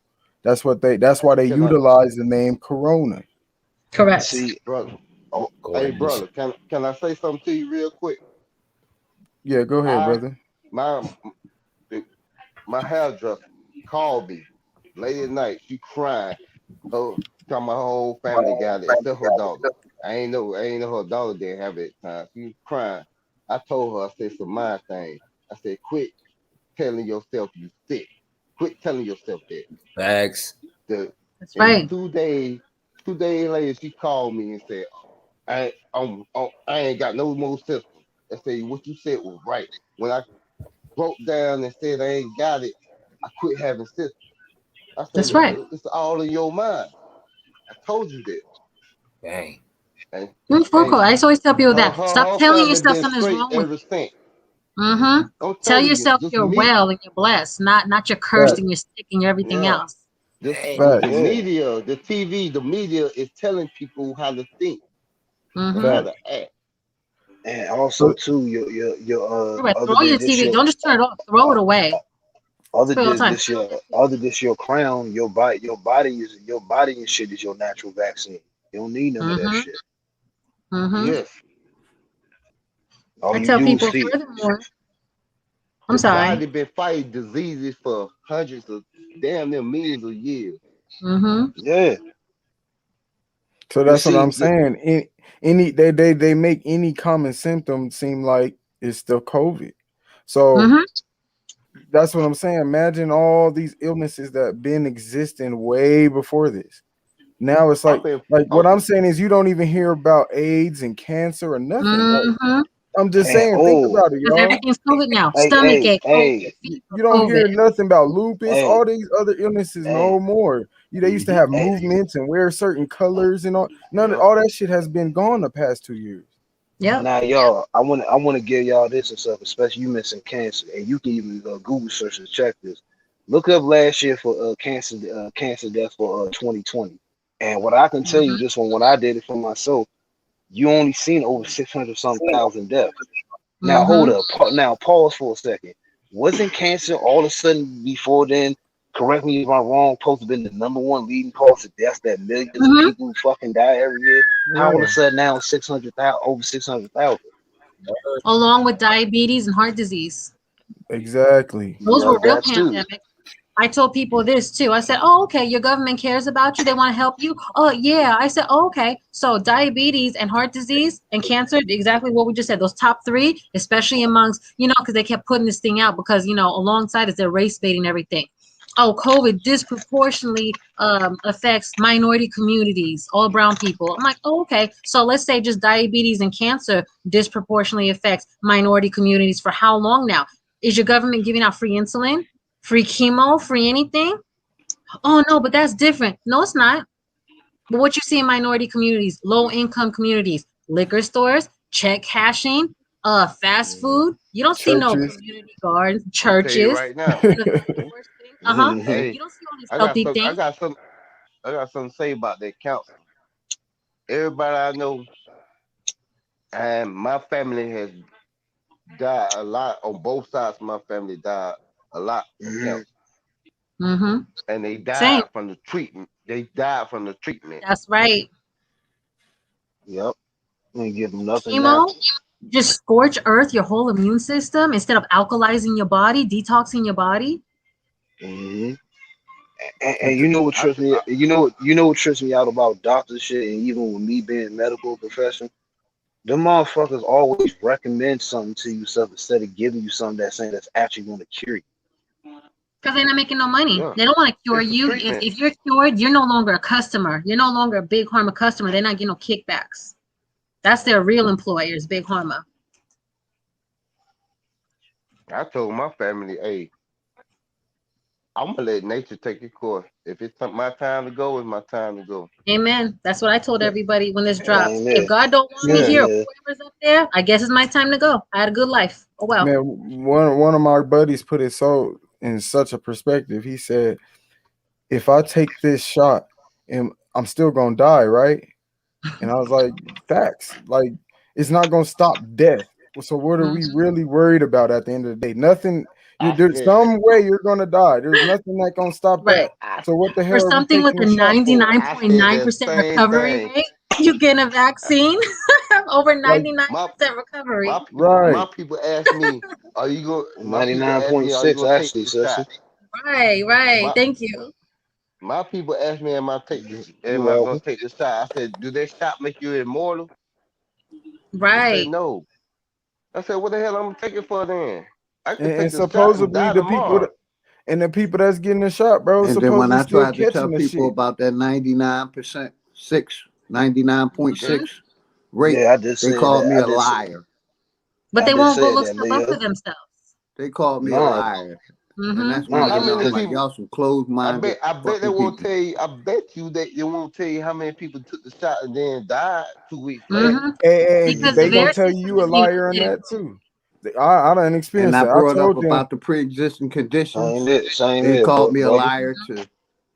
Yeah. No, same OG. I feel you. I get called a liar on a daily basis for saying the rest of this stuff, all of it that we're talking about for the past year plus, even before then. I mean, shit. Even in European news, they even outlawing motherfuckers sitting there taking the jab shot and shit because of the death they had and stuff. But not dumbass America. But not dumbass America though. Oh fuck no. No. We know Oh, we gotta be the ones like y'all the guinea pigs and shit. Yeah, y'all It's all gotta get us. political. They But try did to you see say the They dumbass a white America. They doing this shit on 77-year-old purpose, is more dog. healthier than a 40-year-old one of us. And Dog, that's they the be lie. trying to depopulate. Dog, they got a 10-year depopulation plan. This shit ain't no damn. correct? Right. They That's true. trying to do this. Did y'all see France though? That they're the first, I believe, the first or one of the first to mandate if you want to go anywhere indoors, France is gonna make you get it. That's what I'm saying. It's political. It's like every country doing something different right now. But along what you said about, Corona with the mental part, that's all accurate. I told people this furthermore. I'm like, isn't that funny? There was no Delta variant until the vaccine, but Delta as in Delta brainwave, as in you got to be dead asleep to keep believing this stuff. Look up where your brainwaves are at when you are asleep or when you're an infant age. It's a Delta brainwave, you dummies. Delta variant. That's not true. What you said, OG? That's not true. You a liar. Okay, go look some stuff up for yourself. Hey, bro. Prove Hey, me They I wrong. mean, they wait bro. until it get on TV first. They ain't gonna look it up. Exactly. I'm like, yeah. So y'all need to stop. Get your brain out of the nest. Look, they and see that's the funny thing, It's sir. not. It's not a lot of people Pe- have strong. I ain't gonna people say it's a love lot of dumb people in the world, but I'm gonna say it's a lot of people that don't have strong minds and strong So Correct. backbone. But you know People what else? just go But with the y'all, flow and just go with stuff. but y'all, what's it also is too. Fiction is more entertaining than reality. And that's the problem. Everybody wants to be entertained. That's the problem. They don't want to think for themselves. They Yep. want to be warm and cushy and have all their comforts and all the extra stuff and be entertained. So I tell them, bread and circuses. That's how they got y'all. Bread and circuses. Like, They want to be distracted from the truth. exactly. and it They goes want to so be deep with the distracted from their mental true aspect. lives or what's real. It goes so deep with the mental aspect too, because you got to think they're threatening to take away certain things from people that they're mentally attached to as well. So now you got Exactly. to think, and not just mentally, emotionally. So now Mm-hmm. they're playing with their mind and emotions by Right. threatening them by saying, "Hey, if you don't take this shot, you can't do this, you We're going to can't do take your that." toys away. They're treating You you know like what I little mean? babies. So We were they're talking looking about at that earlier before yeah, y'all they're came looking yeah, they're looking at it as if they're losing all the things they worked for or losing all the things they grew to be attached to. You know what I on. mean? And don't want to sacrifice. So that's what it comes down to. A lot of people aren't willing to sacrifice what they supposedly worked hard for in this system. People like us don't give a damn. We're like, fuck all that. We Because don't what we've care been about talking this. about most of the night, this system is fake. That's what I'm saying. Most people don't even like what Kay was talking about earlier when I popped on. If people really got that this whole system is fake, that the all caps, the fictitious corporation, they don't even treat you like a real human. This entire system is fake. Our money isn't even real. So many people put this paramount value on these paper pieces of dollars, which aren't going to be worth anything. They're not even backed by real money anymore. Like you said, it's all perception. All is mental. Like we were talking about earlier, when you talk about anything, how far do you want to go with this? Like this whole thing of them dangling the carrot. Oh, you can't get on a plane if you don't wear that mask. And what's coming down the pipeline is if you don't get that hot shot, guess what? I guess I don't need to fly on a plane anymore. I got people telling me around me. Well, I don't talk to them anymore like that, and they don't want to talk to me because I'm crazy. But they're like, oh yeah, I had to get it. Why did you have to get it? Because I have a vacation plan this summer. How you going to enjoy that vacation when you're dead? Angel baby, check it out though. This was so crazy because right now they don't give a People fuck if want you to got the be. vaccine or not. They're treating you just. That's what's so crazy. If you really, really paying attention, they're not treating them no different than us. These Yeah. motherfuckers got the shot for no reason. Yeah. Still Well, what's gotta going to wear happen the too? All still these gotta Delta wear the mask. variants, Still you're about to social be rendered distancing, all that shit. unvaccinated anyways, and they're going to come out with a new vaccine for the Delta variants and all the other variants. It's never going to stop. Once you give them permission once, it's never going to stop. So I'm not giving them permission at all. Period. This is just a test. This is a test to see Correct. how many people gonna go for it. They gonna push Yeah. something harder. They're pushing something harder. Yeah. Bruh, To the bruh, point where this is the Tuskegee experiment all over again and shit, but just pushing that shit with just different levels and shit. That's the way I see it. Mm-hmm. But I told everybody, if they could make you, trust me, they will make you. What you did. This is a litmus test and see how strong your will is. And everybody failed miserably. The masses failed miserably. Everybody's so weak and just daddy government said so. I got to do it. Like I'm an unattended woman, so people attack me endlessly at the grocery store because they perceive me to be an easy target. And I told them, they're like, "Oh, ma'am, we're gonna call the cops on you. Go ahead and call them. I'm happy to talk to them too." I asked them, I'm like, if I'm breaking a law, please take me to jail. It's your duty to. They're like, oh, well, you're not really breaking a law. No, it's not really. It either is or it isn't. So am I breaking a law or not? Well, no, you're not. All right, then. Have a nice day. Don't harass me.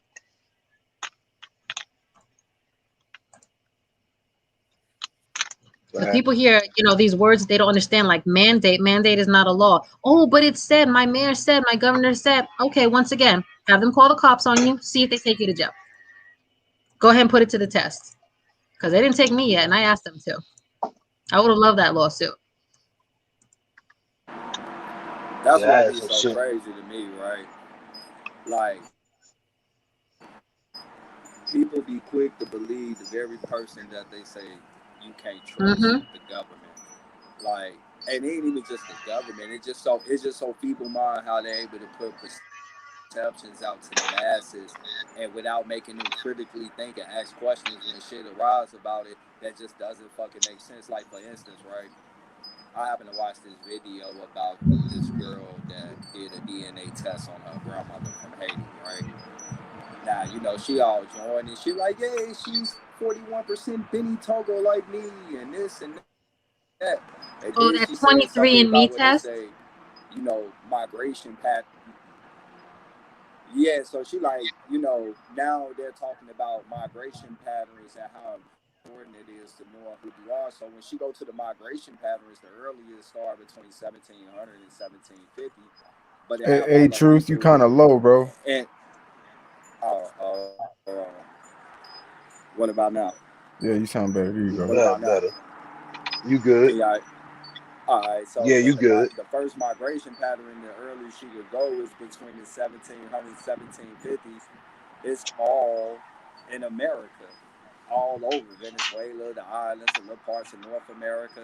Then they go from 1775. Now you see a migration of people from here into Spain and Portugal and parts of France.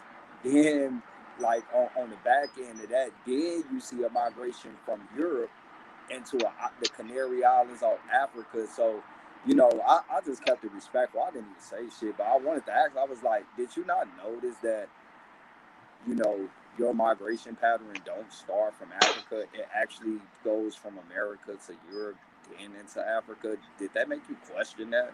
You know, and it's just because of the perceptions that they able to put out here, not just even on that type of shit, but like with everything, like with the COVID test, with the mask, you know, with so much shaming and shit, trying to get people to perceive minds and make them pick the battles that they want them to fight and just keep you distracted with bullshit.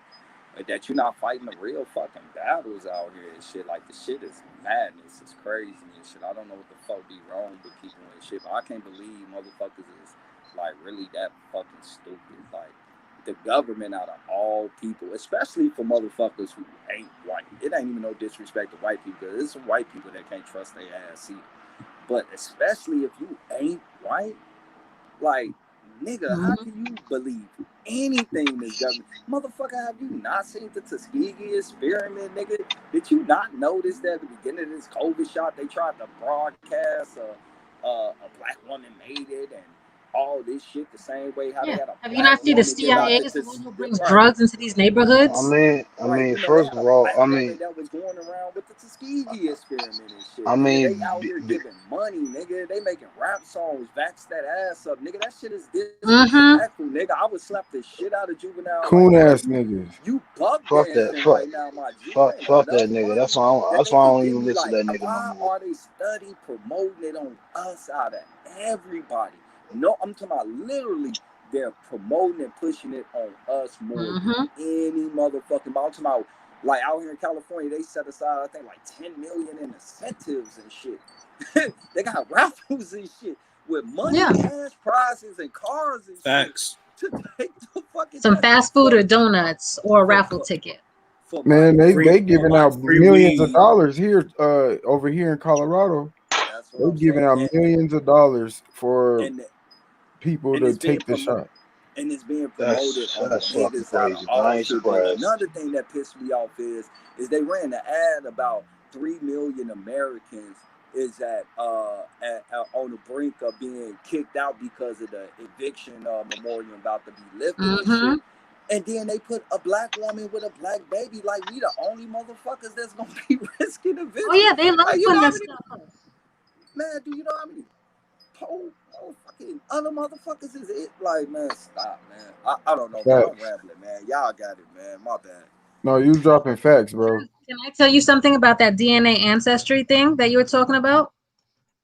I remember, because it's been like the past, that has been trendy or whatever. Well, like I say like the past 5-6 years has been like a really hot thing. Because I remember like people say, "Oh, are you gonna get yours done?" So I'm like, I don't trust that. I swear they're like harvesting DNA or they're looking for somebody, like specific bloodlines to probably try to extinguish them. Oh, you crazy? Why you say stuff like this? But you see how it really kind of segued into this whole COVID thing now too. It's like they want your DNA so bad. Even now, if you don't get that vaccine, you got to get this up your nose once a week. Fact. Why you want to put stuff up my nose so bad? Because it has all that nano stuff in it and the graphene oxide. That's so true. That's why. But the That's why. all is doing is, and like the sisters brought up the other day on their show, you know, the vaccine is coming in as a defense mechanism, taking over the job that your immune system supposed to be taking over. So here it is it's something coming in that your immune system's ready to attack, but it's already a line of defense that popped in ahead of them. So what happened when your immune system is not working, is not active? It breaks down, it deteriorates. And then if your immune system break down and deteriorates, that's gonna fuck with other problems in your body that's gonna break down and deteriorate, and you're gonna drop dead. Like, can I say something about the DNA and stuff? Because when I was in the military, they shot us up, took our blood. 5 years after I got out the military, I got a phone call saying your blood type and your DNA match up with this person. Can you donate bone marrow?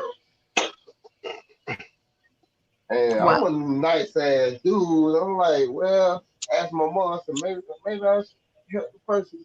My mama said, it's been 5 years since you've been out here. What the hell they asking you? I said, you know what? All the people in the military, you right. What the hell they asking you? Right. Right. Trying to pull you in to do something weird to you. Hey, can I just say and something? I decline all that shit. Quick? Now I don't donate nothing. You can't get no blood, no goddamn. You can't get no. I don't even show piss test no more. Real shit. Hey, let me say something to Swan told in the chat, because he, you know, what he said is right. The thing is, DNA could definitely link you down with real blood relatives, and that's why I always tell people, you know, don't fuck with that percentage shit. Go see who did they physically link you with. And a lot of times with niggas in America, all the people they physically linking them with is right here in America. You don't find none in Africa. So if you got this high ass percentage in Africa, you should have at least one ancestor that is there. Well, not ancestor, a relative that is alive today in that fucking area that they can link you with, just how they linking you with all these people you didn't know in America. So it'll tell you who your blood relative is, and you know that's how they basically basing the migration pattern off of where these people was at and where their relatives go. But when it start going down into you this percentage and that percentage, and you ain't got nobody in that area that's a relative, come on, you know, that's the part that I don't like. You feel me? Bro, and it's always the simple fact is that, you know, they don't want to tell the truth about niggas being here in America. They want to keep pushing the narrative, so they always trying to build a story around Africa. But when you start asking the critical questions, you know, the shit fall apart and shit, because DNA do work. You know, it can tell you who your relative is, the mother, the child, etc., etc., etc. Well, but if let me you're just really say, from like those places, they give a percentage out. You got to have at least one cousin, a second cousin, or somebody in that area. And a lot of people I know took that test. When they start talking about actual people living, they connected to, they all been right here in America, except for one person that I know, and that ancestor went over there doing that back to Africa shit in the 1800s, because they was able to trace that person back and seen where they was on the ship that left from Philadelphia to New York, and then from New York into Europe, and then into Sierra Leone, then into Liberia. So, you know, the real brother. My bad, you got brother. it. Well, let me go ahead. I don't want to say I knew about my family history back in the 80s from brother talk. From all my family history, they go to Abbeville, South Carolina. That's when people be telling me about this stuff. I just look at it and laugh. I'm like, I've been known about my family history. And all those slave shippers, we never even heard that until the late 80s. Motherfuckers would laugh at you talking about you from Africa in the 80s. When I was growing up, they laughed at you. They think you from America. You're Indian. Right. Yeah, the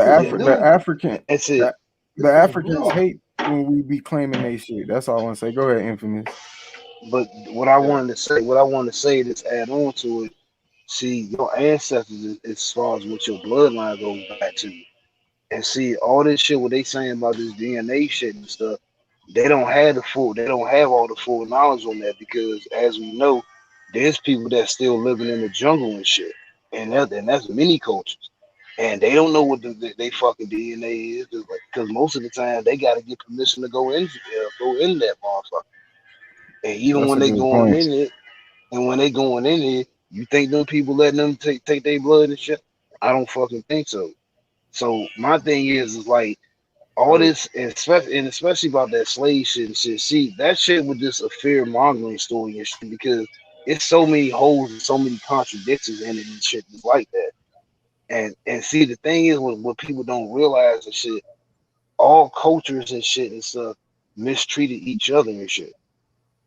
And what the thing is, so that shit was just labor and shit because they gave people land and shit, and it was just saying just basic like whether you got low wage labor and shit or you did free labor and shit. That's what Like that slave shit. That's what that slave shit really is. It's not that other shit how they saying you got beaten and this and they did this and raped women to farm. Nah, man, that's some old movie Hollywood shit. every time anybody argue with me about tricking everybody about the Africa, I'll go back to one island, North Sentinel Island. That shit ain't been touched for, they say, for like 50, 80,000 years. But how them damn people spend all their damn time and they black? Well, first Everybody of else all, move around. this is the problem and shit. What they said.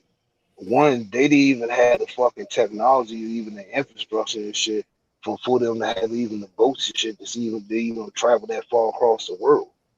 Because the shit that they had, the times where they tried to say, well, all this slavery shit did, they ain't nothing to have the sailors that could fit no more than like 20 or 30 people and shit. And it take them like saying this no more than just a year to try to travel across the world. And they couldn't do it and shit because they didn't have food supplies to do it and shit. And shit from the weather and the waterways current. So when you just start putting that and stuff and then all that shit they saying and stuff, it'll make a lot of sense. Because I don't think you understand. I don't think you understand what I'm saying, brother. When I said the North Sentinel Island, it's forbidden for anybody to go to their island. But they said they blood go back 50,000 years. How the fuck would they know if they can't never touch the people, if they never reach back to the people? You see what I'm saying? well, that's right. Now I get what you're saying, but see, that's what I'm saying. That's a contradiction, and that's the bullshit. It's a straight up lie. It's a lie. Right. Exactly. Because just like you saying, because one, if you couldn't get there and shit, so one, how would you know how many people are there? Two, you can even verify that even fucking happened. So now it's just like saying it's a fucking campfire story. Exactly. That's what I'm saying. These people just sit here and just straight up lie to these people. And people believe it. I don't understand it. Why people They indoctrinated, man. They be soaking up this shit and they attach their emotions to this shit. So they be thinking it's like, oh damn, that didn't happen to us, and they be showing all this things what they be showing you. But see, they don't sit there and stop and don't take their emotion out of it and just observe it and stuff and really just put some logical sense.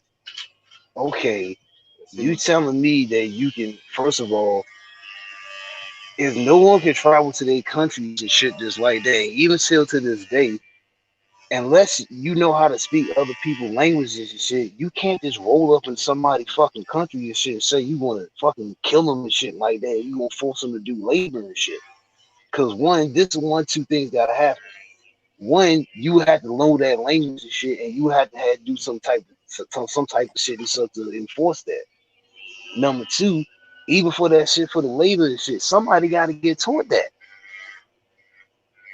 So if these motherfuckers, we like I said, we already know the shit is a lie. That these slave masters trying to say they did this and did that. Well, if they didn't teach them how to do the fucking job and shit, so how you gonna get somebody to do the work? and three, they are outnumbered. If I went to your crib right now, your people gonna outnumber me. You know what I'm saying? My people. Mm-hmm. People don't look at them numbers. Exactly. The whole story it don't make sense to me. Right, none of it. All of them were bullshit. It just a fear mongering tactic and shit that gets you to believe in some fantasy shit, and to keep you at a down, victimized ass state. Because it's just like, you know how we saying about this bullshit ass virus and shit. It's all in the mind and shit. It's like, you know, we talking about with the slavery shit. It's all in your mind. This coat, I used to ask myself, how the hell these people came over here and conquered our damn land and took over our people. And then when this COVID-19 came out, and I seen how many people were so easily influenced off that shit, I said, God damn, that's how they did. Just tell some bullshit, people just believe it. Yeah, and see, it's very few of us that fought back. It's very few of us that actually fought back. But see, what also debunks the slavery shit is when you read about the Beacon Rebellion, and when you read about the Beacon Rebellion, they passed that in 1675. And the thing what they said on there, that's when they start saying like, oh, if this person gets with this person, they can enslave you and do this labor and things like that. And it couldn't be no other cultural marriages and things of that nature.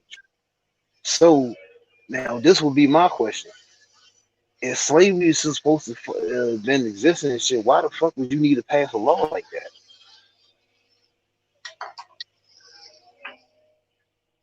Right. My thing is why we became African Americans in 1978 when Jesse Jackson did it, and not in 1932. 1988. Mm-hmm. Because the thing is, Leo, and like I was talking about that Beacon Rebellion, and it goes to this other thing called the Amnesty Act. When you read about what the Amnesty Act, and then you read about the Beacon Rebellion, they wasn't referring us as African Americans. They wasn't even calling us black and shit. They was calling us like you was a native Negro, or you was an indigenous Negro. And if you was from Africa and shit, they called you an Afro Negro. And a white person was saying his name, and they just called you a Caucasian.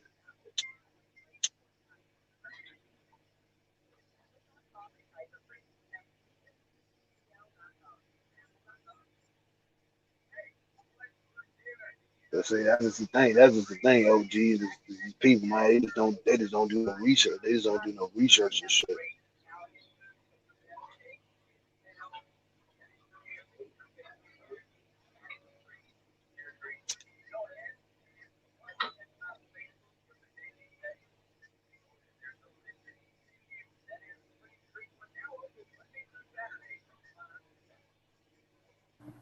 Yep.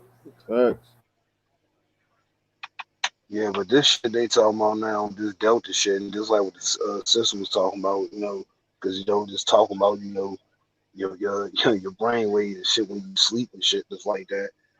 You know, people just don't be getting it, man. It's like, and I keep telling them like they ain't gonna stop with this shit, and it's just like saying what y'all been saying too, is like saying it's gonna be pretty much like a 10-year plan for this shit and stuff like that. And the reason why you can say that, because one, a fucking vaccine really takes about like 10 years for it to saying that if you want to come out with it and see like what it does, stuff it is and safe things just like that.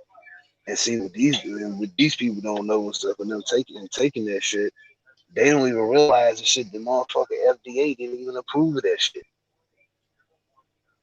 It don't matter because the FDA been lying about shit anyway. They lied about the safety of the flu shot. They lied about the Takahili experiment. They've been lying about shit, so you ain't getting no accurate information from them anyway. You're getting the information that the system want them to put out. They're not working for us at all. They never have. Right, and you correct, Leo, and I'm not denying that. What I'm just saying is going with how these indoctrinated people with their thoughts and shit, they're not even using what I just said for that example. So not even to think fucking straight for that. Like, wait, did the FDA approve that? And then they realized no, they didn't. So even though, like I, like we know, still know, because all of them still liars and shit, and things like that. You're not even checking that and shit and stuff, and you're still doing that. Like I say, it's pathetic to me. It's some weak shit to me.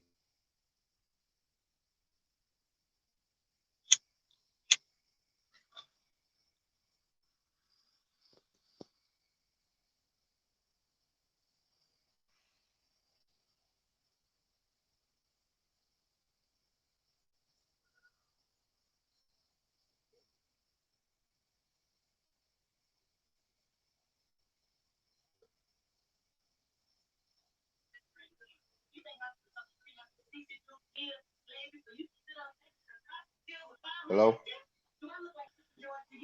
I'm still here. Got quiet in this motherfucker, but we gave pin drop Yeah. God damn. Yeah. Everybody take an interlude break and shit. I ain't know about and shit. The light in the J going bathroom.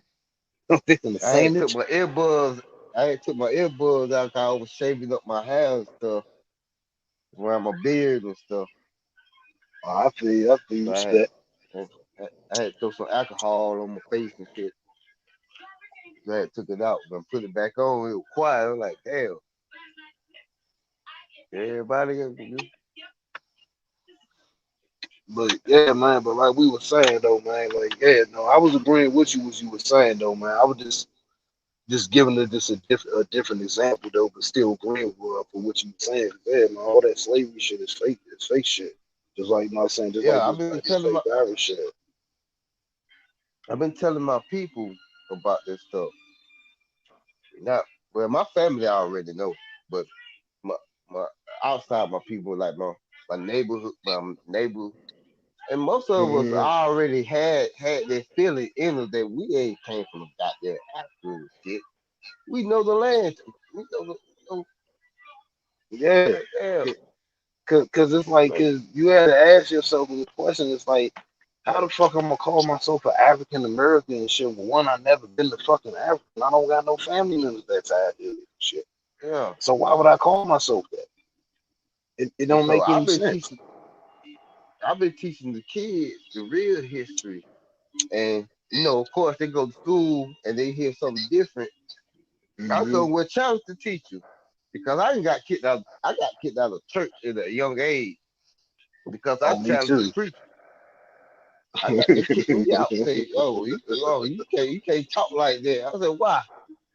I'm asking questions. You can't answer my questions, so I get kicked out. Hey man, big respect to you though. Same thing happened to me and shit, man. Cause I question that Adam and Eve bullshit ass story and shit and stuff like that. They got real mad about that shit. They kicked my ass out. My question was, in the book of Genesis, it said Adam and Eve could eat from the tree of life, right? But they cannot eat from the tree of knowledge. So I asked the preacher, I said, well, there. So I said, well, is knowledge a sin? Why they can't eat from the tree of life? You're like, cause God told them not to. I said, so why God didn't want people to be smart? And you're like, you gotta get out of here. You ask too many questions. Kick me out damn church. So I went to my damn mama like, that don't make sense to me. Y'all tell us we got to go to school to learn so we can be smart, but we go to church and they tell us that knowledge is a sin. Right, that's the dumbest shit. That's the dumbest shit you ever heard. Yeah. I'm a kid asking questions and can't nobody answer me. So I'm like, man, you know what? This shit bullshit. Yeah, man, because first of all, for one, first of all, ain't no man can have no fucking woman and shit, bro. Come out they fucking with. We don't have no fucking estrogen. Ain't no dudes having no babies and shit, bro. Ain't nobody want to go through nothing like that. You know, that's one thing we always want to respect our queens for, so, you know, saying, you know, carrying that birth and stuff, you know, and giving it. And then I asked, I said, well, after Abel killed Cain, or no, after Cain killed Abel, how he go get married if they were the only people on earth? I asked that quick. Right. And then too, what also don't make no sense. How the fuck you supposed to say this supposed to be a god and shit, and the person murdered his fucking brother and shit? It don't nothing. And he get rewarded. He get a fucking town named after him. Yeah, shit is that? Of course, they can't answer my question. So, if you can't answer my question, then I'm gonna look at you like you don't know what you're talking about. Yeah, and they can't answer it logically either because they gonna throw some bull. I'm gonna do my own. I'm gonna do my own research. One thing my brother taught me, when I said my brother taught me my family history, he always taught me if it's a book, read it. Read it from the beginning to the end. I done read the Bible, the Holy Quran, the Book of Judah, I done read the Book of Enoch, the Book of Jasper, the Book of Giants. I read all that shit. I read it from the beginning to the damn end. Yeah, and when anybody asks me different shit, I got the knowledge in my head because I read it as a book. My brother used to sit and read the dictionary like a straight up book from the beginning to the end. Hey, like I always ask them, if your God is all curing and almighty, why the fuck is you taking the jab? He can cure all diseases. He can cure everything. Why are you taking it? They never answer my question. Exactly. I say if the jab is so good, is it gonna make you immortal? Because I know I can sit here and quit smoking today and get hit by a car tomorrow. I done been through 2 wars. I've been in 2 wars. I done survived. I'm gonna enjoy my goddamn self. I'm gonna eat the food I want to eat. I'm gonna drink my damn drink. I'm gonna smoke my damn smoke because I damn did my goddamn duty. Fuck all that shit. I wanna enjoy my damn life. Now I'm out the bullshit. I'm gonna enjoy my damn life. And when I die, I die. One thing you cannot get away from is death. It's gonna come. If you so scared about death, you can never live.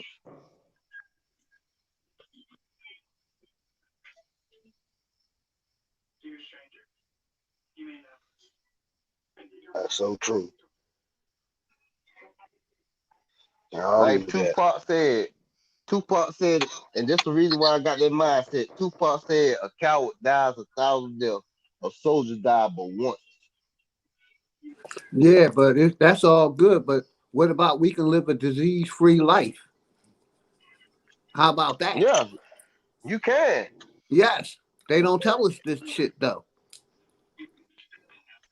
Brother, I'm from South Carolina. I'm from the country. I'm from the country. I got cows, goats, all that. My grandma, our pharmacy was the backyard. You go out there and you get these certain herbs out that grew wild, came back in, bam, and you good. I mean, you sick one day, next day you fine, and your ass going back to work out there in that damn yard. That's how I grew up. Just saw this shit running to the hospital and getting all these injections and shit and popping the pill. We didn't do that none of that shit. Hey, not to cut you off, I was just saying, dude learning. He backstage in the panel. We trying to jump on.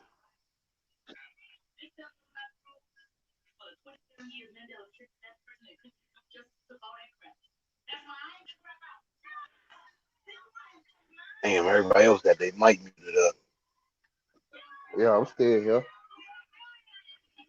Yeah, because learning and building. Yeah, he I am backstage. so sorry. I was eating something, yo. I was eating something, doing dishes. I'm here. Hey, Oh, do okay, your thing, lady. Do your thing. It's just learning and building. He was backstage. He was trying to jump on the panel. Oh yeah, he's been on the back end for a minute. We have to wait for Bronze to wake up from his interlude. Braun loves to get on here and start the chat and then go to sleep. I know he probably got his little pillow and shit, sitting there dreaming and shit. He's like, man, I'm dreaming. I got a fucking live show going on. Like, nigga, what's going on? Wake Braun's your been ass up. greased his scalp and made sure his braids didn't get messed up, sleeping his computer desk. Hey, like I said, hey, I'm a country motherfucker, so y'all can go on my IG. All my videos, me being country as hell. Hey, bro, do your thing, man. Shit, ain't nothing wrong with that. My IG name, Vegeta Red. Vegeta Red. VEGITA RED. That's all my shit is, country shit.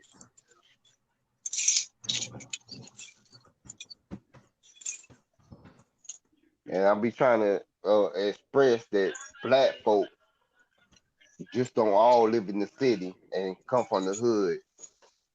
There's plenty of damn black folks out here that got land, that farm the land, but you don't see that shit on TV because the white folk control the media, and they sitting here trying to tell you some other bullshit.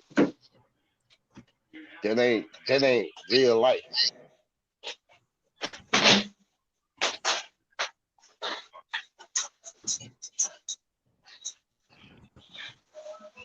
That's true.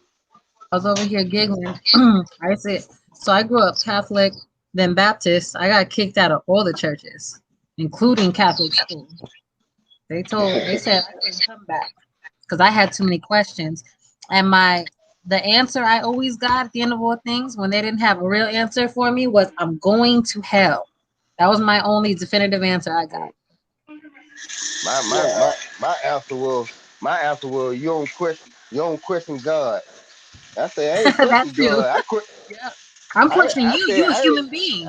You a flesh to flesh human being like me. Mm-hmm. I ain't got kicked out church, school. I ain't got kicked out my grandma's house. I got kicked out my grandma's house once. Yeah. Yeah. And shit, I got even when they be having those little church little building fund when they be having little eating little dinners and every shit thing.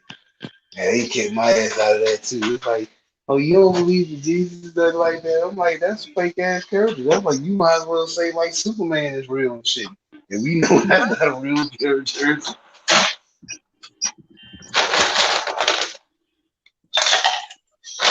I got kicked out my grandma's house as a kid. Cause I say I like Spider-Man better than Jesus. Oh yeah, I ain't gonna like that. Like, who is that white Jesus anyway? Who is that? I told my grandma, I said, they're both comic book characters. She mad at me for. Right. Yeah, my mama whooped the hell out my ass. But she whooped me hard enough not for me to change my mind. Oh yeah, I got slapped in the backhand. I still say that. Oh yeah, I'm an 80s. I'm an 80s baby. 80s baby. You used to get your ass whooped. Yeah, especially that switch too. They pulled off the branch too. Pick the switch. Oh yeah. Pick your own switch. Don't pick the little one. Yep, I know. They always get there. They was one of them big lumpy ones and shit. I hated that shit. In the 80s and early 90s, you got your ass whooped at school. You get paddling in school. Oh yeah. Oh yeah. Yeah, that paddle. Yeah, I know. That was my gym teacher. I used to laugh at the motherfucker when they tried to paddle me at school. I like, y'all don't hit hard as my mama. Right. She get regular practice with this. I say I got a high tolerance for fame. Cause I always question everything. That's one thing about me. I always question everything. So I have to do my Same research. here. And I'm not that type person. Just if somebody tell me sky blue, I'm going outside to look see the sky blue. Then I'm gonna ask, why is the sky blue? What happened for the sky to be blue and not green, not purple, not red? I'm gonna ask that question. No, Then I got they to want you figure to out not all look that and shit. just listen. They want you just Yeah. take it on their word, even if it looks different. I don't take nobody for their word, even my You own should. parents. You got to explain. I'm the type of person you got to explain to me before it to make sense. Mm-hmm. Yep. I did shit. I did that for my daughter because even her science teacher, he said they asked me a question like, "Hey, why your daughter sit there and say space is fake and shit and things like that with the stuff we teach?" I'm like, "Cause that shit is. It's all computers, CGI shit." I'm Hey, like, I mean, it's just like religion shit is fake and everything. It's all a belief. I Say mean, yeah, they do. it's just as fake as Santa Claus. Right. And my daughter said that too to her. They say, "Who's your Santa Claus?" and hey, everything. I said, well, my mother, my daddy, or my family, whoever give me something. remember I told you, my hairdresser, her whole family got COVID except her daughter. Yeah. She is the one. Anything that goes on, she always questions shit. Or her That's daughter. why, yeah, her daughter. She's a smart one So then. that's why I laughed when he said everybody got it to her. I started laughing. And they're like, why you laughing? I said, she's smarter than all y'all. Mm-hmm. She's the one that questioned everything. And she always loved to pick my brain. I tell her, I say, you think you slick, but I'm slicker than oil grease. And she like that. She like, you slicker than oil grease. I'm gonna get you. She like, I'm gonna get you. I'm gonna get you. She always asks me questions.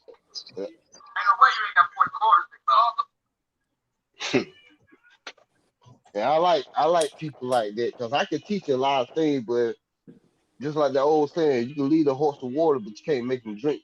They got to want to drink that water. And ain't too many people out there that wanna know. A lot of people just take what they heard here and just go with it.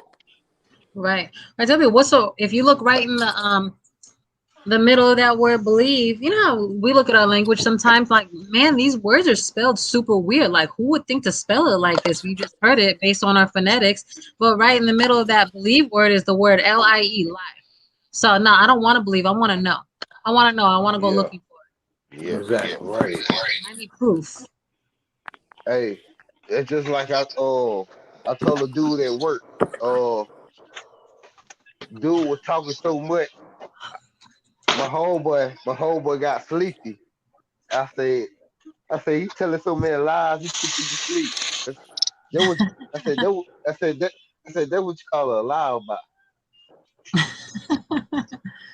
Right. Mm-hmm. I mean, see, and that's what you think about it. They lie to you so much that you keep sleep. That's why these people running around here talking about they woke. Y'all ain't woke. Y'all sleepwalking. Mm-hmm. Bullshit. Yeah. So Y'all somebody tell still, me they woke. I get nervous. I don't want to hear that woke word. You telling me you about ain't yourself. woke up. If you woke, you wouldn't be saying you woke. That's right. Right. And like even people like us is like, I don't even say that. So I was like, no, I always seek truth. And like saying in That's the success. And that's like stand on truth and proof. that's that's like when somebody say I'm from the hood. I'm like, nigga, you ain't from the hood because you would have just said where you from. Because nobody in the hood called it the hood. Right. It's where you at. Right. All that shit is Right. fake to me. It's easy to see the fake from the real if you really think about it. Mm-hmm. Yeah, you just observe people. Yep.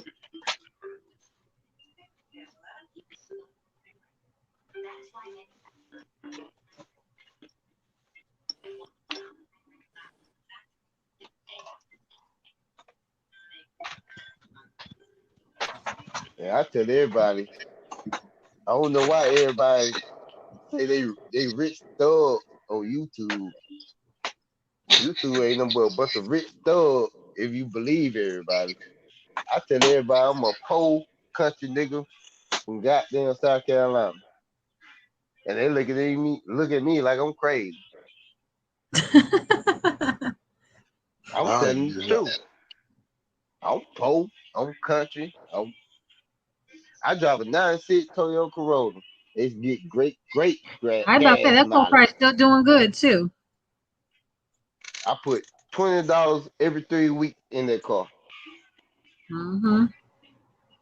I drive it back and forth to work. Now, I ain't finna put my bank account online. Then motherfucker be damn looking at me differently.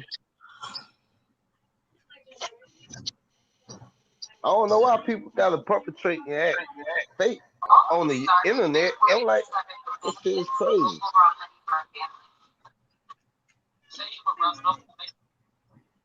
Want to feel something, but just don't want to be themselves and shit. They feel like it's a form of power. And see, and that's the problem with people and everything. It's like, be you. Yeah, be that's you. what I say. Yeah, and that's what I say. It don't matter where I'm at. I always say, be who I am and stand on myself. And like, hey, I'm a respectable person though, but at the same time, I ain't no fucking pushover. You ain't just gonna walk over me and say all types of bullshit. I tell motherfucker, I ain't got nothing. I ain't got nothing to lose. So leave me the fuck alone. Mm-hmm. Well, most people don't have that that integrity or that mental fortitude anymore. It's like they don't even know how to think for themselves. They let the news think for them. They let social media think for them. They let their little, I call celebrities, their favorite strangers think for them and tell them what to do, what to wear, how to act, what to buy. Like, so they don't even know who they are. That's what's real scary. I'm gonna tell you something. I tell people, I ask a simple question. I like, hey, can you go over here tomorrow at 3:00? They will sit here and tell me 2 paragraphs of why the fuck they can't damn do it. I said, say yes or no. I'll be like, dog, just say no. It's right. like you gotta sit here and tell me all this other shit. Just say no. What happened to people just saying no? Because I say no all the time. I said, can you do this? Nope. Because and you know what happened. Give you no reason why I said right. no. I ain't gotta Right. give no You know what happened in the last generation or two? They started calling everybody's feelings. Remember back in the day, if we lost the game in school, we just lost. And you run home to mommy, daddy, crying. They're like, okay, wipe your nose, do better next time, work harder, train harder, study harder, whatever. No, they started giving second place ribbons. Everybody's a winner. You got to feel special too. That's what happened. And that's why everybody's so soft and tiptoeing around each other. Like you said, say no. Oh, why you say no? Just because it's no. I don't know. I'm a no girl myself, so I love saying no just because I don't like people questioning me like that. I don't know you. You right though, sis. It's too much pampering and shit. Too much holding somebody's hand and shit. It's like everybody. See, it's like this. For order for you to be for order you to be a great winner and shit, you have to learn how to lose. You gotta learn the lessons from it. You gotta learn how to cope with it and then overcome it and shit. Yeah, you gotta be a gracious loser. Because just getting handouts and shit, that don't show you nothing. That don't take no effort and shit. I was in the 2nd grade. My brother used to take me around the neighborhood, had me fighting all these dudes and shit. I was getting my ass whooped. My brother would interfere, and I got so mad at him interfering that I jumped up and got in his face and said, how will I ever win if you keep stopping the fight? And my brother said, for now I will never stop the fight. And I've been whooping ass ever since. They ain't got this no more. This the 80s. Right. That's what I'm saying. That was kind of the last era that we were like that. in the military right now, they have stress cards. Right. You get too stressed out, they pull a card out. I'm like, what the fuck? Is that was that like a get out of jail free card? Leave me alone card. Oh wow, that's sad. It's weak. How you gonna have soldiers that's too weak to deal with boot camp? Right, you can't pull a card on the enemy. Break you down. Yeah. Wow. When I was in boot camp, them motherfuckers put their foot in your ass. That's right. Wow. Now, you can't even talk. You can't even cuss at them. Yeah, you might make their feelings hurt. It's weak as hell. Yeah, I'm a military brat. I'm kind of glad my father isn't alive because he would be very disgusted with all this. And so thank you for your service. Yeah, I'm a vet too. Oh, thank you for your service. I knew that one. I have great reverence for our, our military. No matter what our country is doing or the stuff, they do, I have great reverence for our service members. I was a Marine wife at one time. A lot of military people, kind of like me, didn't have nowhere else to go. Right. That's my story right there. It was either military or jail. My father was from. If you was doing wrong as a young man, he got sent to. Gosh, he went to the Navy first when he was 16.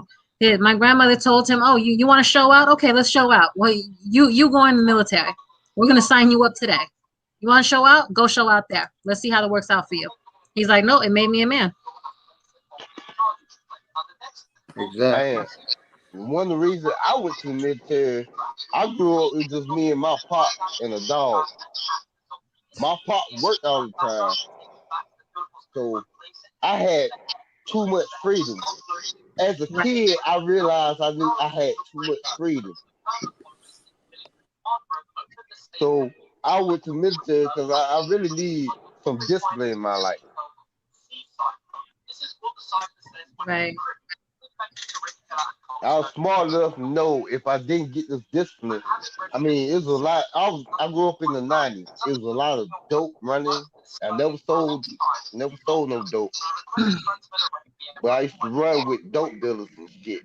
And I'm like, man, if I keep this shit up, I'm gonna go into jail just because I'm with them. And me and my homeboy, my closest road dog, he moved to Detroit, and I went to the military. You got kids. See, people don't even realize kids is making decisions for the better day life. Mm-hmm. When it should be adults making decisions to better kids' lives. Right. Yeah. I agree.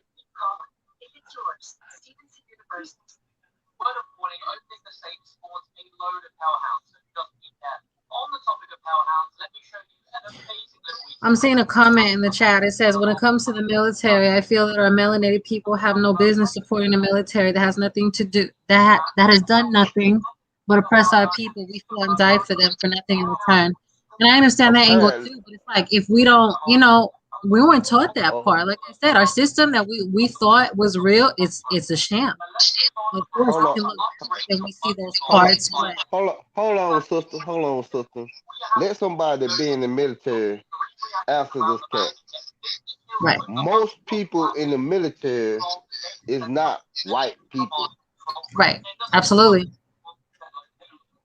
Most of the military is black and brown, and it's all different races. That's right. It's very few white people that came from privileged background. They go to the military. Right. This shit you see on TV ain't real. Mm-hmm. I was in the military 6 years. Most of my people from Philippines and GD. I hung out with so many GD and Bloods and Crips. That's your military. I don't know what you talking about. Hey, dig this. For a lot of us, It was either military or go to jail. A lot of us didn't have the opportunity they to go to waivers. college and get indoctrinated through the college. Right. That's the problem with most of our people now. They're indoctrinated through the college. Right. And that's why why they I taking didn't that agree with jab. that comment in the chat. Because like I said, I have great reverence for our military members. What you said, when you don't have a choice in life, it's either do this or go off somewhere and do something to enrich yourself. They'll teach you a trade. You can travel. You can make money. So that's what I'm saying. We didn't know these things, up front. So I don't think that's the best thing to say. And like I always say, if it was jobs in the inner city, I would have took a job. I wouldn't have had to get to go in the military. But it wasn't no jobs in Philadelphia. Right. You got 5 million people fighting for 100 jobs in Philadelphia. Right.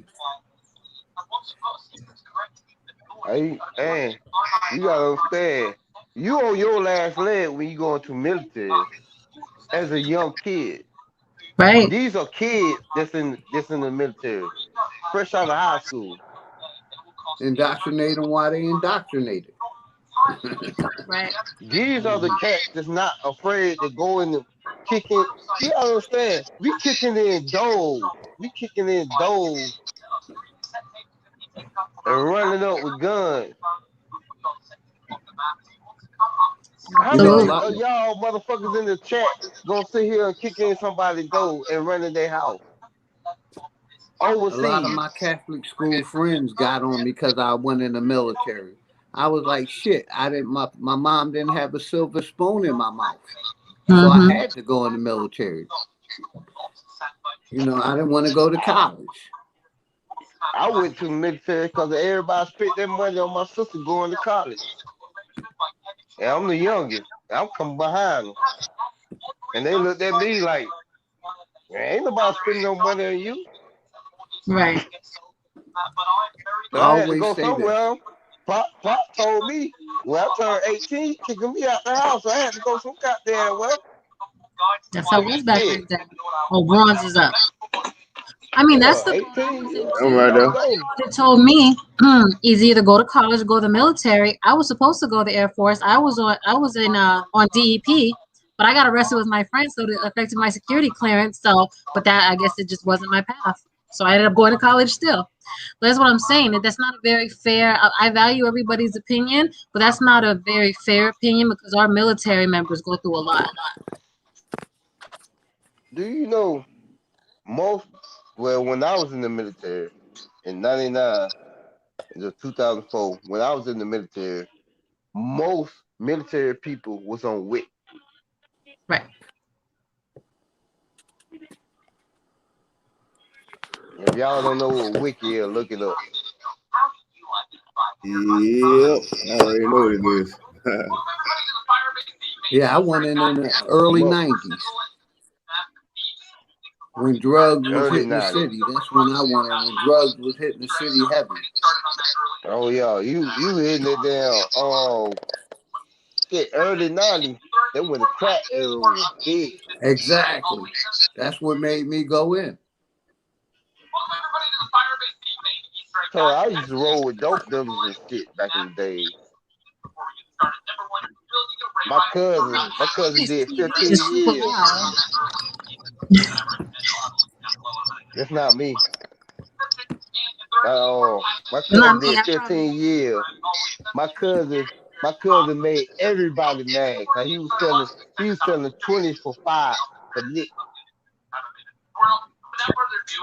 So we had targets on our back everywhere we went.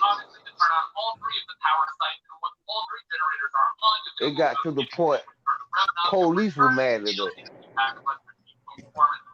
So when he got locked up, I hauled ass with the military.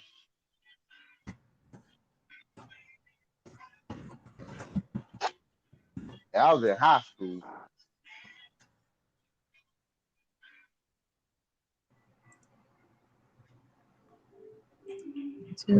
Yeah, the Air Force was recruiting me at 16, and I got out of school early.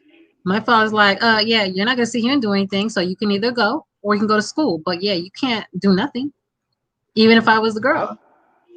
I signed up. I had to get my mama to sign paper for me. Yeah, my father did too, because I was a minor.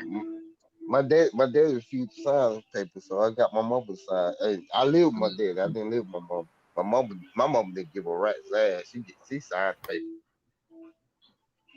and I left. And when I came back, especially when I came back from Iraq, I just knew everybody gonna give me love. You know what I got? Hate. Yeah, it's a I got terrible so much Exactly. feeling Same love. here. to come I back got and so much. experience I that. got so much love overseas. I said, shit, I can't wait till I get home. I'm gonna get love. I came back Peace, here, Nunu. everybody was fucking mad at me. How are you? Okay, and peace to all of you guys. Hi. Peace. How are you? Hey, peace, guys. I'm doing good, you guys. I'm doing good. I'm gonna let you guys continue, and then I'll jump in a second. Oh, go ahead. I ain't talking about nothing. I was just going to add into what you guys were talking about with the military thing, because I had put in the chat, I was like, yeah, I was in the military as well.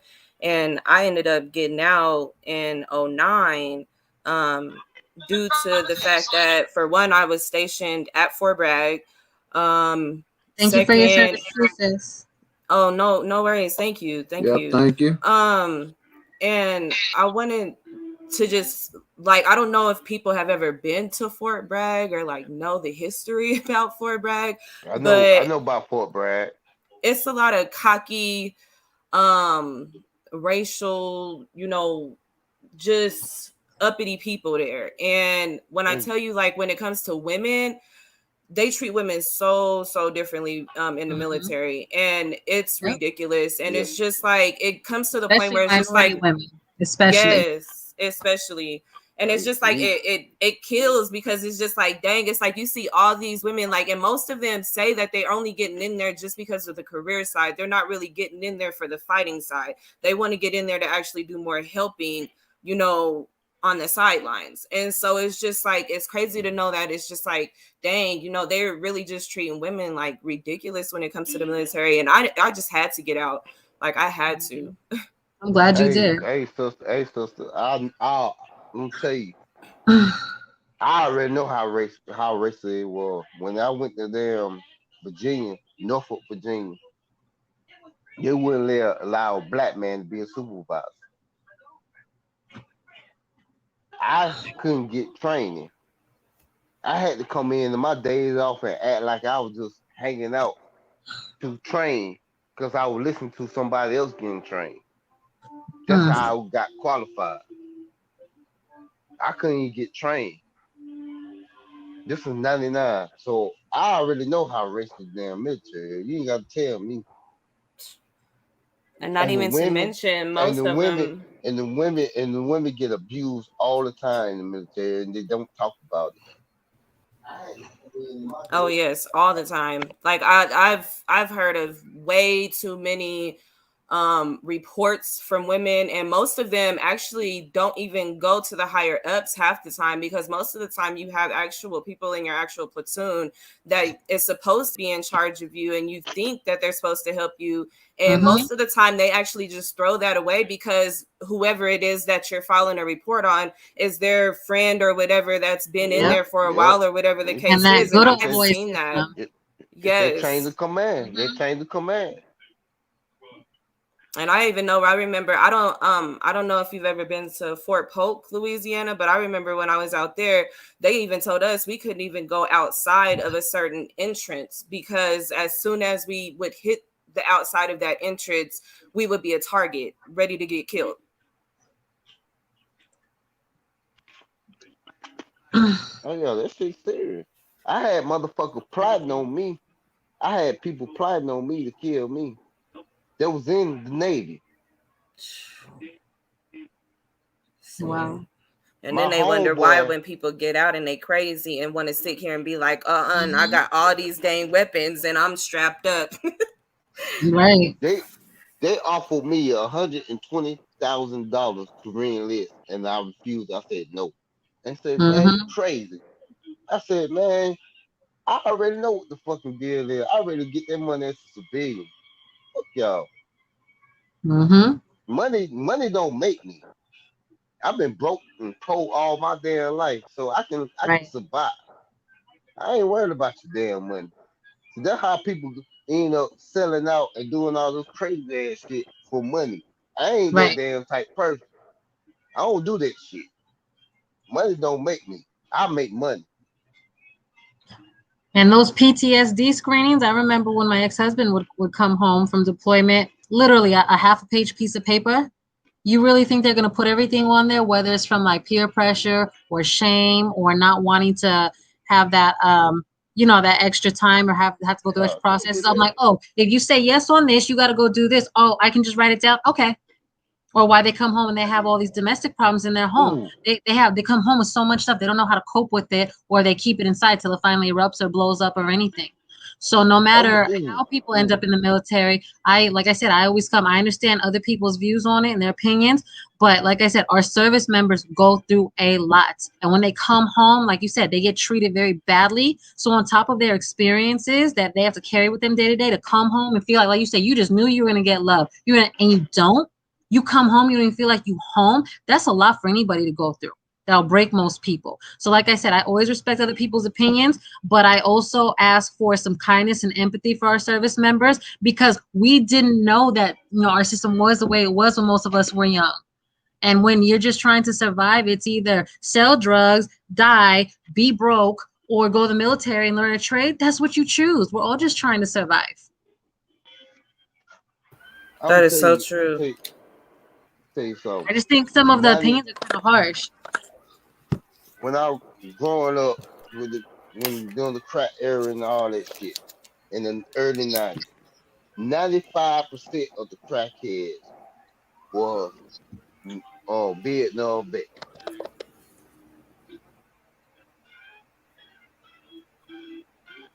I knew him by name. Right. So my pop, he was the only boy out of 7 kids. He was the only boy. He wanted to go in the military. He wanted to sign up, and they wouldn't let him do it because he was the only boy. So when I went, I found out the story about all these dudes, and all of them were crackheads. They were fucked up in their head.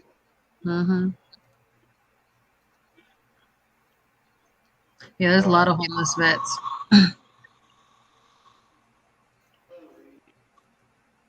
The shit is fucked up. The whole system is fucked up. But the rich get richer, the poor get poorer. That's how.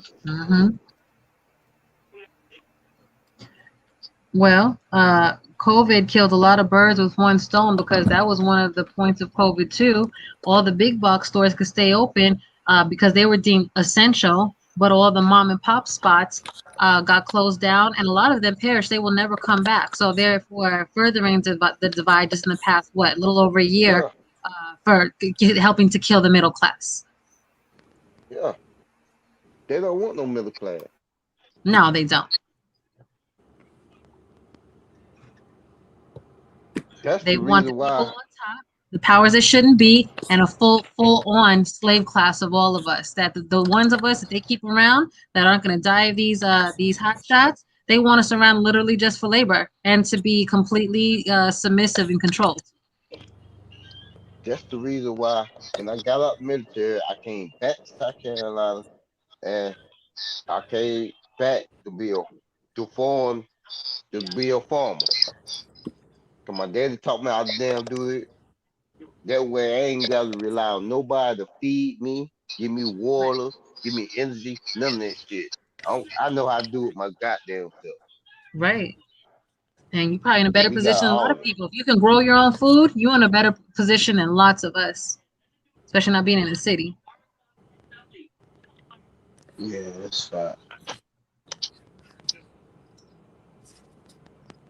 And like I said, anybody think I'm just talking out my damn ass outside of my neck, you can go to my IG, Vegeta Red, VEGITARED, and I posting pictures up there because I want people to see you don't have to be dependent on people.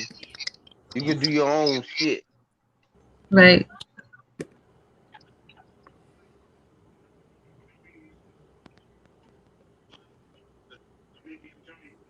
Well, those are the things I do. Like I ask people, like, you know what? Have you ever noticed they don't teach us that in school? We didn't get taught in school. I think I'm on the tail end, my age bracket. Like, I still feel fortunate I had any kind of home ec class, like, because the stuff they're teaching the kids now, it's nothing really. Most of it is not anything that can sustain you in life. Like, stop subsidizing like sugar crops. How about you start subsidizing people to make community gardens, or for that to be part of curriculum? How to spend time with the earth, how to grow basic crops, how to sew and mend clothes, how to cook basic things for yourself, financial literacy. How about, I know you can't give kids weapons, but how about hunting? How about archery? How about all these things that get kids moving and from behind, constant screen time and indoors? Like, what happened to all of that? And why isn't that taught in our system? And I ask people that they're like, I'm like, you can't flat out tell me it's not for a kid's benefit, because that's to anybody's benefit. Or schools just have more important things to do. What's more important than teaching a child how to sustain themselves? God forbid if their parents weren't here, early in their life. Why would that be a bad thing? Think about, what are they really teaching kids in school? To be dummies, to be mindless sheep that just obey. That's it. That's all they're teaching them. They're indoctrinating them to be dumb. To be disciplined, to obey the system. And they want to be able to take away that survival skill. They don't want you to learn those survival skills, because everything that Angel Baby just said, all survival skills, you have to have and know the knowledge to do all that stuff after your parents are not even here. Like she said. Even with Boy Scouts, I was too. My mom couldn't even afford to put me there, so I didn't learn nothing about hunting, fishing, starting a fire, pitching a tent, nothing. Hey, learning. That's a good thing you didn't get to go to Boy Scouts, because they would rape they were molesting little boys, though. Oh yes, right. But it was the only thing. Like, go ahead. I'm blessed because my father taught me hunting. I started shooting. That is a blessing. Guns when I was 5 years old. I went hunting, fishing, doing all that shit. That's why I love being country. That's why I tell people I'm country, because I love being country, because it taught me value. It taught me how to take care of yourself. Dang. Facts. I used to get out of school. I used to get off the bus in school, go get my 14 shotgun, shoot a couple squirrels, and me and the dog eat. Because nobody else was at the house. It was just me and my dog. And he hungry, I'm hungry. So I bust a couple of clean them, cook them. Me and the dog eat. He looking at me, I'm looking at him like, we eating. We good. You know what I'm saying? Take care of you. As a kid, I did that as a kid. You got grown people don't know how to do that now. I'm always eat. You ain't learning nothing. And you won't have to worry about what you're eating either. If you're the one growing it, killing it, cleaning it, raising it. I have a pond in my yard. That pond fed me and my homeboy every summer. Wow. Because none of us had no money. And when we was broke, didn't have no money, we sitting here hungry. I say, come to my house. We go fish in my pond. Pull out a couple brim, couple catfish, clean them, fry them up. There you go. Eat good. We stayed strong. I be telling these young kids now, you can't goddamn whoop no ass off no hot pockets and damn potato chips. Right. All that sodium. We ate good. We had to be strong to fight these cats, because we had a lot of beef in our neighborhood. You know what I'm saying? So you can't whoop no ass like that. You gotta eat good, dog. That's why they put that bullshit in our food that's killing us and making us weak now. That's right. Yeah, I know we got to be warriors. Go ahead. You goddamn off the value menu and trying to whoop somebody ass. That shit ain't gonna hurt. No, you ain't got no muscle on you. Your ass. Oh shit. Have you seen those things about about the fast food that it don't never spoil. Like I saw this video of like this lady's mom. She's a doctor, and she got them in plastic drawers of her pantry, and she got them labeled with dates. Like here's some McDonald's burgers here this year and this date. They're not rotten at all. They look exactly the same. I was like, I'm so glad I don't eat that. I'm like, Yeah, Can you somebody imagine what there's that a was just sitting inside your body, just like that's festering, gross. That's just gross. nasty. Very true. That's very true. No, when I was in the Navy, I was 165 pounds. 105 pounds. 165 pounds. Oh. I got out. I went to 210. I went to 210 because I came back to the damn country. Somebody TV is up again. Yeah, I was eating a lot of fast food because I didn't like the food in the Navy and shit. So I was 165 pounds. When I got out, I came back home to pork salad and collard greens and turnip greens and black eyed peas, cornbread, 210, easy. Woo. I need to be down there. Oh yeah, man. I'm telling you, I hardly ever eat. The only time I eat out, I get a hot dog from somewhere just to damn make it to the house. I hope it's one of them beef ones, at least. And it don't matter if it's beef or not. I'm just gonna eat a So hot I'm dog. fucking So up. I make it to the house. So I won't. You know, hey, for y'all pork eaters, I just want y'all to know Smithfield bacon was brought up by Japanese. So y'all eating Japanese pig.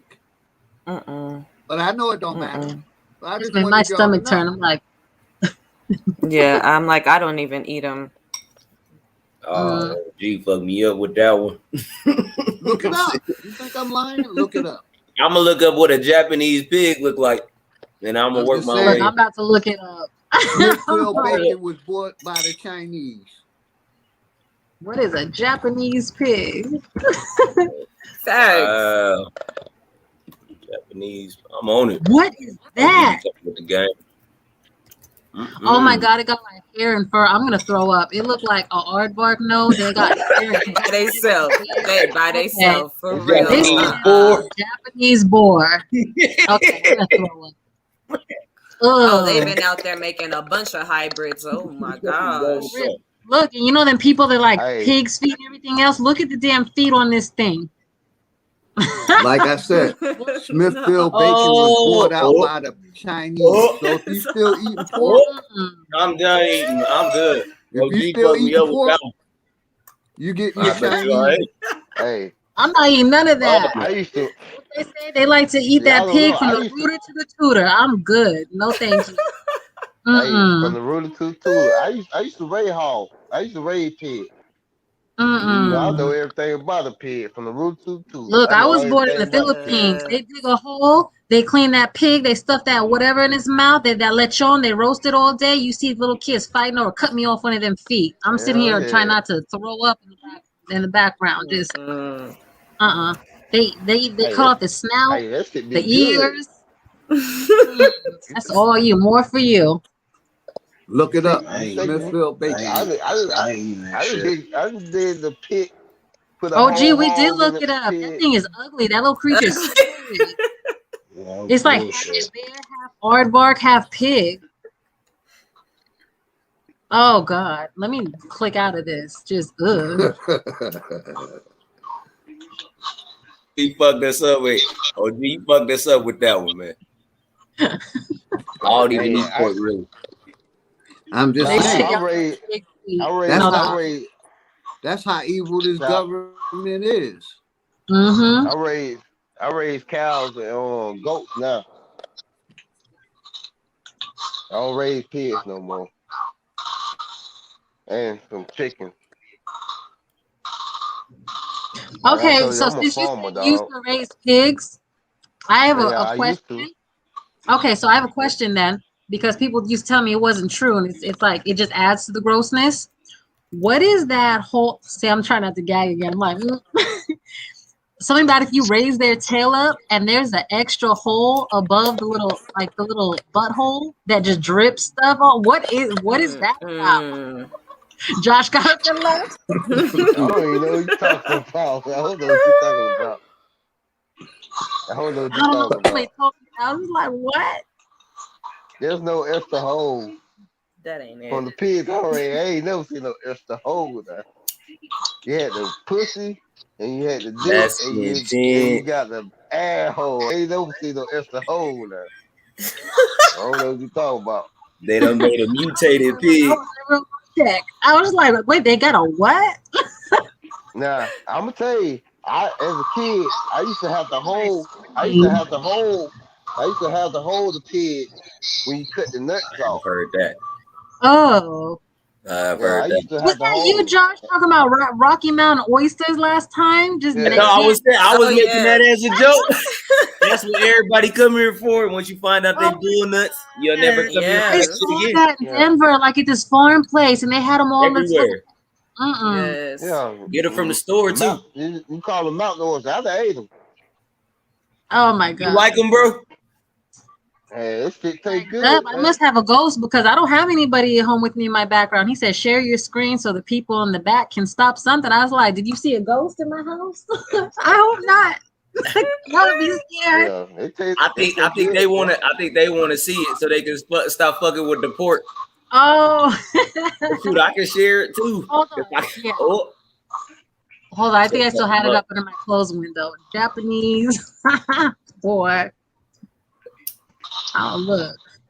I'm still mad I saw this. Hold on. Is Bronze even awake? You're looking, OG. Bronze went back to sleep. I can't even share my screen. Bronze is not awake. Info. That don't work. You know that don't work. He said he be listening. He in that door. Hey, he traveled to 7,085. Year to 7,000 something. Make that time capsule. Yeah. I was working on it. Look, y'all do not want to see this weird creature. I'm about to share. I'll share the link in the chat. They gonna get this work. Yeah, Japanese pig on me. Okay, let me get. So they're gonna get that oink oink. 1,175 unborn babies dead following COVID-19 shots. I believe that. I cannot believe. Look, when I was pregnant, I couldn't drink wine. I couldn't eat sushi. I couldn't have coffee. I couldn't have but you want me to get a vaccine? Exactly. This isn't a vaccine. It's an experimental biological agent that BioNTech is calling an operating system. No, I wouldn't get that. I wouldn't even get it now. I can't tell you something. What's that? Eating sushi was funny to me. Even what? Eating sushi. Oh, sushi? They were weirder to me than eat mountain oysters or hog legs. No, I'm just saying somebody put a news flash about all these unborn babies dead following COVID-19 shots, and I just keep seeing more and more news articles about pregnant women getting shots and then being surprised when they miscarry or deliver. Say yes. That's what they be putting in their fucking food. Right. Yeah. You know that when they miscarry, they take the baby. That they don't see them.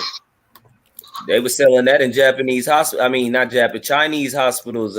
In I think it was 08. What's in that? Cafeteria babies.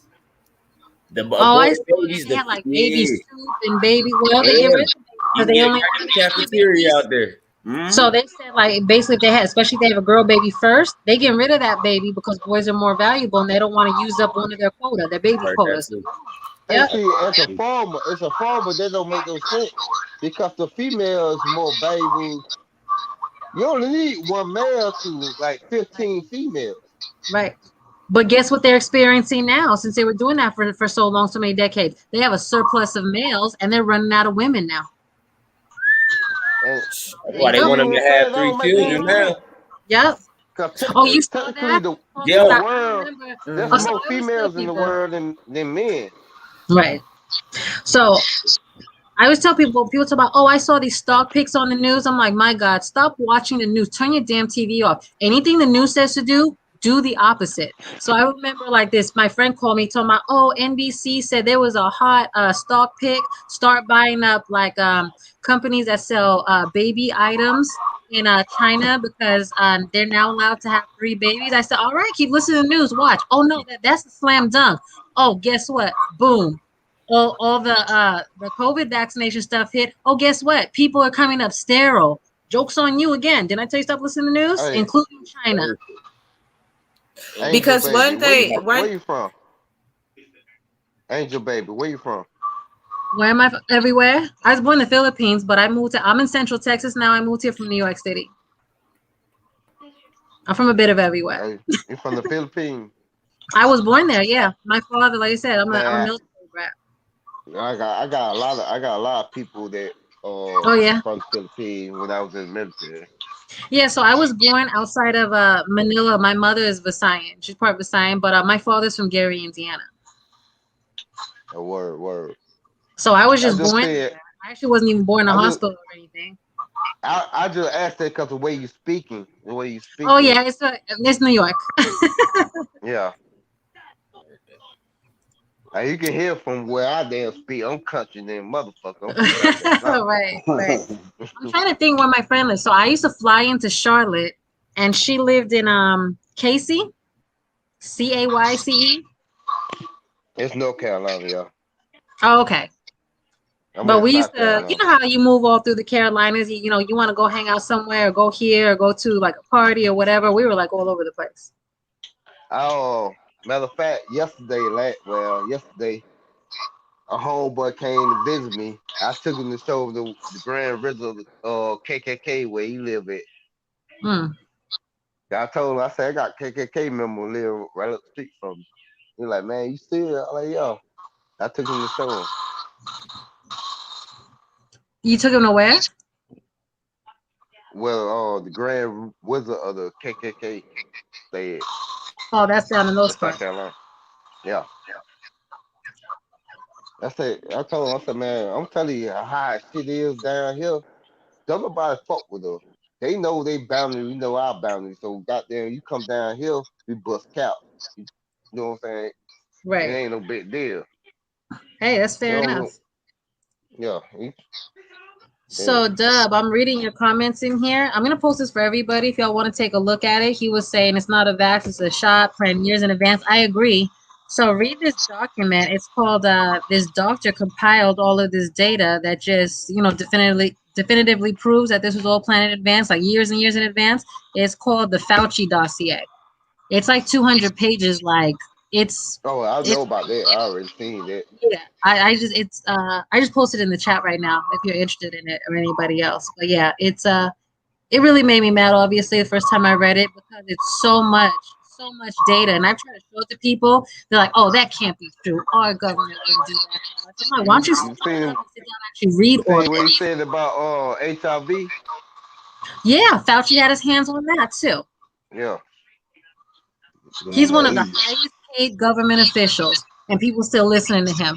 The man who invented the PCR test, Kerry Mullis, which coincidentally enough, he died literally just a few days before they declared the pandemic. They probably offed him, I'm sure, but he had a lot to say about Fauci. And he even said that his test was not to be used for this purpose. And they have the cycles up way too high again. Yep. It detects old RNA material, which you could have that after the common cold. And people still get you stupid tests. That's why I'm trying to tell people, do your research. They don't do research. They just want to watch TV through social media. They don't read. People don't read anymore. Yep. So I'll tell people, hey, you need to read more. You need to start reading. Why? Read for what? Read for... You can tell very quickly if you speak to somebody whether they're like well-versed in anything or they like educate themselves in anything. If they read anything at all or they look into things. And most people I meet just out and about out in the world, most people don't read anything. You can tell very quickly just speaking to them. I found out a lot of stuff. I found out a lot of stuff in the Navy because the job I had clearance to a lot of information. Right. I found out they had cure for AIDS and all this shit. Long time ago. No money. They didn't. It was no money in. There's no money in cures. You lose customers. So they put in lotion. Mm-hmm. I'm like, what the Right. fuck? Yeah, Yeah. they say, well, there's more money for us to make lotion out of it than make a cure. Yeah. I'm like, what the fuck? I found out that I really can't take everything I damn know until 2004, 2024. By that time, because it got to be a 20-year gap before you can shit get declassified. But I know a lot of shit that I can't even talk about. Right. What type of I guess like MOS did you have? I was an air traffic controller, so I had I ain't have I had not top secret clearance, but I had secret clearance because of the information that we had to have to know for the equipment we work and work Okay. and the people that I was working with. Cause I used to work, I worked with CIA people and everything, especially when I was in Iraq, cause they had me doing. I can't really even tell you that, but I was working with CIA people overseas. Okay. Because of the My, way, put it like this, because of the way I look, y'all can see my pictures. Because of the way I look, they had me doing stuff other than air traffic control, put it like that. right. Okay. My father was an aviation machinist, and then he transferred to the Air Force later on. And see, I did airplanes for overseas. I did a whole lot of shit. I was 18 years old, one of the most decorated persons out there. And I was 18. You were 18 when you went in? I was 17 when I went in. Oh, okay. I got you. By the time I was 18, I was decorated like a motherfucker. Right.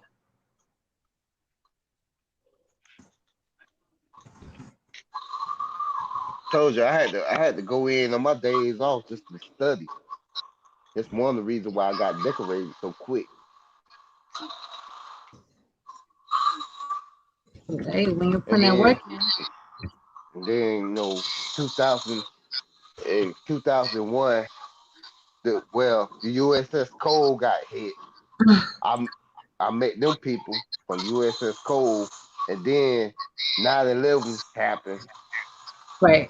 And as soon as 9/11 happened, I was one of the first people they You were shipped gone and over you to were over Iraq. there. Yep. Yeah, they shipped my ass to Iraq. Yep. I remember those days very well. They thought I was crazy right after 9/11 hit. My people want to lock me up. They thought I went crazy. So I told them up front. I was like, they took those My towers. niece, when 9/11 happened, my niece called me. And she was like 5 years old. She called me. I don't even know how the hell she got my damn number. But she grabbed my sister's phone and she called me. And she said, "You alright?" I'm like, "Yeah, I'm alright." I'm like, "Who is this? This sound like a little kid." And like, I was watching Sesame Street, and then all of a sudden I seen planes crashing in the building. Mm-hmm. I said, "Oh shit." I said, "You see that?" Yeah. And then my sister got on the phone. My sister got on the phone. My sister got on the phone crying like, "What's going on?" I said, "Don't worry. I don't worry about it. Don't worry about it. I got you. Mm-hmm. I'll let you know." Shit was crazy. Yeah.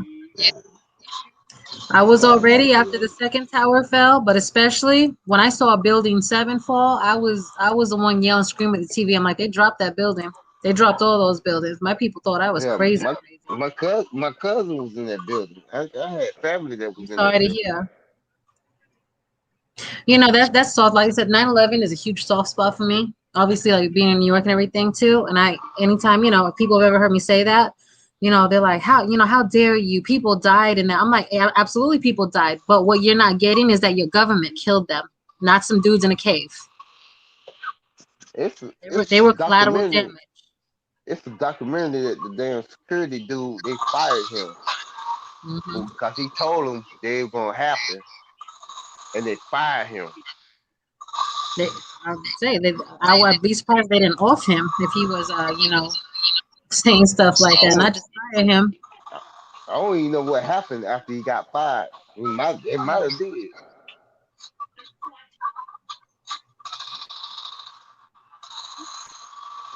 Yeah, it's crazy. The documentary name is The Man Who Predicted 9/11. That's the name of the documentary. The Man Who Predicted 9/11? Yeah. Check this out. It's like so many things that used to be able to find before. It's like it's so hard to find now, or like almost impossible. It seems like after like 2016, like it's stuff, especially like YouTube, was like scrubbed. It's so hard. If I see it, The Man Who Predicted 9/11. I'm gonna have to look this up later. Thank you. I'm gonna tell you one thing. I'm saying I was in the control tower. I know this for a fact. They got their plane. They went down to Pennsylvania and shot down by the Air Force. I know that for a fact because I was on the radio listening to it. Right. See, that was another thing I always ask people. I'm like, don't you find it interesting?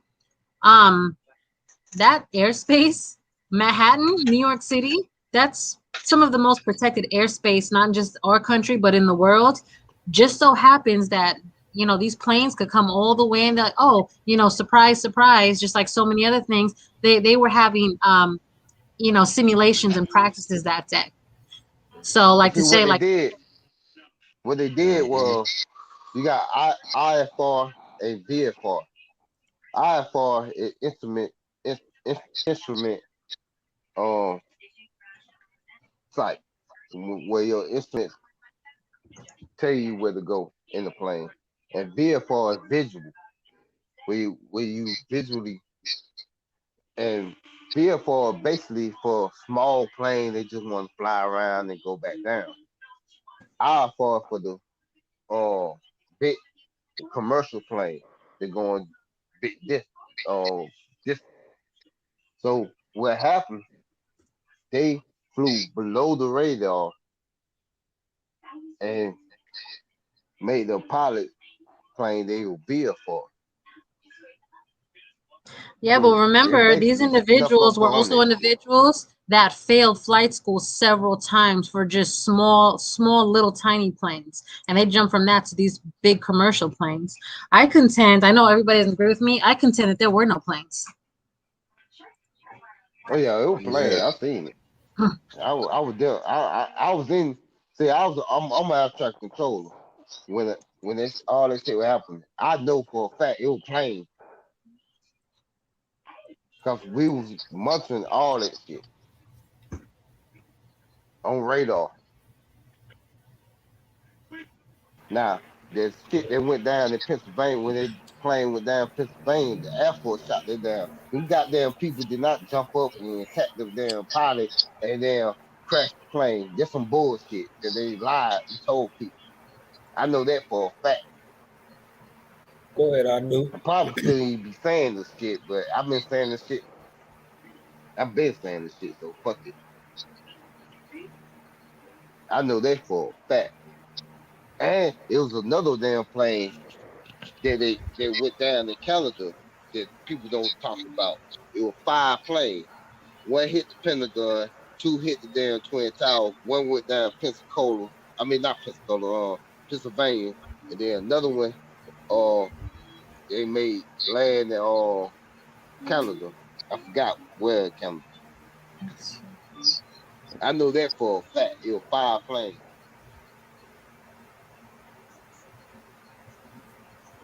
I respect your word. Go ahead, I knew. Jump in there. I was just gonna ask, where is the evidence of the debris from the planes? Wasn't no. Didn't you hear the fuel? The fuel burned so hot it just melted everything, including the planes. And these planes, these aluminum planes, just cut into these steel towers like butter. But we got celebrities crashing in planes, but they find debris of celebrities in planes being crashed all the time. You gotta understand about these planes. You gotta understand about the plane. The fuel, they pick planes that will have full fuel tank. That is rare. That is rare air in air traffic. Because most planes only put enough fuel in the plane to go the distance that they're supposed to go. They only and where did you get very 5 rare planes? that they feel it. That and defies these physics. planes and planes are not built strong. They are not like trains and shit. Well, that's the point. That's why it wouldn't penetrate a steel building like butter. Because if you watch the video, which I said I contend is you gotta the understand. You gotta understand what I'm saying. right into the building. They will. Exactly. The plane had all that fuel will unite this shit. But that doesn't matter. On impact, it's just going to explode. It's not going to slice through this building like butter. Most people don't know that the Empire State Building was struck by a plane in the 50s. It still stands today. Yeah. These buildings were built with collision with planes in mind. Hold on. I'm not saying these planes strong enough to bring the building down. I'm not saying that. Because I believe they brought the building down on purpose. I believe that. I'm not saying that. What I'm saying is the plane was full of fuel enough to spark that flame. Yeah, but the point is, and this is the narrative they try to give us in the 9/11 Commission report, which the whole thing is BS. I read the entire thing. That's the narrative they push to us, that it burned so hot it destroyed everything. But the point is, on impact, that's bullshit. It's bullshit. it is. But the point is on impact. So what I've told some people, and they get very mad at me for it. I'm like, okay, so you, flesh and blood human being, you're made out of skin, bone. You stand right there. I'm gonna launch a Coke can at your head. And you'll convince me that these planes slice through these buildings like butter if this aluminum can doesn't smash and it goes straight through your head, right into your skull. That's when I'll believe that some aluminum planes sliced into this steel reinforced building.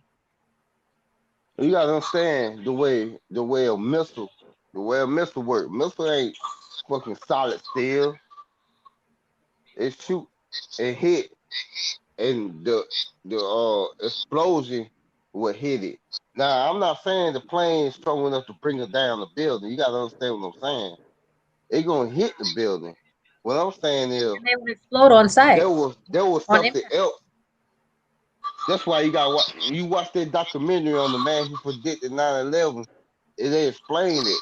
They explain what you're saying. Right, but you got to watch these videos over and over again. On impact, the plane would not penetrate the building like it did. That's CGI. Yes. It would literally just on impact, it would explode. And I understand what you're saying about a big, a full tank, but all that would do is make the explosions bigger after impact. I'm talking about just impact alone. Exactly. The fact that you see this view about this plane slicing through the building like melted butter. Yeah, no, it will go, because you understand. Most of them GFI, buildings was glass and bars. It's glass and bars. You gotta look go at in the building. documentary Hold on, how what they happened built to hold on, it's metal beams in there. It's still metal beams, bro. They're reinforced. The whole thing is not metal beams, though. It's yes, it was. Yes, it was. Yes, it was. The foundation. I'm saying the whole fucking wall is not metal beams. Yes, it's it metal was. beams It was that hold it reinforced up. several times over. You're not understanding what I'm saying. I'm not understanding. You have a window in your house, right? I'm also from New York, and I was also at the Twin Towers a lot too. Hold on, sister. You have a window in your house. Correct. I have glass windows.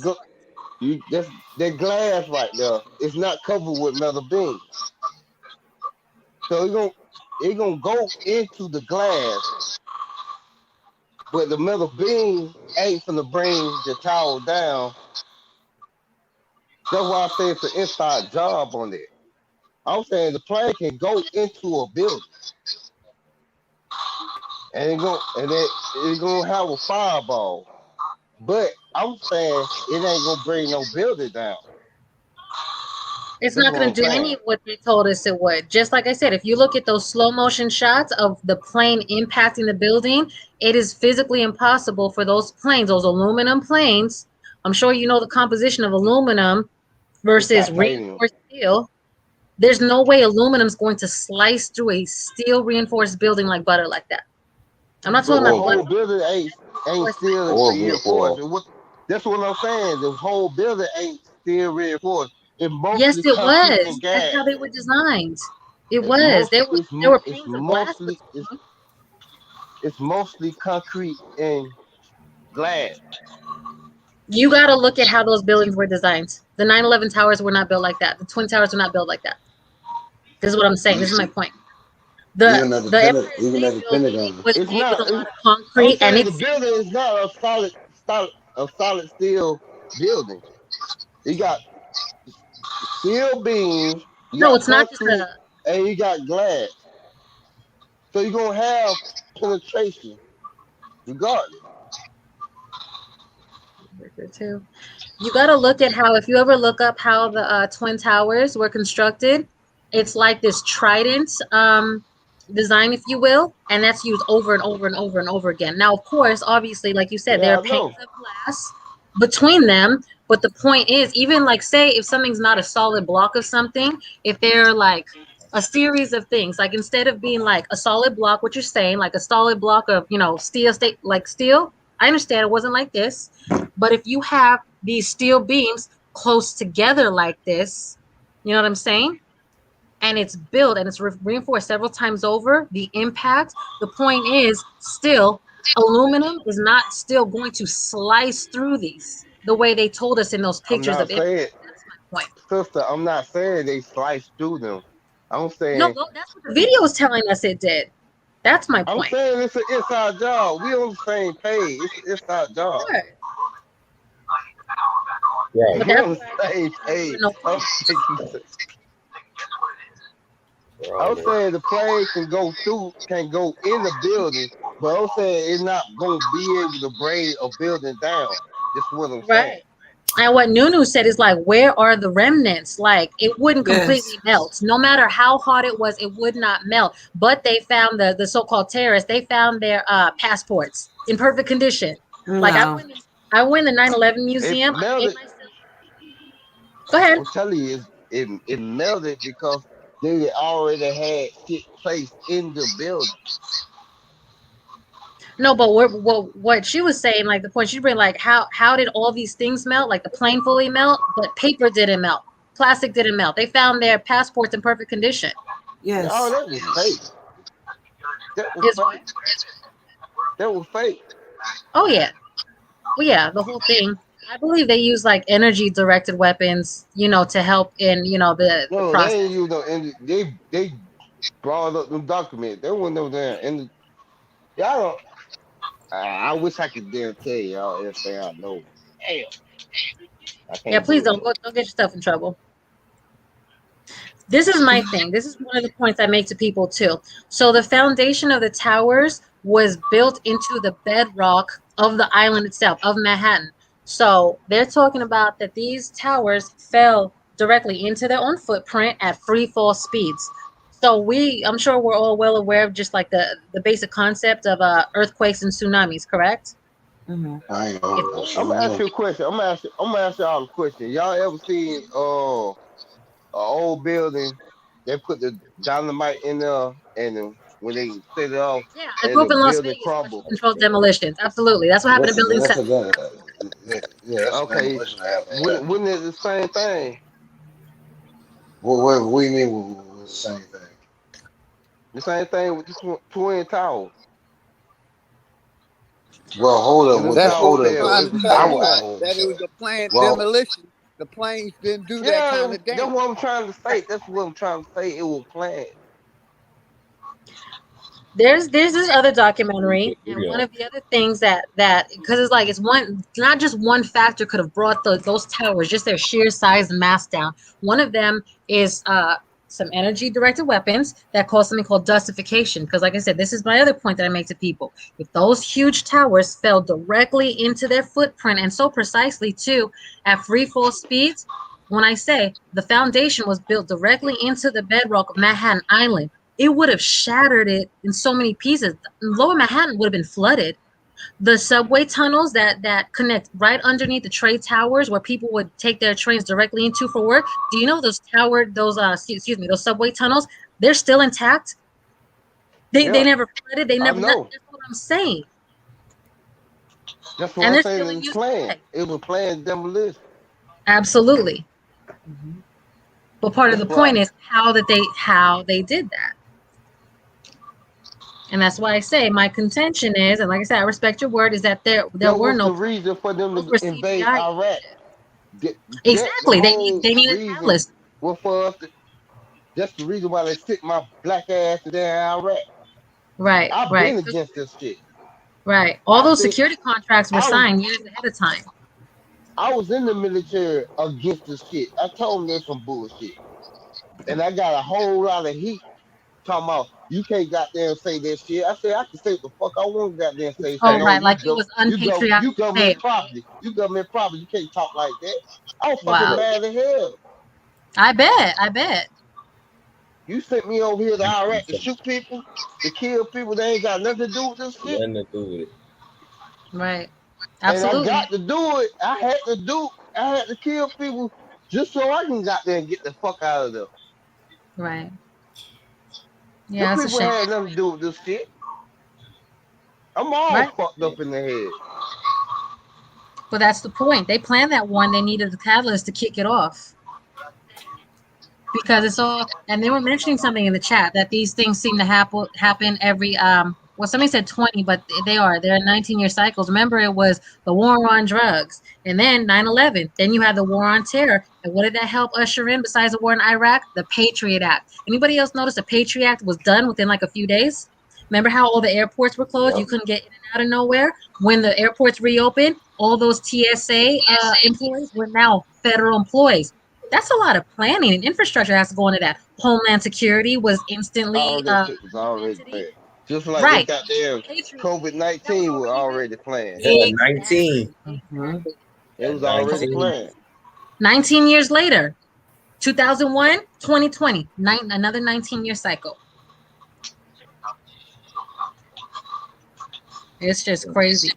It's just crazy how people don't see this over and over. So now you have the war on drugs, and then the war on terror, and now it's the war on drugs. And I was talking about the war on drugs earlier. Mm-hmm. You know how many cities were built off drugs? Yeah, and the CIA dropped them all off. Miami, Las Vegas. Mm-hmm. They ain't never tried to. It wasn't a war on drugs. It was a war on black people. Exactly. Well, that's what it was. That's what they targeted the most with it. Absolutely. Because they wanted to fight drugs. They would not be on black people's ass. They'll be on the way they get the shit from. Right. You kill the head of the snake and the body will fall. Red, did you hear about those whistleblowers? They were, I believe they were Army. But they came home, like from Afghanistan talking about, hey, you know what? I want to get out. This is BS. This is not what I signed up for. I'm sitting here thinking I'm fighting for my country and being patriotic. All I did in Afghanistan was guard poppy fields. They popped all of them. Did you hear about that? What? Why do you think I got out? Right. Right. I could be retired right now if I stayed in. Right. I got the fuck out. I have morals and values. Right. And the military made me go against my morals and values. Right. I have bodies on my.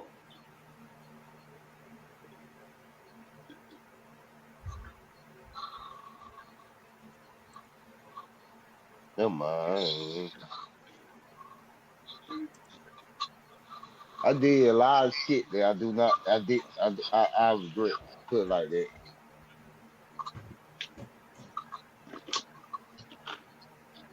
It's heartbreaking shit, man. That's heartbreaking. They really did the Warriors like that, man. Instead of fighting for your own people, they got you fighting for a fucked up fucking corporational flag. Fighting for money. You're right. Fighting for money. Yeah, all their agendas Instead and all of their business partnerships with other countries. I ain't signing up for that shit. Right. That's cold-blooded. And like I said, just that time period alone, all those security contracts like Halliburton and all that, those were signed years in advance. They already had that on deck years in advance. You can only imagine what they got signed right now. Exactly. Yeah. Exactly. It's 4 o'clock in the morning right now. Why you think I'm still up? I don't sleep.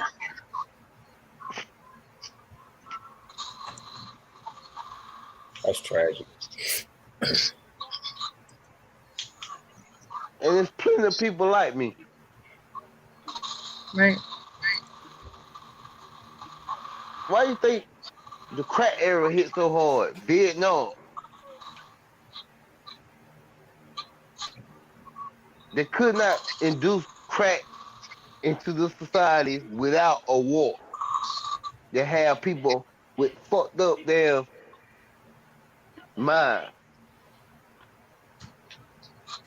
Motherfuckers smoking crack to get their goddamn mind away from shit. That's horrible. That's fucking past horrible. That's shit. Unimaginable, man. Fuck that Think shit. about it, dog. Think Right. about it. Mm. Right after Vietnam, the crack era hit. Can we get the 3 strikes? Them some cold motherfuckers. I will give them that. They planned that shit and executed it to fucking perfection. But, bruh, war equal money. Mm-hmm. All this shit is about money.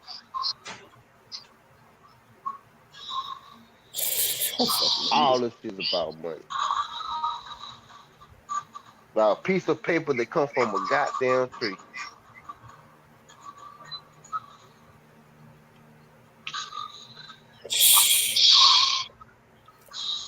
I knew you want to touch on that a little bit. You was in the military.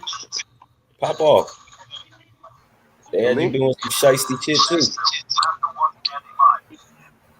All I was going to add into it was just how I observed that all the military is just a big, expensive experiment lab.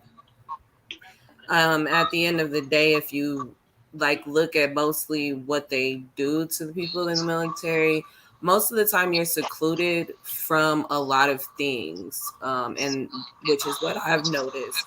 And when I mean secluded, it's like even the first time that you first step in there, your phone's taken away, you have no communication, you're barely able to even know what the newest song is on the radio or what the newest, you're secluded from everything.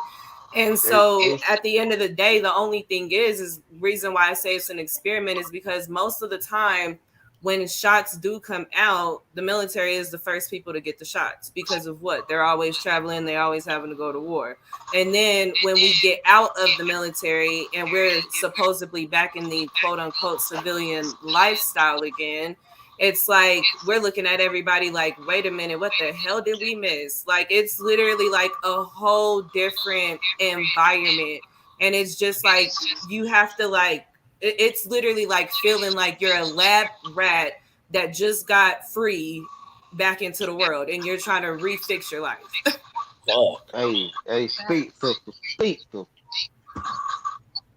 Yeah, those are isolation tactics. So they're doing psychological experiments on you during boot camp, right from the beginning, as soon as you get there. Exactly. And they've been doing and a lot of people don't know the history on a lot of psych evaluations and psych history, but they've been doing psych experiments since before our greats were even trying to even focus on their lives. You know, it's just like, it's trippy to know, like, they've been working on the mind and how to control the mind, how to control your energy for so long, to the point where it's like they're getting to the point where they've gotten close to that advancement, which is why we have so many people now. Oh, let's go ahead and get this. Let's go ahead and submit to this. Like, no. Y'all got to start paying attention. They've been doing this. They've been working on this for so long, and they've been using melanin people for so long, copper people for so long. Their favorite because people. of what? All copper people, if you have any type of copper tone in you, you have eternal DNA, or you have eternal bloodline in you. Let me not say The DNA. strongest of spirit and mind. So if they can break you down, they can break anybody down. That's why they're targeted. You're absolutely right.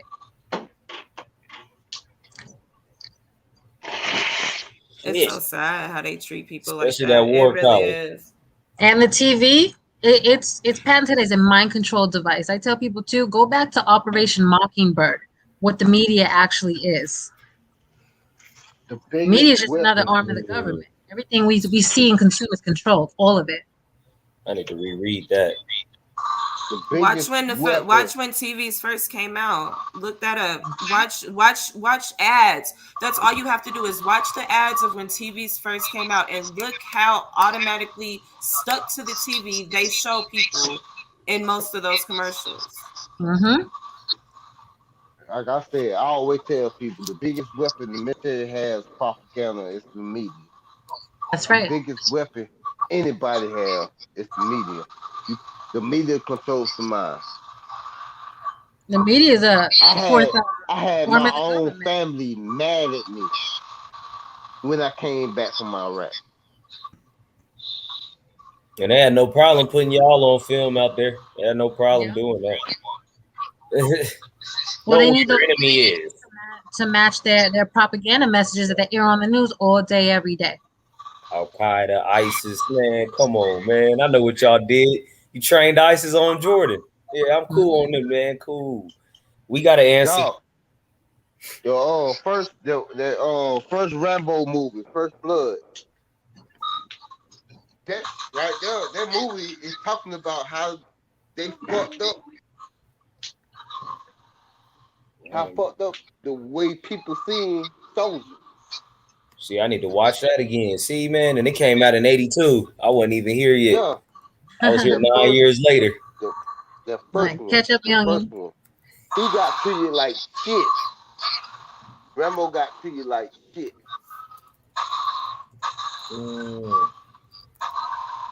Oh yeah, and it's on YouTube. Okay, about to find out where else I can watch that. And then in the movie said, he said, I just wish the country loved me as much as I love my country. I tell people too, they look up, let me see, what year is this? War of the Worlds. They broadcast on the radio, 1938. They had people scared to death. They were telling people it was a live alien invasion and do this, do that. It wasn't even real. But people didn't have those visuals back then. All they had was the radio they were listening to. Can you imagine how freaked out people were? Yeah, motherfuckers burning towns down and shit. Yeah. Yeah. And that's why I tell people, why do you think they would stop this? They never stopped doing any of this to us. They always experiment on people. Right. Absolutely. It's a never ending. Islam today. They should experiment in 2019. They experiment with y'all with the Popeye chicken sandwich. Probably. I remember when everybody's doing that. I was like, what is with this craze with the chicken sandwich? And when I see a lot of people doing something, I don't want to touch it. I'm like, they're like, you get that Popeye sandwich? I'm like, nope, I don't want it either. Y'all have fun. I can make my own chicken sandwich. Think about it. 2019 it was a chicken sandwich. I got my glass air fryer. Forget y'all. They use social media to have everybody running crazy about goddamn chicken sandwich. Buy a goddamn chicken sandwich. In the line. First of all, why they act like they just invented got it? shot and killed over a fucking chicken Yep. sandwich Now at that is how. Oh Popeyes. Yep. yeah, I remember I those remember stories. that story. The whole thing. 2020, what they did, put the virus out. In the sandwich. They just don't know it, shit. Right. That's why they're giving away free sandwiches. Like I said, I got kicked out of church because I questioned every damn thing. I questioned all this shit. Like, man, I ain't finna goddamn go for that shit. I ain't going for no goddamn chicken sandwich. Like, damn sure I ain't going for no goddamn virus. Fuck Yeah. all I'm that shit. not getting no hot dogs for no chicken sandwich, no Krispy Kreme donut. Nothing. Then you got the marijuana from the government too. Yeah, get your free joint. I wouldn't See, be but that's surprised the if thing that too. dirty Why money would got you it want on. any government marijuana? Just because they're legalizing it, you better stay away from all of that government marijuana. They just found a way to make money on it. That's the only reason they're Yeah, what? legalizing it. Who knows what they're gonna put in there? No, what they do. That shit make you docile. They don't want no soldiers. They don't want no real motherfuckers stand up Yeah, they for probably their be putting people. LSD in it. They want you docile. LSD. With LSD, the CIA used to damn experiment with LSD to fuck with people. Remember that? Yep. You know what I'm saying? How I don't understand why They've more been people are against experimenting with this. people. Shit, The if they whole putting it time in of the the weed, then experiment. they putting it in the liquor too. Right. Hey, But if people look They like, put say it in for the water. It's in the water. right. That's the same thing like they did like during World War I with prohibition. Why aren't you questioning why your government's telling you, oh, you could no, you can't have this now, it's legal. Oh no, you can have it again. Oh no, you can have this now. Oh no, you can have it again. Because if they're legalizing weed now, all these first-time offenders that that they're still sitting in jail to this day with victimless crimes, let them all out of jail too. If you're legalizing weed now. I'm gonna ask y'all a question. I'm gonna ask y'all a real question. Why do you think people is acting so fucking crazy right now? Which part? In the city. Because motherfuckers in the country ain't acting this goddamn crazy. Well, for one, usually cities are way more liberal, so they get agendas like this pushed very hard. Like the city where I live in Austin, Texas. The capital of Texas is extremely liberal, so they're liberal about everything. So like say for instance, me walking in the store with a mask, I'm getting yelled and screamed at. I'm getting cops called on me. That if I I'm go not a talking couple crazy hours, like that. I'm talking about crazy. well, which part? The fluoride in the water, the chemtrails, the all the crap in the food. Like which part? Yeah, There's like so many exactly. I'm talking different about the water, factors. the air, Yeah. Vaccine injuries the from the hitting past, with from childhood the hitting. vaccinations. I'm talking about people is doing shit I ain't never even heard of right now. Right. This 2021. I'm hearing shit people doing I ain't never heard in the 80s and 90s doing. Nah. And we had crackheads like a motherfucking 90s. Crackheads But you had hear more sense than shit. right. The shit that's going on now. You have people eating people. Right, that guy that ate some people's face off in Florida or something a couple years In ago. What was Florida, that? shit. Talking about What the bath hell is salts? going on? That's Yeah, dude humping donkeys and shit. This shit is Girl, you crazy. go to the wrong Yeah, places, I'm they for manage real. They're out of control. I'm saying this shit is fucking crazy. And it's Bro, serious too. I'm not even laughing about this shit because at first it's funny, but then I'm looking Yeah, at you start everything thinking as about a it. whole. Something is fucking going on. That's the shit that keep me up at night. That's why I don't sleep. And then We're out of you got balance. Period. all We're these so zombie movies. It's like they're preparing us for something going on. Because we're out of balance. The Purge. You got zombie movies. You got all this crazy shit. And they So they just can dropped warn another us. Purge too. Y'all That's hear how they about get our that? consent. They tell us what they're doing in our movies and our media and our music and everything. They tell us. That's how they get our consent. Because if people aren't rising up against it, silence is acquiescence.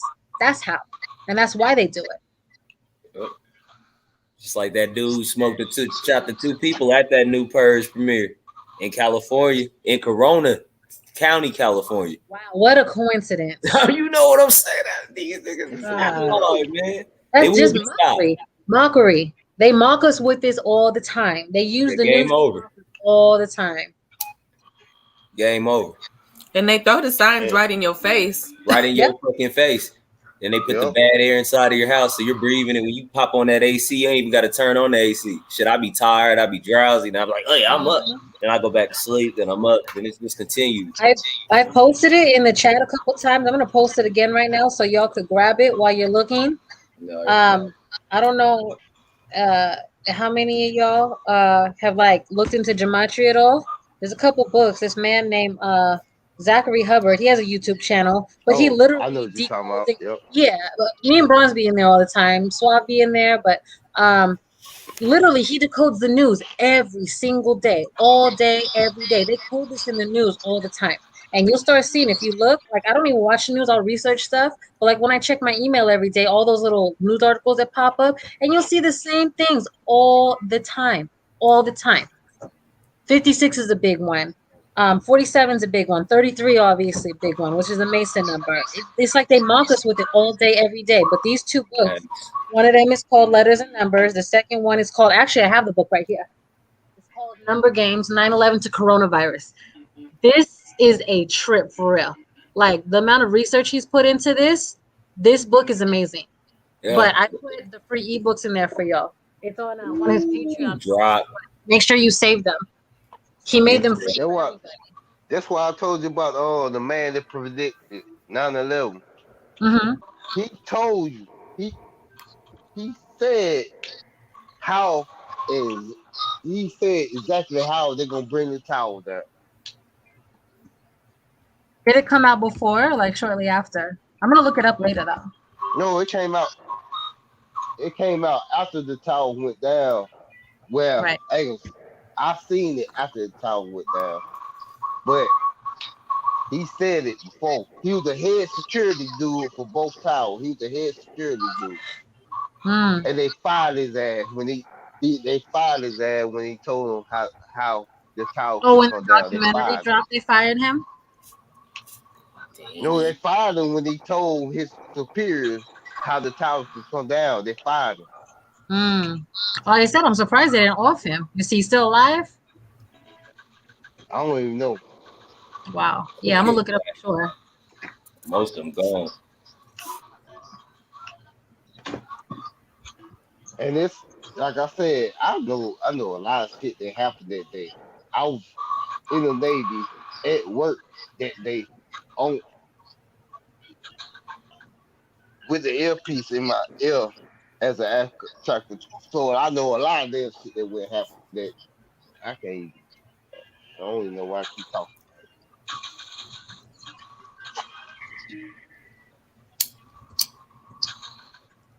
I'm gonna speak one day. I'm gonna tell all before I damn die. Look, do it on your deathbed. I ain't gonna do it on my deathbed. I'm gonna be standing up when I say it. They gonna have to kill me. Fuck that shit. Might as well just get that war ready. We already about to be going to one. It's a whole nother thing. They call it the truth. That's what's on deck next. Is we going to war with China? Red Dawn time. Yeah, I think that was always never. I remember my father talking about that back in the day. They had to drop two. I remember that movie you remember the movie Red Dawn, right? Yep. Yeah. When I was growing up in South Carolina, they used to do military games down here. I got a whole lot of military, like the tents and the MREs and all that shit as a kid. MREs. Motherfucker was doing all that shit. I heard you, Nunu. MREs are the worst. I'm sorry, they are the worst. They are gross. Meals you used to be trying eat. to fight for the best one and be like, okay, this is the closest to the bestest one that I can get, so this gonna have to work. Man, we had some beef stew that smelled like vomit. Just We had that peanut butter. It was hard as a rock. That peanut butter was a hard as a rock, man. You could take somebody out with that thing of peanut butter. Wait, and then hot lunch was wasn't no better. That peanut I said butter they was tried. They tried. I grew up off that shit because my dad was like, shit, you go eat this peanut butter before I buy some. I'm like, man, this is rocks. I'm sitting here with a hammer with that motherfucker. I'm banging with a hammer. Boulder peanut butter. It was big as hell too. I'm like, hey, come on, Daddy, get us some Jiffy. Get some Jiffy. The Peter Pan. Come on, bro. Exactly. That shit lasted for years. That shit would not go nowhere. But we had all that shit. I still got the original army jacket that one of the soldiers gave my daddy. That motherfucker hard too. That shit look straight. It look like straight out of Full Metal Jacket. For real. Right. It look just like that shit. Any of the soldiers ever like die or be like hella sick from those? Because they don't report that.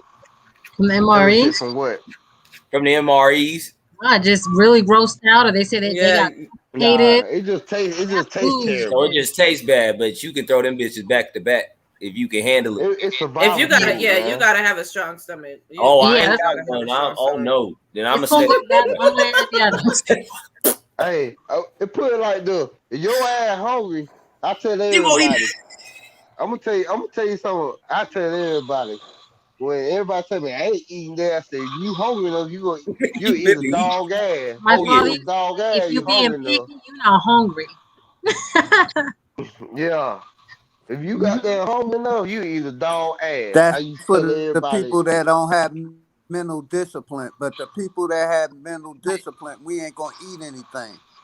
Right, exactly. If you don't have no discipline your in ass your gonna life, be you'll weak. eat anything. You're gonna weak. But if you have You're gonna be weak. self-discipline, it's about strength. It's about strength. That's right. I tell people before I eat anything, guess what? I can fast for 3-4 days, no problem, and no pain, no nothing. Before I eat some crazy stuff, no, I'm cool. I'll just drink some water. I'm gonna tell you something. It's not about strength. Only thing they put in the meats is fat. It's saturated fat. You can't get strength from saturated fat. I'm gonna tell you something. I was in Iraq. These motherfuckers, kangaroo meat is the nasty shit I ever ate in my fucking life. Oh shit! God damn. That shit tastes so fucking disgusting. I ate that shit because I would bathe without eating because that shit was so nasty. I said, shit, I had to eat something to survive. And I'm laughing, but that's real shit. That shit was nasty as fuck. That's the nasty shit I ever ate in my life. That sounds nasty shit. How bad is a Japanese pig? Hey, yeah. And some people like that. I'm having nightmares about that Japanese pig. Ain't no telling what it even sound like. It probably don't even sound like a pig. Sound like a pig. The only thing that sound like one. Go ahead, the only thing that saved me is with every meal in the military, you gonna get some damn potato with it. Some kind of potato. You gonna eat some potatoes french make it fries, all you better. mashed potato, you gonna get some kind of potato with it, motherfucker. And that will stick to your bones. That's the only thing that saved me because that kangaroo meat is so fucking nasty. That shit. I'm just thinking about ain't got my mouth net. I gotta drink some on that. that shit got my mouth. That shit was so nasty. And I ate a lot of that. I'm a country boy. I ate coon, possum, rabbit, squirrels. Fuck that shit. That so you say that shit gotta be bad. That is fucking disgusting. Fucking I'll be sure not to ever try that. I ate gator. Gator good though. Gator's good. Fried Gator's good. Yeah, Gator good. Yes. And they ate turtle. Oh my gosh. Give me some fried Gator and a daiquiri. Good. And they ate, and they ate snapper turtle. And they I ate ain't no bear. turtle. Yeah, bro. Bear soda. I don't know about all But that. they got My that kangaroo. my baby eat frog legs. I'm not eating that. That's all for you. Oh, I eat frog. They got that kangaroo. I'm gonna start comparing to the kangaroo. Bro. Oh my Josh, the face you were frozen in for a second. Frog legs, turtle, but I'm gonna compare it to that kangaroo. Everything gotta be better than that. I eat cricket. I eat a roach before I eat a goddamn kangaroo. Fuck that shit. That shit was so fucking nasty. Oh, weak. It's about survival. I'm gonna throw that bitch down. The rattlesnake was good. Josh, there's this the best Brazilian steakhouse I've ever been to. It's actually in downtown Denver, the one with all the celebrities on the wall. You remember what it's called? Rodizio something. It's good. That's why I have rattlesnake. It was really good. I knew throwing me something out. You know some restaurants. I'm throwing. It's right downtown. It's downtown Denver. It's the best. Rio de Brazil. If any Buffalo shelf make 10. kangaroo good, next to damn top shelf for all time. Fuck that I'm about to pull it up. It's Rodizio Grill. Rodizio, there. Okay, you was right on the money then. Yeah, Rodizio is the best one. I'm telling you. I'm trying to. I think it was in the fall because you know how they have seasonal stuff. It was. I've had bison there. Bison's good. But that rattlesnake was like good. that. Rattlesnake. Yeah, I done had rattlesnake. See, I ain't never even touched that. Look, I'm good. I'm good. Give me some chicken. I told you what I'm looking for, Josh. I need to zap back to Denver to get some Pete's Kids in the morning. I ate the big animals. I ate the big animals. They ate the small animals. We gonna go. I don't know nothing about grabbing that snake though. I was in Singapore. I went to the hood. I told everybody on my ship. I said, if you see me, turn around, go the other way. Because when we was on the ship, they told us just everywhere not to go. And when they told everybody not to go, in my mind, I said, that's the first place I'm going. I'm going everywhere they told us not to go. So I was in the hood. I'm going straight to the hood because I want to see how people really live. I was in this goddamn shop by myself in the shop, and they had a slab of meat hanging up, and that shit was smelling so good. I don't know what the fuck it was. I said, give me some of that. They shaved that motherfucker off, gave me a plate. That shit was good as hell. You didn't even know what it was yet? Hell no, but it tastes Because guess what? You already know in Manila they serving you dog. No, you can't be in these random countries talking about give me a plate of meat. Hey, I was just about to ask. I was in Singapore. I was just about to ask if y'all was in a survival situation, could y'all eat rat? Oh God, like demolition. I was just talking about eating that. I'll eat that little nigga. It's survival I'm digging up a worm and making worms before I eat a rat. I I'm ain't eating sorry. that motherfucker. Filthy creatures, I'm good. I just remember those huge rats from the New York City subway. I can't do it. I can't do no. See now, them big niggas, I'm gonna have to get a little tiny. Hey, I'm gonna be real with you, brother. I'm gonna tell you like this, bro. When your ass hungry, you'll be surprised what the fuck you eat. Now, I'm gonna chew on some leaves. I'm with you. Hey, I look at Naked and Afraid. It's a series called Naked and Afraid, where they volunteer to go. Yeah. They be fucking up. I know people that ate cook up iguanas. I know motherfuckers that cook like in South America, guinea pig. They eat guinea pigs and shit. I would rather do. Have you seen like they do in like Singapore and Thailand? They have like this big old pot like stir fried bugs. I'd rather try that before I try some rat, and I know it's rat. I'm gonna put some sauce on that little nigga. Chocolate covered Put some sauce, and I'm gonna fry that nigga to Some death. grasshopper or something. Y'all ain't never I had heard it was good though. chocolate covered ant and shit like that. Oh, ants, yeah. I've tried. Those were actually good. I've tried ants. They good. Ants are so little though. You couldn't even tell. You gotta squish that. Have you had that red in the Philippines? It's like a delicacy over there. You too, OG. The balut. It's like it's like an egg, but it's further along. When they boil it, it's like the whole chicken. I know what you're talking about. Feathers and bones and the beak. They just eat the whole it's a delicacy over It's a delicacy. They talk about it's an aphrodisiac like oysters. I'm like, ugh. Y'all can You got motherfucker eat spiders. You seen the motherfucker eat spiders? Nah. You chewing on feathers and that shit. I hate spiders. That's them places with the embargo on them. They be anything. Check them places with the embargo, like Cuba. Fucking who else got Vietnam? Got an embargo. Shit, they be fucking up everything that they can, and they give you kebabs of rats out there. Oh God! Rat meat. You fry that little nigga up, put some sauce on that little, marinate his little ass, and fry him. I like my shit extra crispy. When your mouth water because you thought you're gonna be sick. I'm like, stop. I'll throw it back. Yeah, I'm gonna let y'all know. Don't eat no boneless meat because you may be eating rat. Yes. No boneless chicken, none of that shit. Hey, Think about Wingstop it. got the funniest. Think about it. Don't have bones. Right. You ain't never bit into it and done tasted that My good old stomach cartilage. hurts so bad.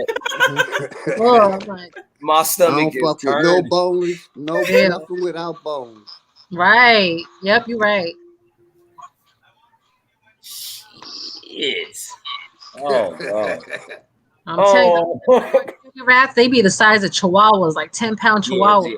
Yeah. Look, if I'm in New York, I'm probably not going. You'll see it like running down the street. I'm like, oh, look at that. I'm like a good 50 feet away. I'm like, somebody's dog got loose. That ain't no dog. It's a rat. It's a huge. Oh no. Yeah. Shape shifted. That's a fucking human.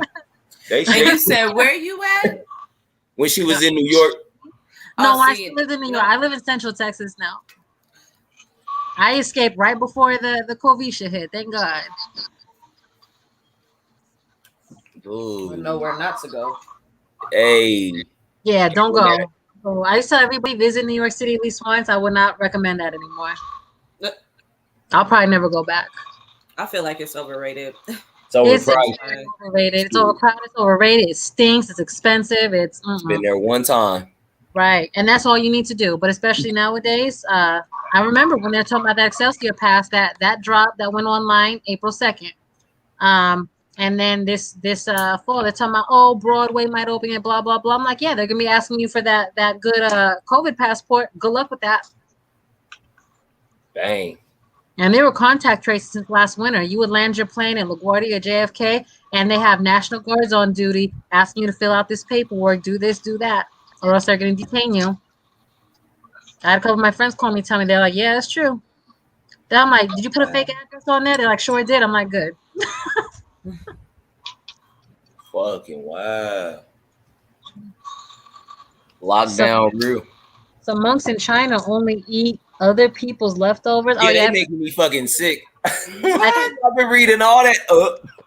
Yeah, some people. Yeah, I've heard that in the Philippines too. Like some places are so poor, like they dig in the trash for leftovers. They'll recook recycled food, like all the food they find in the trash. They'll put that in a wok and just stir it up and heat it up. Yeah, and they sell it too. They sell recycled food. And it makes sense why you be seeing the rats everywhere because they're trying to get rid of the rats because everything is everywhere. And they trying to run away. Don't cook me. Right. Oh God, that's horrible. In China, they recycle gutter oil for cooking oil. I wouldn't doubt it. Just oh God. Them embargoes, when they stop fucking with the U.S., shit get bad. We got the food here, and the U.S. stop fucking with them. It's all tragedy. He said the tree people in India eat beetles and larvae along with trees that are just mushrooms. I'll go ahead and eat that. I'm cool. Mushrooms and They beetles. put some leaves over them. And they cook them in the leaves. They got them videos on YouTube. I peep game. I'll eat that first. Gotta do what you And gotta rats reproduce every 21 to 23 days, y'all. Oh, They do. popping Hella babies out food. that fast. Disgusting. Oh, And not to mention how many they breeding at a time. And you're just gonna cook it like yeah, they have like little litters, right? They be They look cooking baby rats too, probably. You probably Oh see my the little God. baby. Come on, this is rat caviar. Whoa. You know, I'm gonna Google this. How many babies do rats have? They try to get to that Oh my bag. God. A female rat has 12 nipples. 16 babies. And the average number is 8 to 10. What the hell? They by themselves. That sounds like the woman in Malia or something like that who just had like 10 babies, was told she was having 8 and found out she was having 10. I mean, there ain't no difference once you get up that high. 8. Why wouldn't 8 already scare you? Oh my God! You just showed me a picture of these little ugly rat babies. Oh God! I don't want to look. No, I'm done. What? After the Japanese pig, now the rats. You know you finna make a good old stir fry, maybe No, even not a good me. old burger. Stay away from that. Girl, Don't it would be my chicken eggs in my fridge that I know where they came from, not me. So like, oh, these are little chickens. What did OG Here, say? you little chicken. Oh, them little squishy babies too. They're talking about this is some shrimp. Some street shrimp. Better curl it up and fry it right. No. And that little nigga does curl. When they dropped the jabroni, them rats out there in Wuhan was just shriveling up and curling up, and they said it came from the food market. Have you peeped that food market in Wuhan? The wet market, talking about bats. Bats, rats, dogs, all on kebabs. They put them all on kebab sticks. All Then they got the giant kebab sticks. animals. Yep. Yeah, small, medium, or large. Hell no. None of it. I'm going to pass. I'll take the rat, though. Galore. I don't know about the bat. No, the bats carry rabies too. They're little filthy animals too. The bats are rats with wings. Yeah, and I'm trying to remember. There was a coin that came out in 2020 with a big bat on it. Bat coin 2020. Yeah, I've been saving them. I got plenty of them. Them the COVID coins. I've been saving them. Oh, that has nothing to do with COVID, really. What a coincidence. Yeah, that's the COVID coin. That's what I call it. Yeah, I'm trying to remember what country that was. So wait, they got a coin with the shit on it, or they got the American Samoa. Yep, it's a bat coin that came out in 2020. Oh, it's a coin with a bat on it. Yes, in 2020. I thought y'all was saying that the damn bat is the coin. So if I got a whole bunch of bats, I'm balling off the rat. Yeah, and the bat is not like any kind of special animal to American Samoa. So that don't even make no sense. But what does make sense is that, like OG said, it's the COVID coin. That COVID 2020 from so-called that story they gave us about the bats at the wet market in Wuhan. Fucking wow. What a stupid story, though, if you really think about it. Like, what? And how would you even trace that? How would you know that's exactly precisely where it came from? Just one bat and one wet market. Come on. Oh, shit. Is there they still produce the coin? Damn. Yeah. Whoa. Whoa. Yeah, collect all of those. What's it worth right now? Does it got a value? Let me look it up. People are selling them online. Rare bat coins 2020. Oh, people sell $500, $1,000. Yeah, save those. So it ain't Bitcoin, it's the bat coin. No, it's a coin. It's an actual coin. Isn't it a quarter? No. I'm saying they trying to sell Bitcoin. I need to be on the bat coin. With the bat on the back. I got Let me go grab it, bro. I saved some last year. I have a few around here somewhere. Yeah, the best say it's still circulating. I'm gonna have to grab some of them. The bat coin. I know y'all seen the human size bat. Basic attention token. That's what it's called. That's scary. Huh? It's called a basic attention token. What was you saying, I knew? That human size bat. I know you've seen it. Yeah. I had nightmares about that thing. So check this out. Wow, that shit really is a fucking bat. They did it last summer. There you go. Keep it clean. Remember they were talking about the national coin shortage? They started putting those signs up again. When I went to the grocery store, they had them up. Look what I did last year when they were talking about that. I went and got a wow. I know that's right. I gotta go look. OG on to something. No, I gotta go look through all these for those bat coins. I've been letting my daughter bust them up for the bat coins. Hey, the value is crazy on them little niggas though. The bat coin, that's $1 trillion. There you go. So back in the day, OG, you probably remember this. I used to buy these from the bank every week and go shuffling through them to mine for silver, pre-1968 $50, but they're like all gone now. I still check through them anyway. And then the rest of them I give to my daughter like as an allowance every other day. I got you. Yeah, I gotta start looking for my back quarters again. Thank you for reminding me.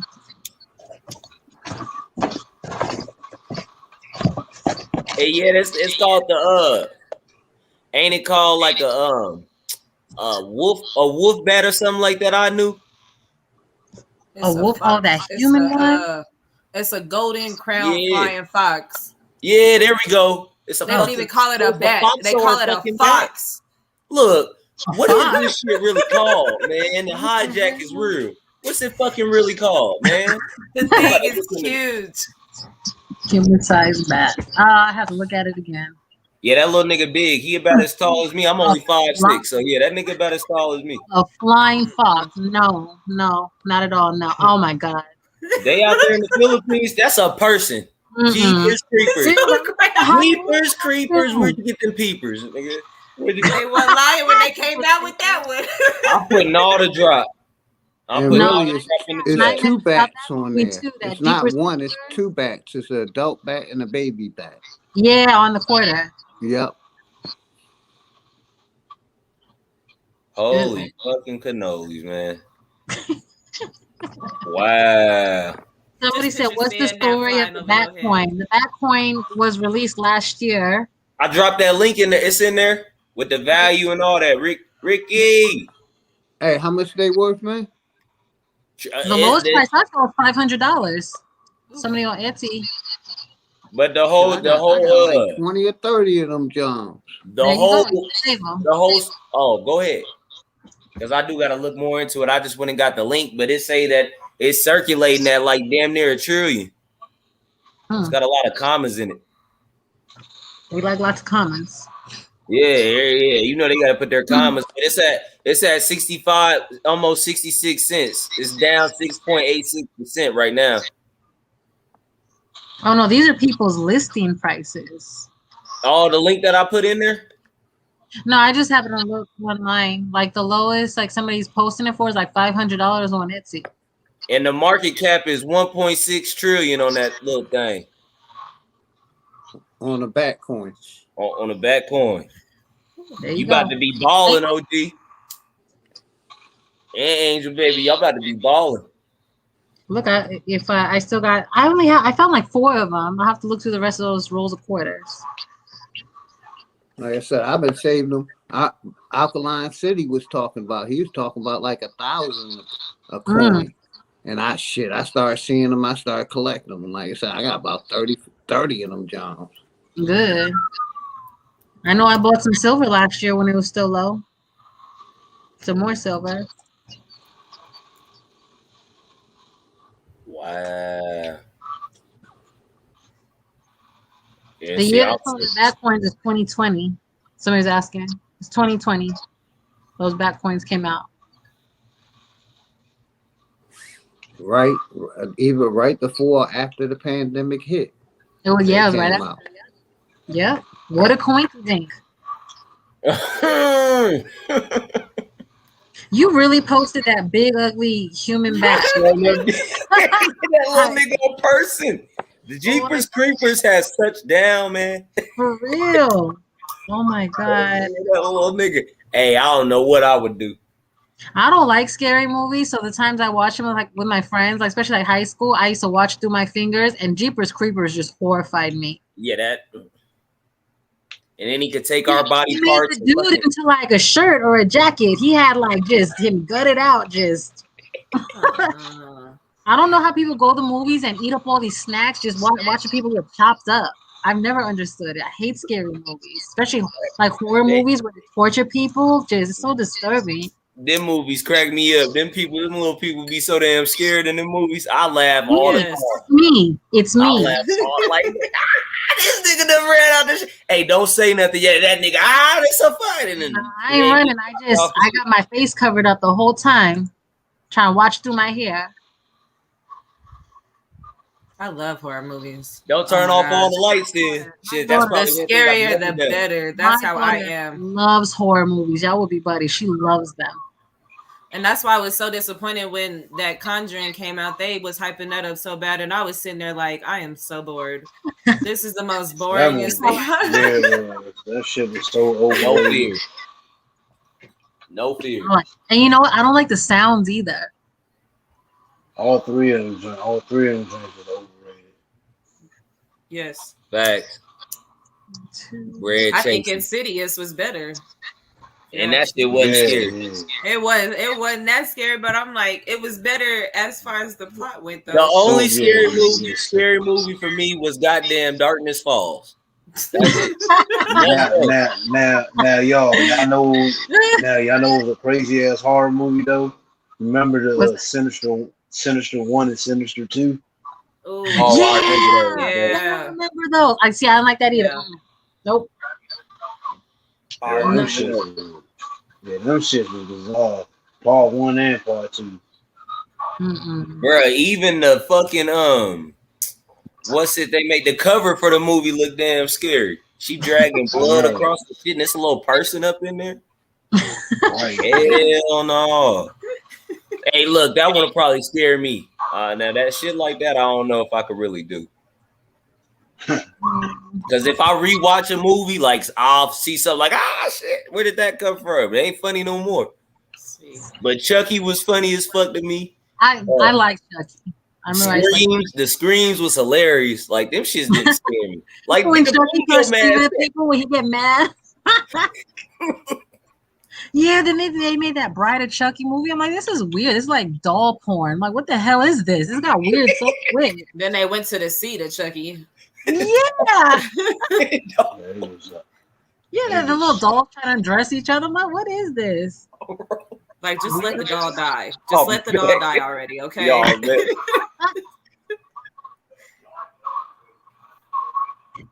But I will say I can watch a horror movie all day, but when it comes to going to a haunted house, you got me all the way jacked up. Oh no. See, I did that all one the way jacked up. When I say I almost took one of those little characters out, the little monster characters, people dressed up, and I went through a straight wall. One of their little makeshift walls. Nope. Like, I'm never doing this again. I don't like people jumping out at me. No. And I had the most horrible experience when I was younger. And I said, never again will I go into another one. I shut down the whole damn haunted house. Like, that was me too. I'm telling you, girl, I took out a wall. I took out one of their little temporary walls. When I say I busted after I took the chainsaw guy out and I got away from him and I took a swing at him, I took down that wall. They had a chainsaw. I say, we're gonna charge you for damage. Come find me first, because he tried to attack. The dude with the 13 floors was killing people in that haunted house out here. I remember that. Yeah, that's a real story. Yeah, 13 floors. They shut the whole shit down. He was really executed. I can kill people on the sneak. Nobody. And we had the corn maze. We was the first day to get the corn maze. Then we was the first day to get that zombie city with all the haunted characters in it. Yeah, people was really coming up missing out here. See, that's what I'm saying. Nope. That's why I don't even think out here. I don't even think out in Colorado you're not allowed to dress up if you go to the haunted houses. Like, you have to be in normal outfits attire because of that. We already talked about this, Josh. Colorado's already a good enough place. Like, no, it's just not. And everybody want to be coming here. All right, keep coming. Right. Keep coming. They want you here too. We got hella communes here, like little neighborhoods that's blocked off, can't really access them. There's houses within private property signs. Watch your kids, yeah. You just have a little block party, and was that's one of the it. first places that was That's all you want to have. legalized for a lot of things. Yeah, like everybody true. wants to come here because you can do whatever the hell you want. Oh, do you live there? Everybody too high. They don't notice you doing anything here. Are you in Denver, Nunu? Or Colorado? Yes. Okay. I lived out there back in the day. Come back. I lived here half and half of my No, life. y'all can have that snow. Y'all could have that snow. And the high ass prices. Visit, right? If I That's could what know, I say. They can have that shit. $3 here. I can't exactly. people come here thinking they know how to drive in it. I'll visit during a good season. Fuck that shit. Y'all like Exactly. y'all weather. Exactly. I be seeing how can people feel is in other states when it comes to snow, and I be looking at them like, dang, y'all don't even know how to get out your driveway, and we sitting here pros, sitting out here going to the grocery store just I don't perfectly miss fine. that. I gotta warm my car up for 20 minutes. I gotta not slip and kill myself. I gotta shovel snow. I gotta like damn near break my windshield to scrape the ice up. Nah, nope. I love getting in my car and leaving. See, in Georgia, cold is like 30 degrees. When it get 30, that's cold in Georgia. Right. See, out here it get hella cold. Exactly. I remember. Philadelphia get hell of a cold.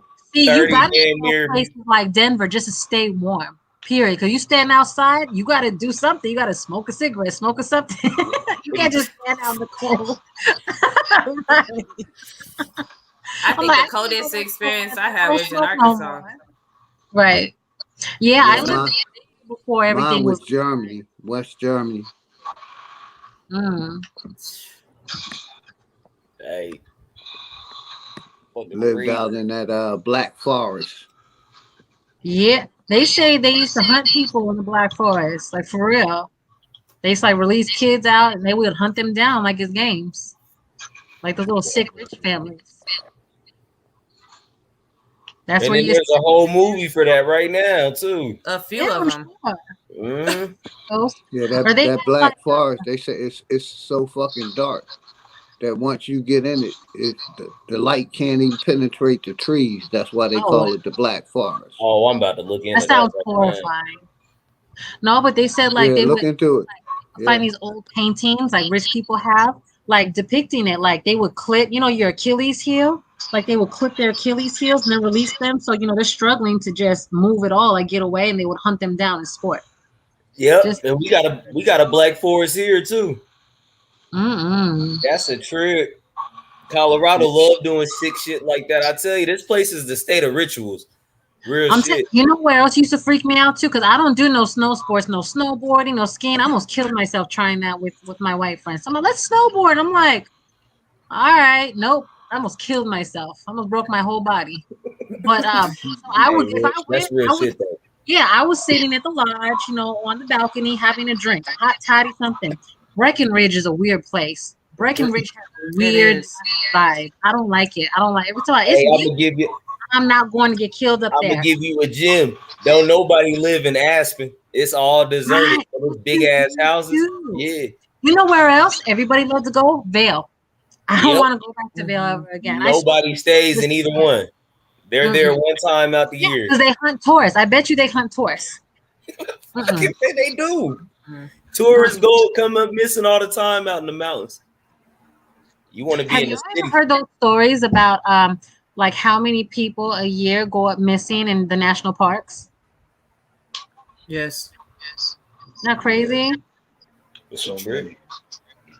Especially on them trails. See, and people wonder why I'm not more adventurous. I be trying, but I'm like, I'm not gonna die. Bears is the friendliest things out there in the forest. Right. These niggas got sniper rifles. I'm not swimming in the ocean either. I'm not hunting down a deserted trail. I'm not swimming in the ocean. I don't want to die some weird way like this. See, and that's crazy. I always tell myself I've wanted to go into the middle of the ocean just because. Right. Go past the buoy. Just I've tried, so. I was always that rebellious one. Swimming under my feet and touching my feet, like nipping at my feet. I'm like, oh God. See, and I'm like, I want to see what's below me. Like I'm always intrigued about something like that. Yeah, it's crazy. People was talking about let's go to space. How about y'all explore the ocean? Like the ocean's largely untapped. We don't know what's down there. Dang. Ain't Russia the only country to get that damn far down or something like that? I don't know. But remember those movies, like 80s movies, like The Abyss and Leviathan? I remember watching those with my father. Those are some cool movies. See.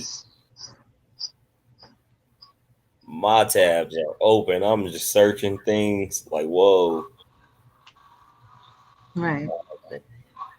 Yeah, we got a Leviathan Lake out here. Where's that? In Colorado. I like Garden of the Gods, though. Facts. Yeah. And that's all. They got an Indian reservation out there, but them is native. So I'm trying to figure out how to get up over there because there's all kind of mysteries to it. Because we got a Greenland out here too by Colorado Springs. Oh, really? Yeah, Colorado is a weird fucking place. Everywhere you got out there, we got heaters. It has some beautiful, beautiful parts. But I'm telling you, some areas just skeeved me out so bad. I'm like, I'm not going back there. I'm telling you, I'm never going back to Breckenridge. Yeah, stay out the fucking springs. If you come here and visit, stay the fuck out the springs. Unless you I used to party out there a little bit. I swear there's some weird people through there too. I don't know. I vibe people out pretty well. I'm like, nope, we got to get out of here. It's just weird. Yeah. And the white people will watch you out there. They'll be like, where's he going? When they get on your ass too, they follow you all around. I don't shop out there, nothing. I used to go party in Fort Collins and then like go into Wyoming. Yep. And Wyoming's close as shit.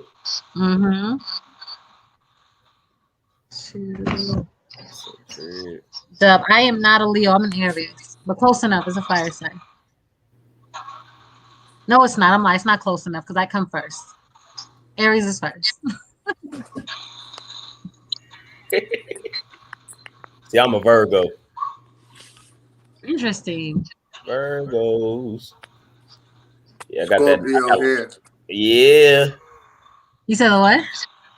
Scorpio. Oh, okay. Look, so me and Crystal, shut up. You know, we were talking bad about Scorpios the other day, OG. I remember that. Scorpions and all that. I had Scorpio trauma. All my Scorpio friends were so mean growing up. Always. But I will say they were all girls, though. Damn.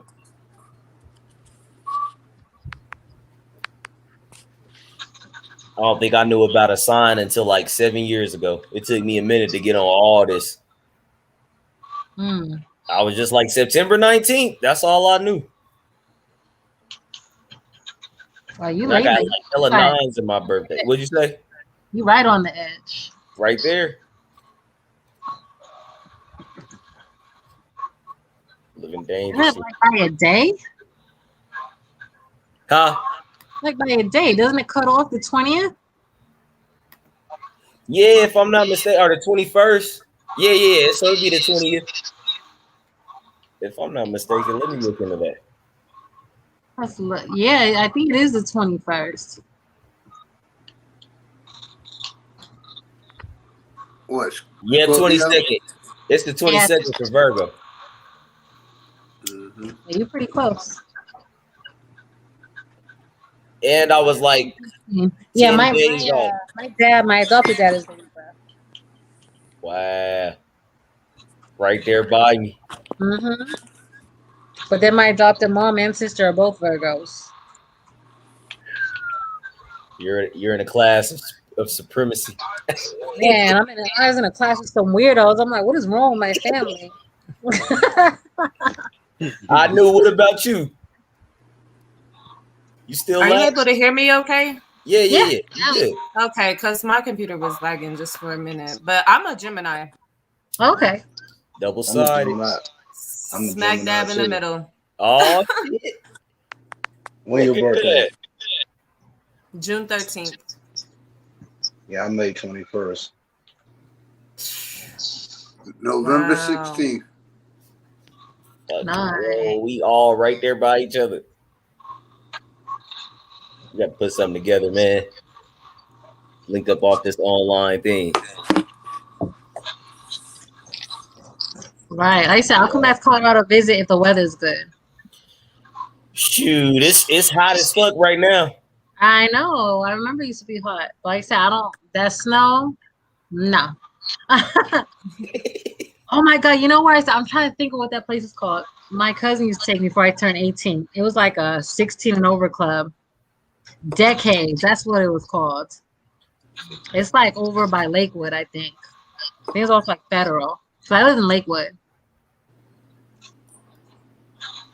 Dang, that's. And I think I've heard of it. I don't think I've been there though, but I think I've heard of it though. I was all over the place when I was younger.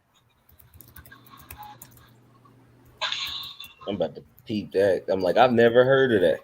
Well, I mean, you shouldn't get it now. You should go for this now. Oh no, it's been closed. Oh no, Wadsworth. That's where. Yeah, it was a 16 and over club.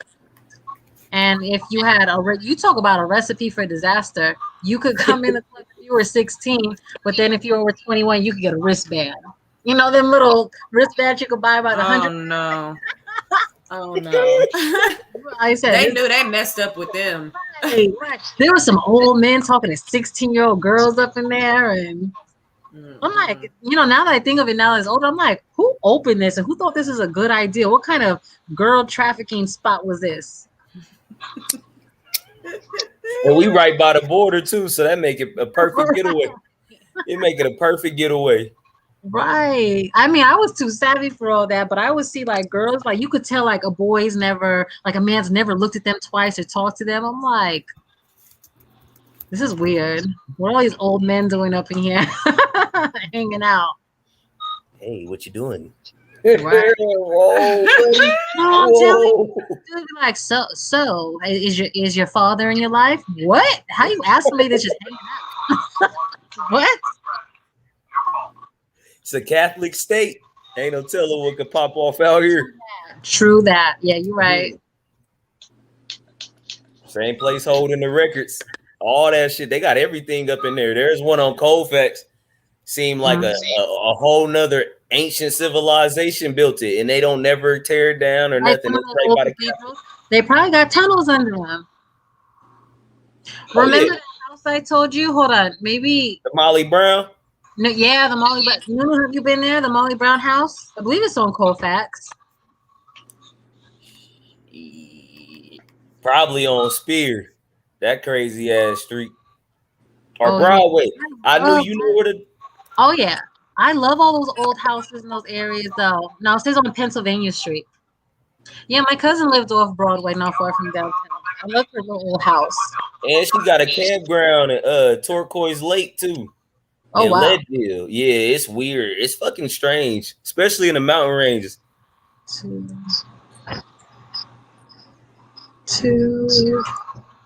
and if I did go to this, I was young. If I went to this, like I think I was like camp young when I was going, because there's a campsite that was like right around the corner from this area that I used to go to, and I know we used to do like all little exhibits and stuff like that. But this house looks very familiar. Yeah, they sell them houses for like $500 when they be down on the market. I bet they're expensive now. Denver has like gone up so much. Since I noticed Denver spiked up really fast after y'all legalized weed, which makes sense. Oh yeah.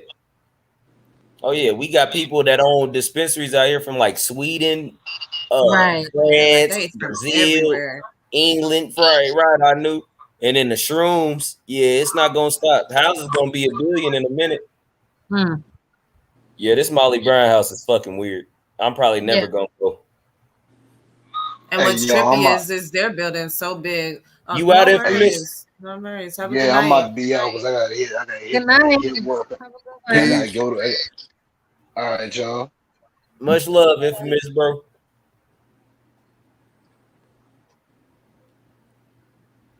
Popping off, and then there were 6 again. And Braun's been out all. Braun's did a whole work shift to sleep. Yeah, but we ain't doing them 20 hours no more because they deleted that whole build. I know they probably couldn't fit it on there. That's why I said you went that long. You might as well just should have went for your 24, like you said. Yep. Yes. Facts are So whoever was playing that music shut it down. So it chased everybody away. I was like, okay.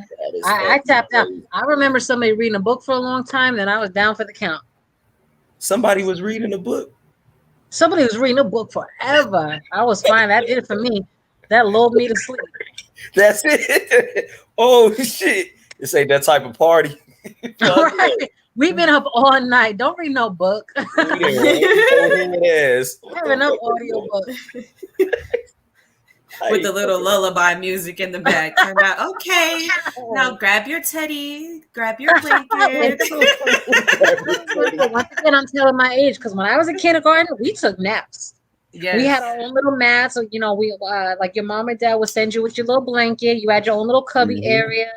And she would turn them lights off. She would put that little lullaby music on, read you something. And man, that was great. Go back to that life. Yeah. Knocked out. I still even remember when I was growing up in first grade, like up until first grade, we could take naps because we still had cots in first grade. Yep. And then after that, they was like, yes. And that's when you knew you upgraded. You upgraded from the roll-out mats. Right, because in kindergarten it was mats, and then like first and maybe second grade it was them little cots. Yes. See, look. Tunnels indeed. Where? Oh, is he talking about Kyle? Shit, there's tunnels everywhere. There's tunnels in every single city. Even if you don't even think you got tunnels or subways or whatever up under you, you have it. It's there. Out there in Cali, dude. Because I know we got them here for a fact. That's for a fact. All the women, men, and children, everybody going missing. Organs getting. That's what you're about. How do you figure it's normal in any reality for almost 1 million kids to go missing every year? Not just 1 year, every year. Wow. Just and like you know the what's missing milk cartons. I think most of them kids that's going missing is the kids that mostly women do be giving up. Like not saying that's all the way true, but I feel like if you really look at it, most adopted kids, you don't really know much about them. They're on a list just waiting. Yeah. Yeah, they're selling off those kids. I always had this theory, you know, the whole milk carton thing. But you know, like when you go in the front of Walmart, you know, all those posters and flyers, and like you said, they're mostly women, young women, their faces are on them. Those aren't missing posters. Those are almost like ads. Like, hey, want this one? Call this number. Oh, you like this? You know what I mean? Whoa. Yeah, you're on to something. So like the perverts know, like, oh, hey, you know, our little database, anytime I go in Walmart, this is basically a menu for perverts. You know what I mean? While they eating their food. Right. Yeah, that McDonald's in front of Walmart. I'm telling you, they putting them children in it, like that boy that went missing and they made a statue for him. Like, whoa. Yeah. And then it tastes off, all that. I stopped fucking with McDonald's. Bunkers, I swear they store people down there. They have whole cities and like hotels, whatever. That's a good place to hide people. You will never find them. They will never get out. Nothing. Never. Just like there's certain it's like the breeding sites. farms.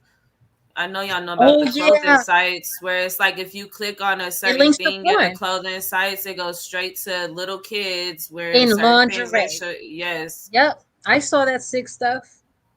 That's the only reason I research a lot of the Q stuff, because like they like kind of expose certain things, but then they would, it's like 99 truths and a lie. They show you certain things, but then they would take these hard lefts and these stupid rabbit holes and never found their way out again. Yep. And it was Trump's homies too. Makes sense because he was trying to expose shit too. Who, Trump? Yeah. Trump's a puppet. Yeah, but they all are. But they all have said at least one thing that was like, huh. Well, that's not all the way false. To wake anybody up, I think that's to mock us. Remember about consent? Yeah. Mm-hmm. They put it right in our face all the time. So they can't say that they didn't tell us. They've been told us everything. These entertainers are telling you they sold their soul to the devil for fame. They tell you everything. Yep. Nobody can say at this point in the game, not, you know, somebody in every realm hasn't told them about this crazy stuff they do. It's a trip. And I think I made a comment the other day when I was like, basically people don't realize that most of the people that you watch on the media, like what Learning and Building said, they're like puppets, and we're supposed to be like the sheepdog. And basically it's like, if you ever seen a dog, how they act with a toy or something in front of them, their attention is going to be focused on that puppet. So it's like you got to focus on not being considered, in that. Blinded or inundated. Figure out how to be a dog again and run away. Any magician that knows sleight of hand, hey, look here, not here. I'm doing something over here, so I need you to look over here. That's how they do everything. Facts. Dub had it. They have to give us the truth. Universal law. The biggest universal law that they cannot get around is consent because of free will. But there's lots of ways somebody can give you the truth. Like, I just tell you, there's truth in jest. So if you tell somebody, like, I think I hate TV, but I see it in passing. Like, if you see friends or you're at a doctor's office, whatever, you'll catch news, whatever. I remember I was like at a friend's house in New York City, and she was like that one that was into all the stupid reality shows, like Basketball Wives and Love and Hip Hop. And I want to, come with me. I got tickets to the Wendy Williams show. I'm like, I am not going to no Wendy Williams show. You know better. Asking me involve yourself in the ritual. Exactly. Oprah, you get a car. Oh, get a house. Exactly. People want me to go to Oprah back then. I'm not going to none of these shows. You already know. Or Jerry Springer. I'm not going to none of these. But I remember I was in the living room, and I was sitting there waiting for her to get ready so we could go out somewhere. And she was Wendy Williams was interviewing some guy, gay guy. He was like super flamboyant. She's like, "Oh, you look so young. Oh, you're 50. You can't be 50. Oh, it must be because you dating that 20-year-old. He keeping you young." And he turns right in the camera. He's like, "Oh, I drink baby's blood." Ha ha ha ha ha ha. And the audience was like, wait, they stopped mid laugh. And then they were like, you heard some gasps. And then he just started laughing. And she started laughing. And then the audience starts laughing. I'm like, love that. Where is that funny and why? That's what I'm telling you. He's dead serious. He means it. That's his way of, speaking his truth. Because people talking about, if you bring this to them, they're like, it was just a joke. Who jokes like this? I don't find that funny. I have a child. I would never say something like that. And I would never find it funny. Oh, I drink baby's blood. Ha ha ha. What? That's some weird shit. It is some weird stuff, but that's what I'm saying. I believe he probably exactly meant just that. But this is what I'm saying. Truth and jest. People can say whatever they want and then add a ha ha on the end. That's why I tell people, I don't play like that. I'm a nice enough person, but I don't play about certain stuff. I don't think any of that stuff is funny. Yeah, that's not at all. They sound like a Snowpiercer. That's what I was gonna say. Sound like Snowpiercer because they was eating babies in Snowpiercer, admitted to it and everything. Yeah, so I'm like, that's not it. That's all predictive programming. What they show you in movies and shows and all that. I haven't seen it, but people keep talking about oh God, what's that show? Oh, it's gonna bug me now. What's it about? They said it's on Netflix. They made a UK version and a US version. Black Mirror? Yeah, Black Mirror, but there was another one. Utopia. Oh. They said Utopia talks about all of this. They're like, oh, you need to watch it. I'm like, I haven't had Netflix in years. I don't have any of this stuff, so. But I believe it. Like the storylines they're telling us, I'm like, oh yeah, I believe it. Let me pull that up. Whoa.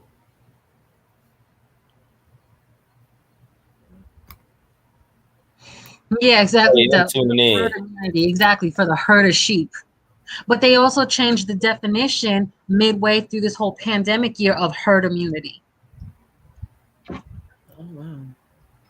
Because immunity back in the day meant you had built up a tolerance to it. Your immune system got acclimated with it. They changed that definition online to, oh, you're vaccinated now. Nonsense. Dub told you to watch the original, the first one. Is that the US one or the UK one, Dub? I'm going to watch it with the biscuits and some tea. I'm going to love it. I'm going to love it. Yeah, I love shows like that. I'm in all that survival show, movies and shows, end of the world movies and shows, vampire movies and shows, zombies. He said the UK one is the original one. All right, I'm on it. Good looking out, Dub. It's my boy. I'm on that shit. I'm like, I love watching them weird ass fucking shows. Cause I done swept through the documentaries. Shoot, you studying. Look, you watching those shows, you studying. Yeah, you got Because they to. tell you everything. I even be on the animateds when I can be on them. Anime? No, I want to get on anime though. I've been hearing they got some stuff in there too. My child watches anime. I don't know what most of it is. You be on the anime, I knew? I've watched a little bit. Like it's I don't even know how to explain it. Hey, do you watch it with your daughter, Angel Baby? Do y'all watch it together? Like, no. I lose some of it. I'm just like, I knew so. Y'all both said that. That's what I'm saying. I'm usually reading, or I have school, or I have like my endless playlist. I'm always watching docu. I'm like, I want to watch this. I'm like, but if you entertain, go for it. See, look, I think I'm gonna stay away then. I'm gonna just go to this utopia. That's the thing right there. Okay, yeah, I'm gonna watch utopia. And then I get super like irritated with TV pretty quickly too. I'm just like, I'm gonna go do something else. I get antsy. I start walking around. I'll start doing laundry at the same time or cleaning that. I'm like, I'm not. No, never mind. I'm bored. See, that's how I became with sports. I can't do it no more. The shit is getting too real. I can't be worried about who's a better basketball player. They all suck to me. Look, once you really look that it's scripted too, it's like, yeah. Giannis Antetokounmpo, and he from Greece. We all know the dig on Greece. Did like, you yeah. see that one? Okay, now bear with me because, like I said, I'm not into sports like this.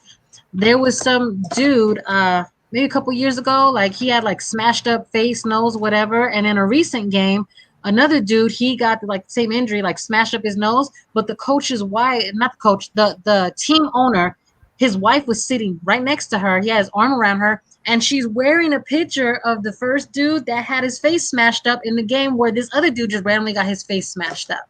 And that's in what? This is a game. This is a basketball game, an NBA game. Oh, whoa. Hold on. Let me what? Whoa. Hold on. I'm trying to think. And that wasn't the Pistons and Pacers brawl, was it? Look, like I said, bear with they me. They was sucking up the fans too. Like this. Hold on. They beat the shit out that fan, and then they was beating the shit out, beating the heck out of each other too. Watch my mouth, man, because I'm like, yeah, they've been beating up hockey too. Hold on, I'll find it. Hockey always fighting. Always.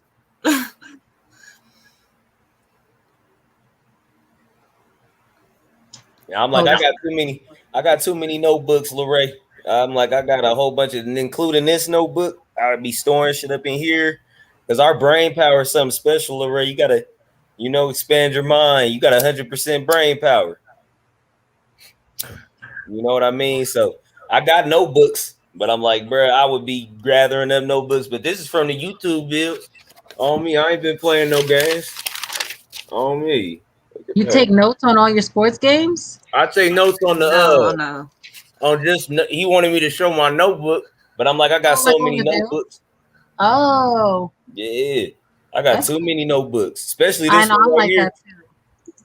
Because I remember with Auschwitz when Hitler had them burn all the books. I'm like, oh, cool. Some people went up in here, and that's why they want our brains so bad. Brains, right. Like Plants vs. Zombies. I remember that. Okay, so when was this injury? The end of June, where he got his face, Devin Booker. Oh, and he had to start wearing the face mask. Right. So, okay, I'm gonna say, hold on. Let me see if I can. That's the trend. Whoa. I think that's when I had just cut off sports totally. So check this out. So that Gematria guy that I reference a lot, Zach, Gematria, he has a news channel and a sports channel. It's called Gematria Effect News.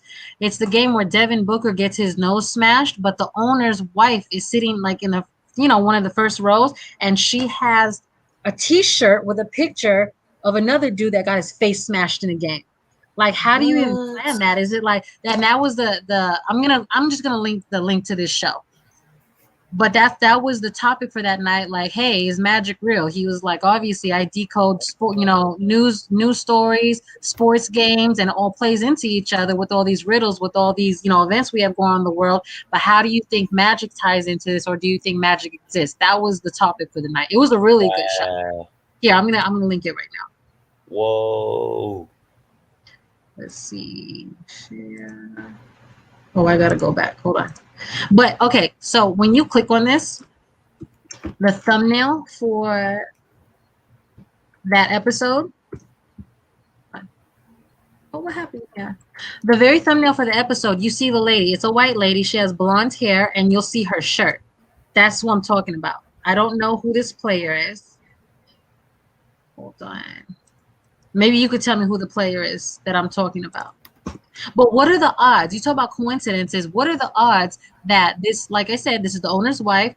She chooses to wear this shirt. So clearly she had to get it custom made of this random player, another white guy with a smashed face. And then she's watching Devin Booker play, and Devin Booker gets his face smashed. You know what I mean?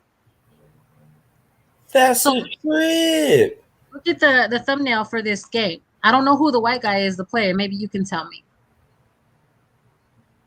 Oh, I got you. Or I want to say almost like his last name was Nash. Steve Nash, yep. That's who's on her shirt, because he did get his nose broken in a game, and he came right back in. Yeah, he had the mask on too. Steve Nash face injury. When was that? This is what I'm trying to look up. Oh yeah, I recognize his face. Yeah, Steve Nash, the Canadian ball player. But when was this the same month? When you start putting them 2 and 2s together, that's when she get a little trippy. That's what he's talking about. He's like, how would she just know to get that shirt made and then wear it in the same game where another player is just gonna get his face smashed in too? Like, or what was that? Oh God! Again, please bear with me. I'm not into this stuff. Oh no, you good. It was a recent fight where dude got his leg broken. It was just in the past, like, couple weeks? What? Oh, is it Ewan McGregor? Yeah, McGregor had his, yep. Doug but said there's yep something too. about a past fight where he fought somebody else, their leg broke like just the same. Something about that. Wow. Like I said, you can't tell me about this stuff because I'm terrible with this stuff. And he played Devin Booker was playing against the Clippers when he got his nose broken too. That's the trip. Did Steve Nash play for the Clippers? Nah, Steve Nash played for the Suns. He played for a couple teams, but it was the Suns. He ended up playing for the Lakers later on in his career, the Mavericks. Right. Them team names is a trip. So I'm saying, I'm sure if you're a sports head, you could make the connection very quickly. But that was actually a really good episode. Yep, and Nash played with the Suns too when that happened. Yep. Okay. Doug ain't even lying. But just like I said, if you watch his sports channel or obviously just news channel, the connections he makes very quickly with just the gematria numbers and how it links to other stuff, it's crazy. It's undeniable. So the free book links that I take his channels down all the time. Exactly. He's on number 22 for his news channel. But just so remember, I gave you I posted the free book links. Those are his books.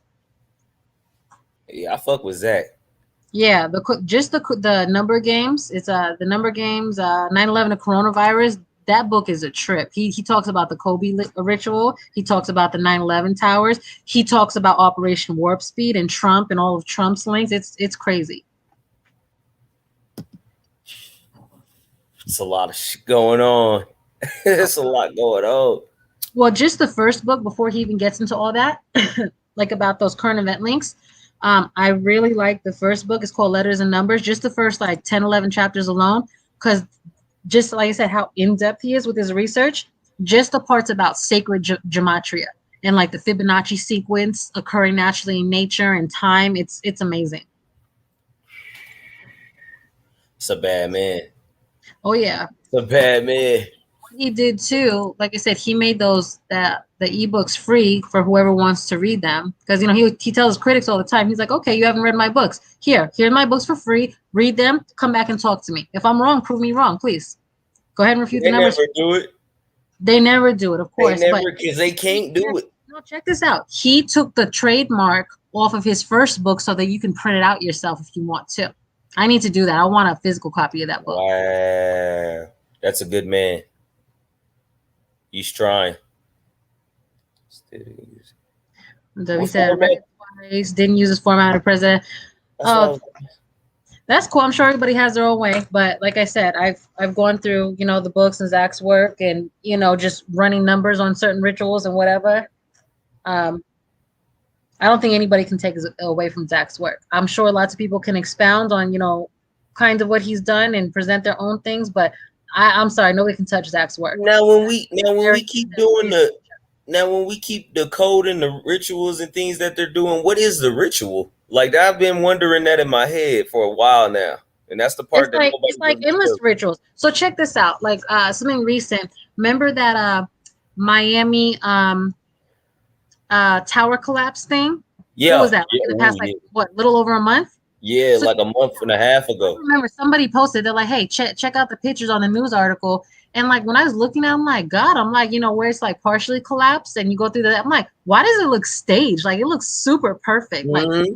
Like it was like perfect. But one of the pictures, you literally zoomed in and it's like a rug, like a foot, like an area rug, not a foot rug, an area rug for your living room. Like say this type of rug, big rug, like 5x7 or covers 10, the whole thing. Yeah, covers like darn near the whole living room. You put your couch on top of it. It was a perfect rug, flopped over, black and white checkerboard, like the Masons love, and then a perfect picture, and it was not damaged of the Twin Towers. And so what, like, does that like give them more power? Like, are they able to? It's like a mocking thing. It's like they constantly throw this in our face. Or like if something else lines up, like say a sports game, and it lines up and the numbers connect to like all the coronavirus stuff that's happening right now or whatever. It's like they have endless rituals for us. Yeah, see, that's what now I know that part because I'm in college and geez, we got hella rituals here. But what I'm basically trying to figure out, like, it mocks us, but like, what type of power do they get from doing so many at so many times? They're farming loosh off of us. So say for instance, okay, the 9/11 rituals. What does it resemble? Like the temples of Solomon, right? Or if you're familiar with all these things, like the imagery and lots of Masonic things, the two towers, Boaz and Joaquin, symbolizing duality. Twin Towers is a huge ritual, but just the amount of energy. Like remember we were talking about earlier when Red was still on, like people calling each other like, oh my God, look at the TV, look at this. I remember most people, if they're of the age at all, they remember where they were, what they saw, who was with them. I remember what I was wearing. I remember the smells and sights around me. I remember my father came and woke me up. I remember my parents still have this wood grain floor model desktop TV. Remember them old TVs back in the day? And your grandma, your parents used the top as a dresser, had all kinds of pictures and stuff on top of it. Yeah, that's the one they pulled up in front of us, and they was like the planes was supposed to hit Colorado. So I'm like, man, let me look into that because did nothing even come close. But that's what I'm saying. In order for something to really, really just burn into your memory like that, there has to be a lot of emotional charge. That's why it's so hard for people to get through traumas, because that emotion literally seared it into your memory. And memory is not just stored on our brain. We store cellular memories. So can you see how you literally traumatize not just a country, but the world with those images? Yeah. They live off of our energy. The biggest thing is always energy. So if they can create that, remember Monsters Inc.? What do Monsters Inc. tell us about? Oh. They're farming loosh. They are farming loosh. The screams of the children is where they generated energy, right? And they had that little factory and all that. Same thing with them. So I tell people, you got to think all the time, our powers that shouldn't be, they're not. I don't think they're human. And they are some sick, evil individuals. So they keep doing these things over and over and over again to terrorize us and take control of us.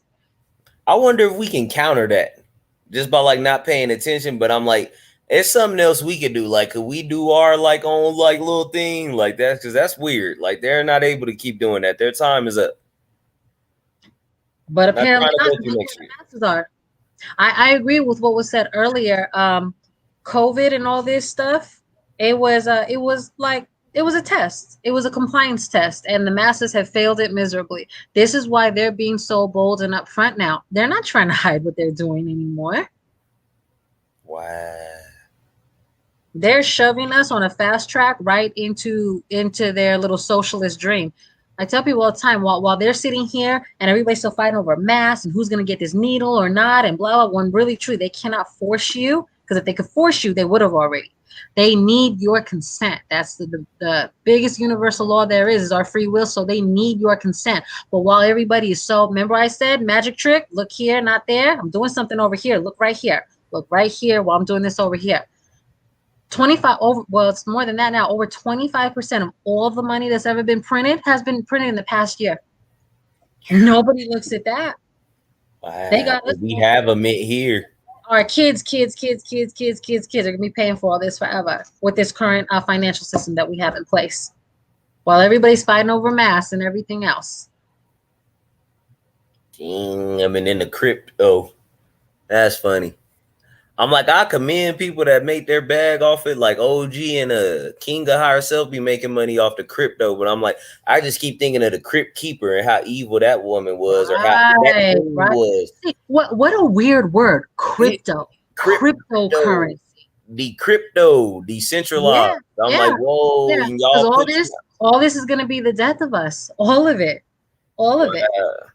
Because if you think they put us on like just straight crypto, and that's where they want us. Again, it's to usher us, fast track us into this socialist technology. If you look at say what China has, that social credit score, and then everything is through cryptocurrency, you're not going to be so like say for instance me doing hair on the side. Oh no, there's no more of that. Every penny you make, every penny you spend is all tracked. And guess what? Guess what, Josh? If you're a bad boy this week, if we can even log on to YouTube, if you were talking mess on YouTube and all these builds, you can't buy food for a week. Bing. That's why I love Black Mirror. I love Black Mirror for that very. You should watch that. I don't have fuel to your fire. I'll try to look it up on YouTube or something. I don't know. Even just clips. I'm like, I could tell you a little bit about it. I'm like, it's crazy. They're basically taking your mind power and they're putting it into like let's say like someone goes into a coma. They'll basically pull the cord by syncing you up to this machine, and you'll drop albums. You'll get your work done. They'll take your ideas. They can invent new things from you. And then there was another Black Mirror called Bandersnatch, and you can choose up stuff with the remote. Like you didn't even have to be inside. You're really picking for him, and then he's going and he's doing his own thing. It's like, yeah, it's a trick. There was this movie. I'm trying to think of what it's called.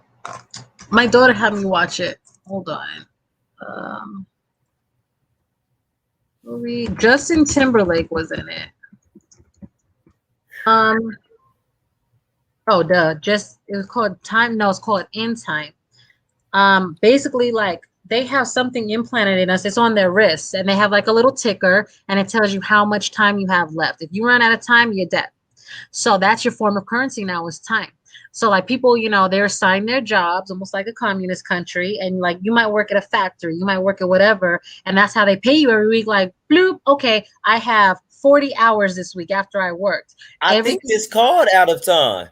It's called In Time. If you buy some time, there we go. Bloop, if you get on the bus, bloop, it's a demerit every way. And like basically, I forget how it happens, but some guy dies or he gets in a fight and they scan their wrists together and he had this insane amount of time, like millions of hours. So you already know that makes you a target. If you live in a system where everybody's struggling and scraping by, but you got millions of hours on your thing, now you can't hide it. Everybody can see it and you use it to buy everything.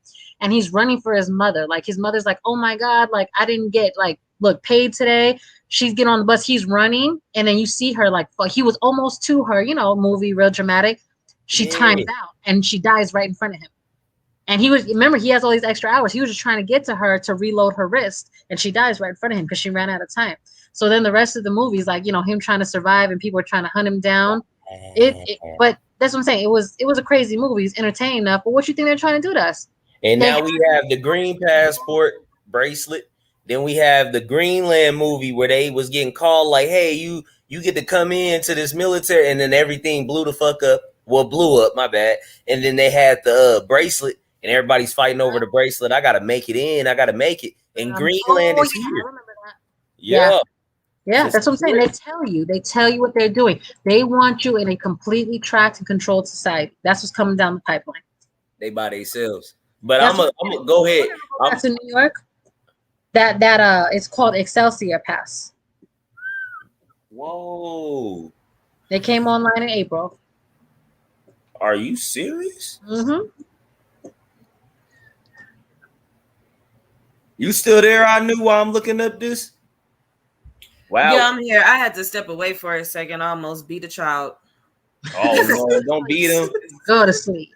Don't be facts. We got an Excelsior Pass here. It's called the Excelsior Pass? What exactly? Or it's just like a COVID e-pass. Wow, it's getting whoa. Let me just put in another state just to be on the curious side. No, Excelsior is what New York named it. No, we got it here too. I didn't see anything pop up. I want to see this. I just put in Colorado and the same links popped up that I put in for New York.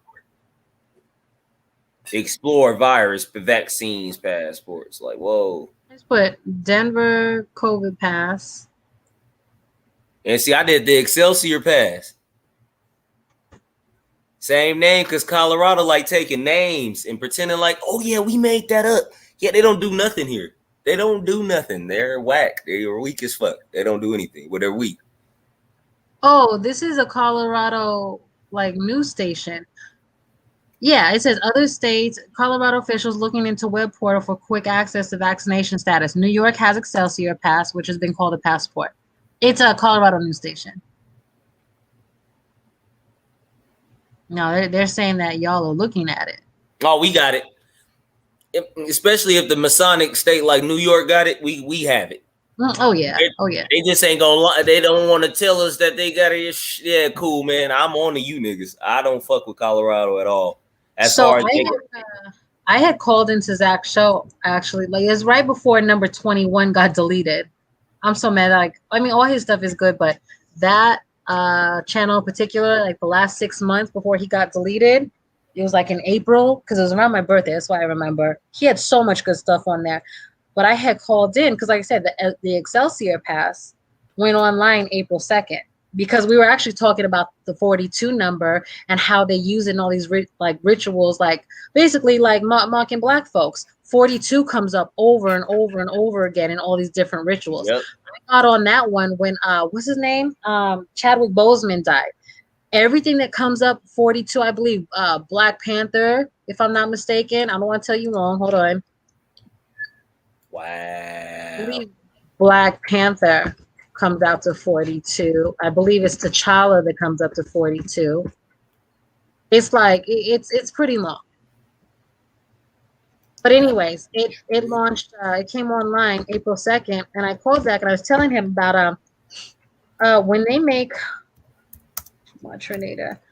when they work on subways in New York City, they take literally forever. So this one subway line that goes along, it's east of Central Park, and it goes along the east side of Manhattan. And when I say they've been working on it for a good 30 years. So it's like it's a big thing. It's super exciting when like a new part of the subway or the subway line like connects. You know what I mean? And it opens. Like they opened up a brand new hold on. Damn, and there's a lot of bodies under New York.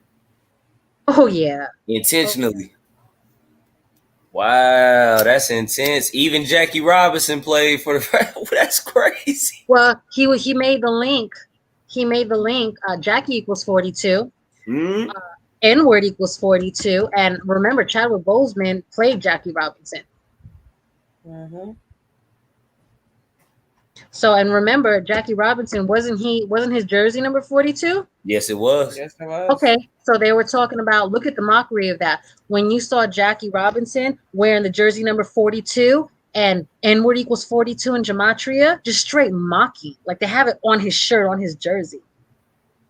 There's like this 42 ritual I'm gonna have to send you. It's pretty long, but and that's the first thing he was called when he started playing baseball.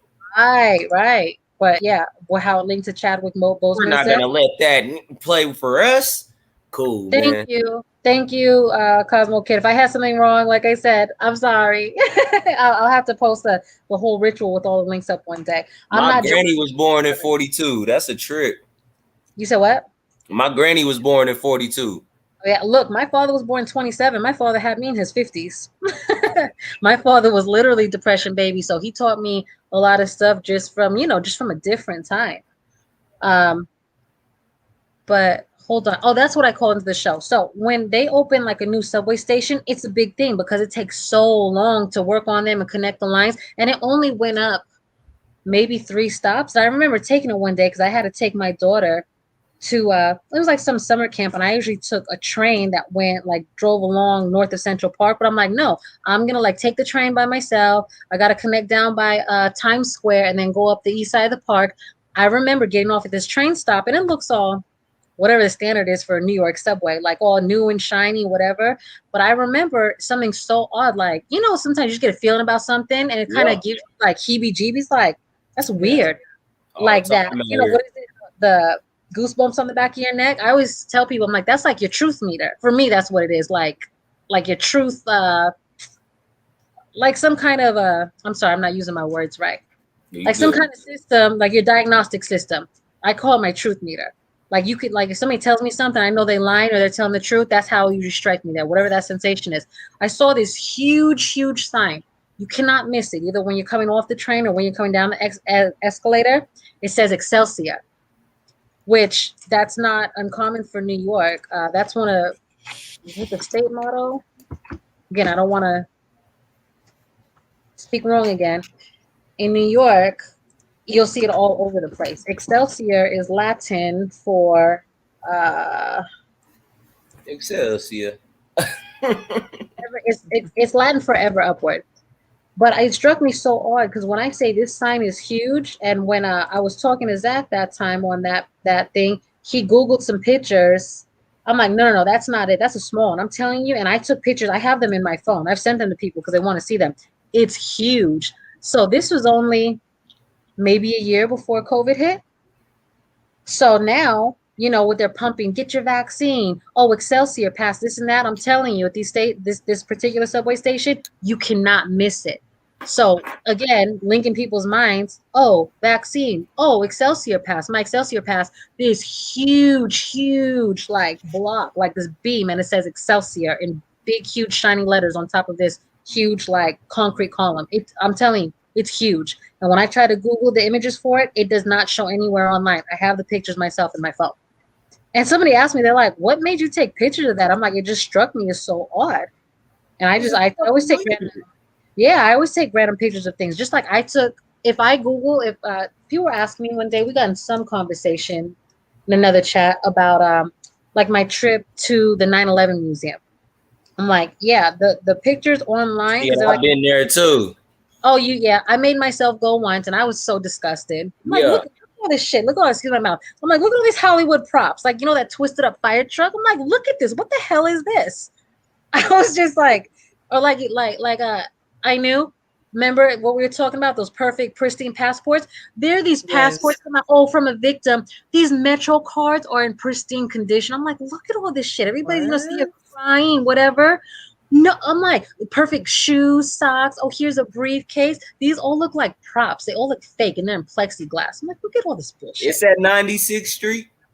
It's out here. I'll tell you where it is. I believe it is. I believe it is. 6th train. But yet, I thought everything melted away. Exactly. Yeah, that jet fuel. People love telling that story. I'm like, y'all don't stop saying something about that stupid jet fuel. So hot. E pluribus unum is a mother. That's not it. That's not it. What you Googled? Hold on. What did you Google? I Googled 6th Street. Oh, let me Google though. Bing doesn't show me the right things. Whoa. But just like the pictures I took myself at the 9/11 museum, I cannot find them online. Whoa. Yeah, that's how you know you got some intel when you can't even find it online. NYT 6 train 98. I believe that is the last stop. 96th Street. Out of 1 minute. That's a trip. Mockingbird. Like I want to mock us? Okay. Oh, they love mocking us. That's all they love doing. I can play with them. That's fine. I got them. Okay, so there you go. I see that Pluribus Unum one. That's a small one. It's above a like an escalator and a concrete stairway. Okay, you see that other one over the middle of the platform? It says Excelsior. That ain't it either. I'm telling you, this thing is huge. It's huge.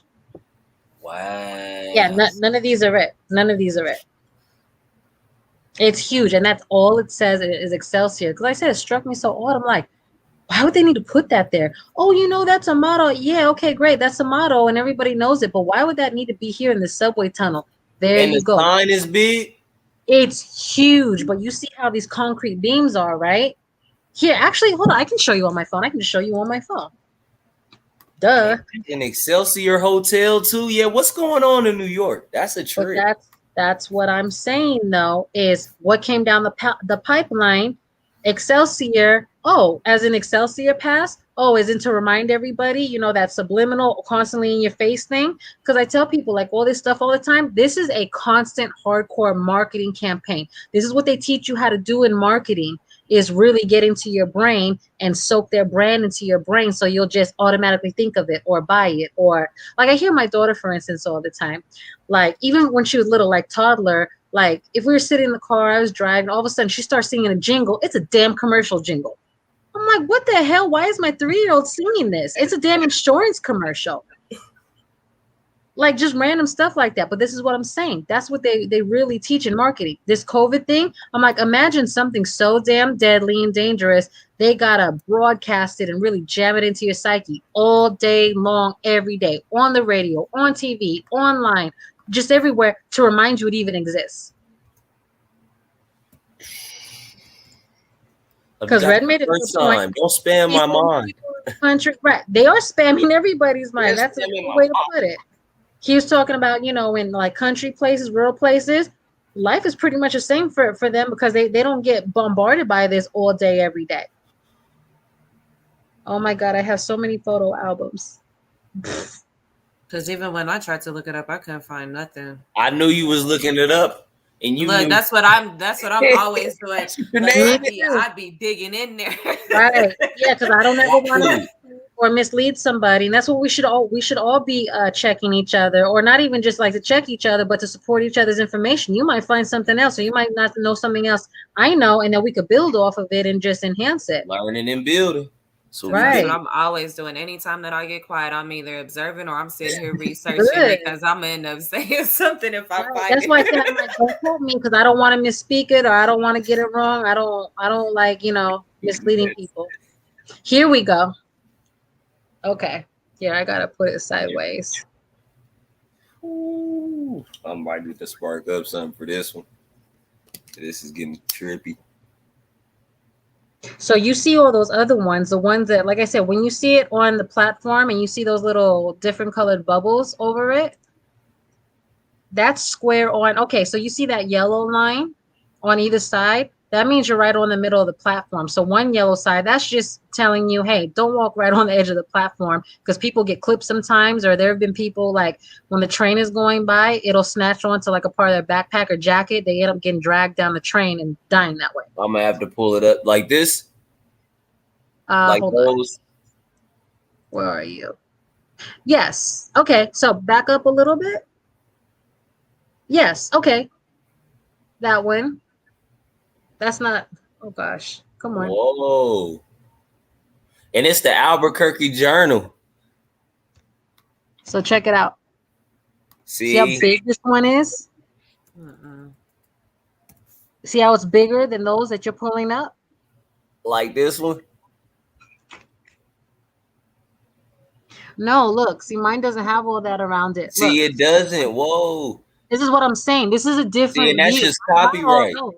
Right. I know where those are. I'm telling you, this one is. I know you don't have any reference point in the picture, but oh gosh. Your screen went black. This one is huge. Wow, that is very fucking big. Reminds me of that monument we got at the airport. Right. Well, that's what I'm saying. One That's why I minute. took a picture of it because it struck me so weird. Okay, so there's the little rainbow colored bubbles, but do you see where they are? They're high up on this other like rounded rectangle beam. They're not right above. It's not right above the platform. It's huge. Wow. Whoa, what are they trying to do?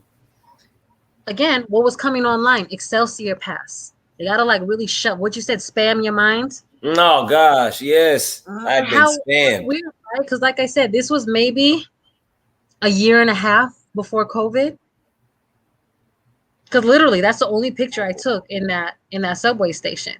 I said, so many people too. They're like, "Why would you take a picture of that?" They're like, "Never mind, you so random. You always taking pictures of weird things." Like, And you're not. That's the problem we're having. You should take my advice. Hey, but good looking out on that. I'm about to go dig on that. I'm about to sign off. Much love. I knew Angel Baby, Bronze Skin Folk. do the same. Much love, y'all. Yeah. We need to. We got to go dig. Nice talking to y'all. Thanks for staying up. Always. Good look on the intel. Y'all have a good night. Okay, later, y'all. Have a good one.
Thanks everybody for coming out. About to shut it down. Peace, love, and hair grease. And we out.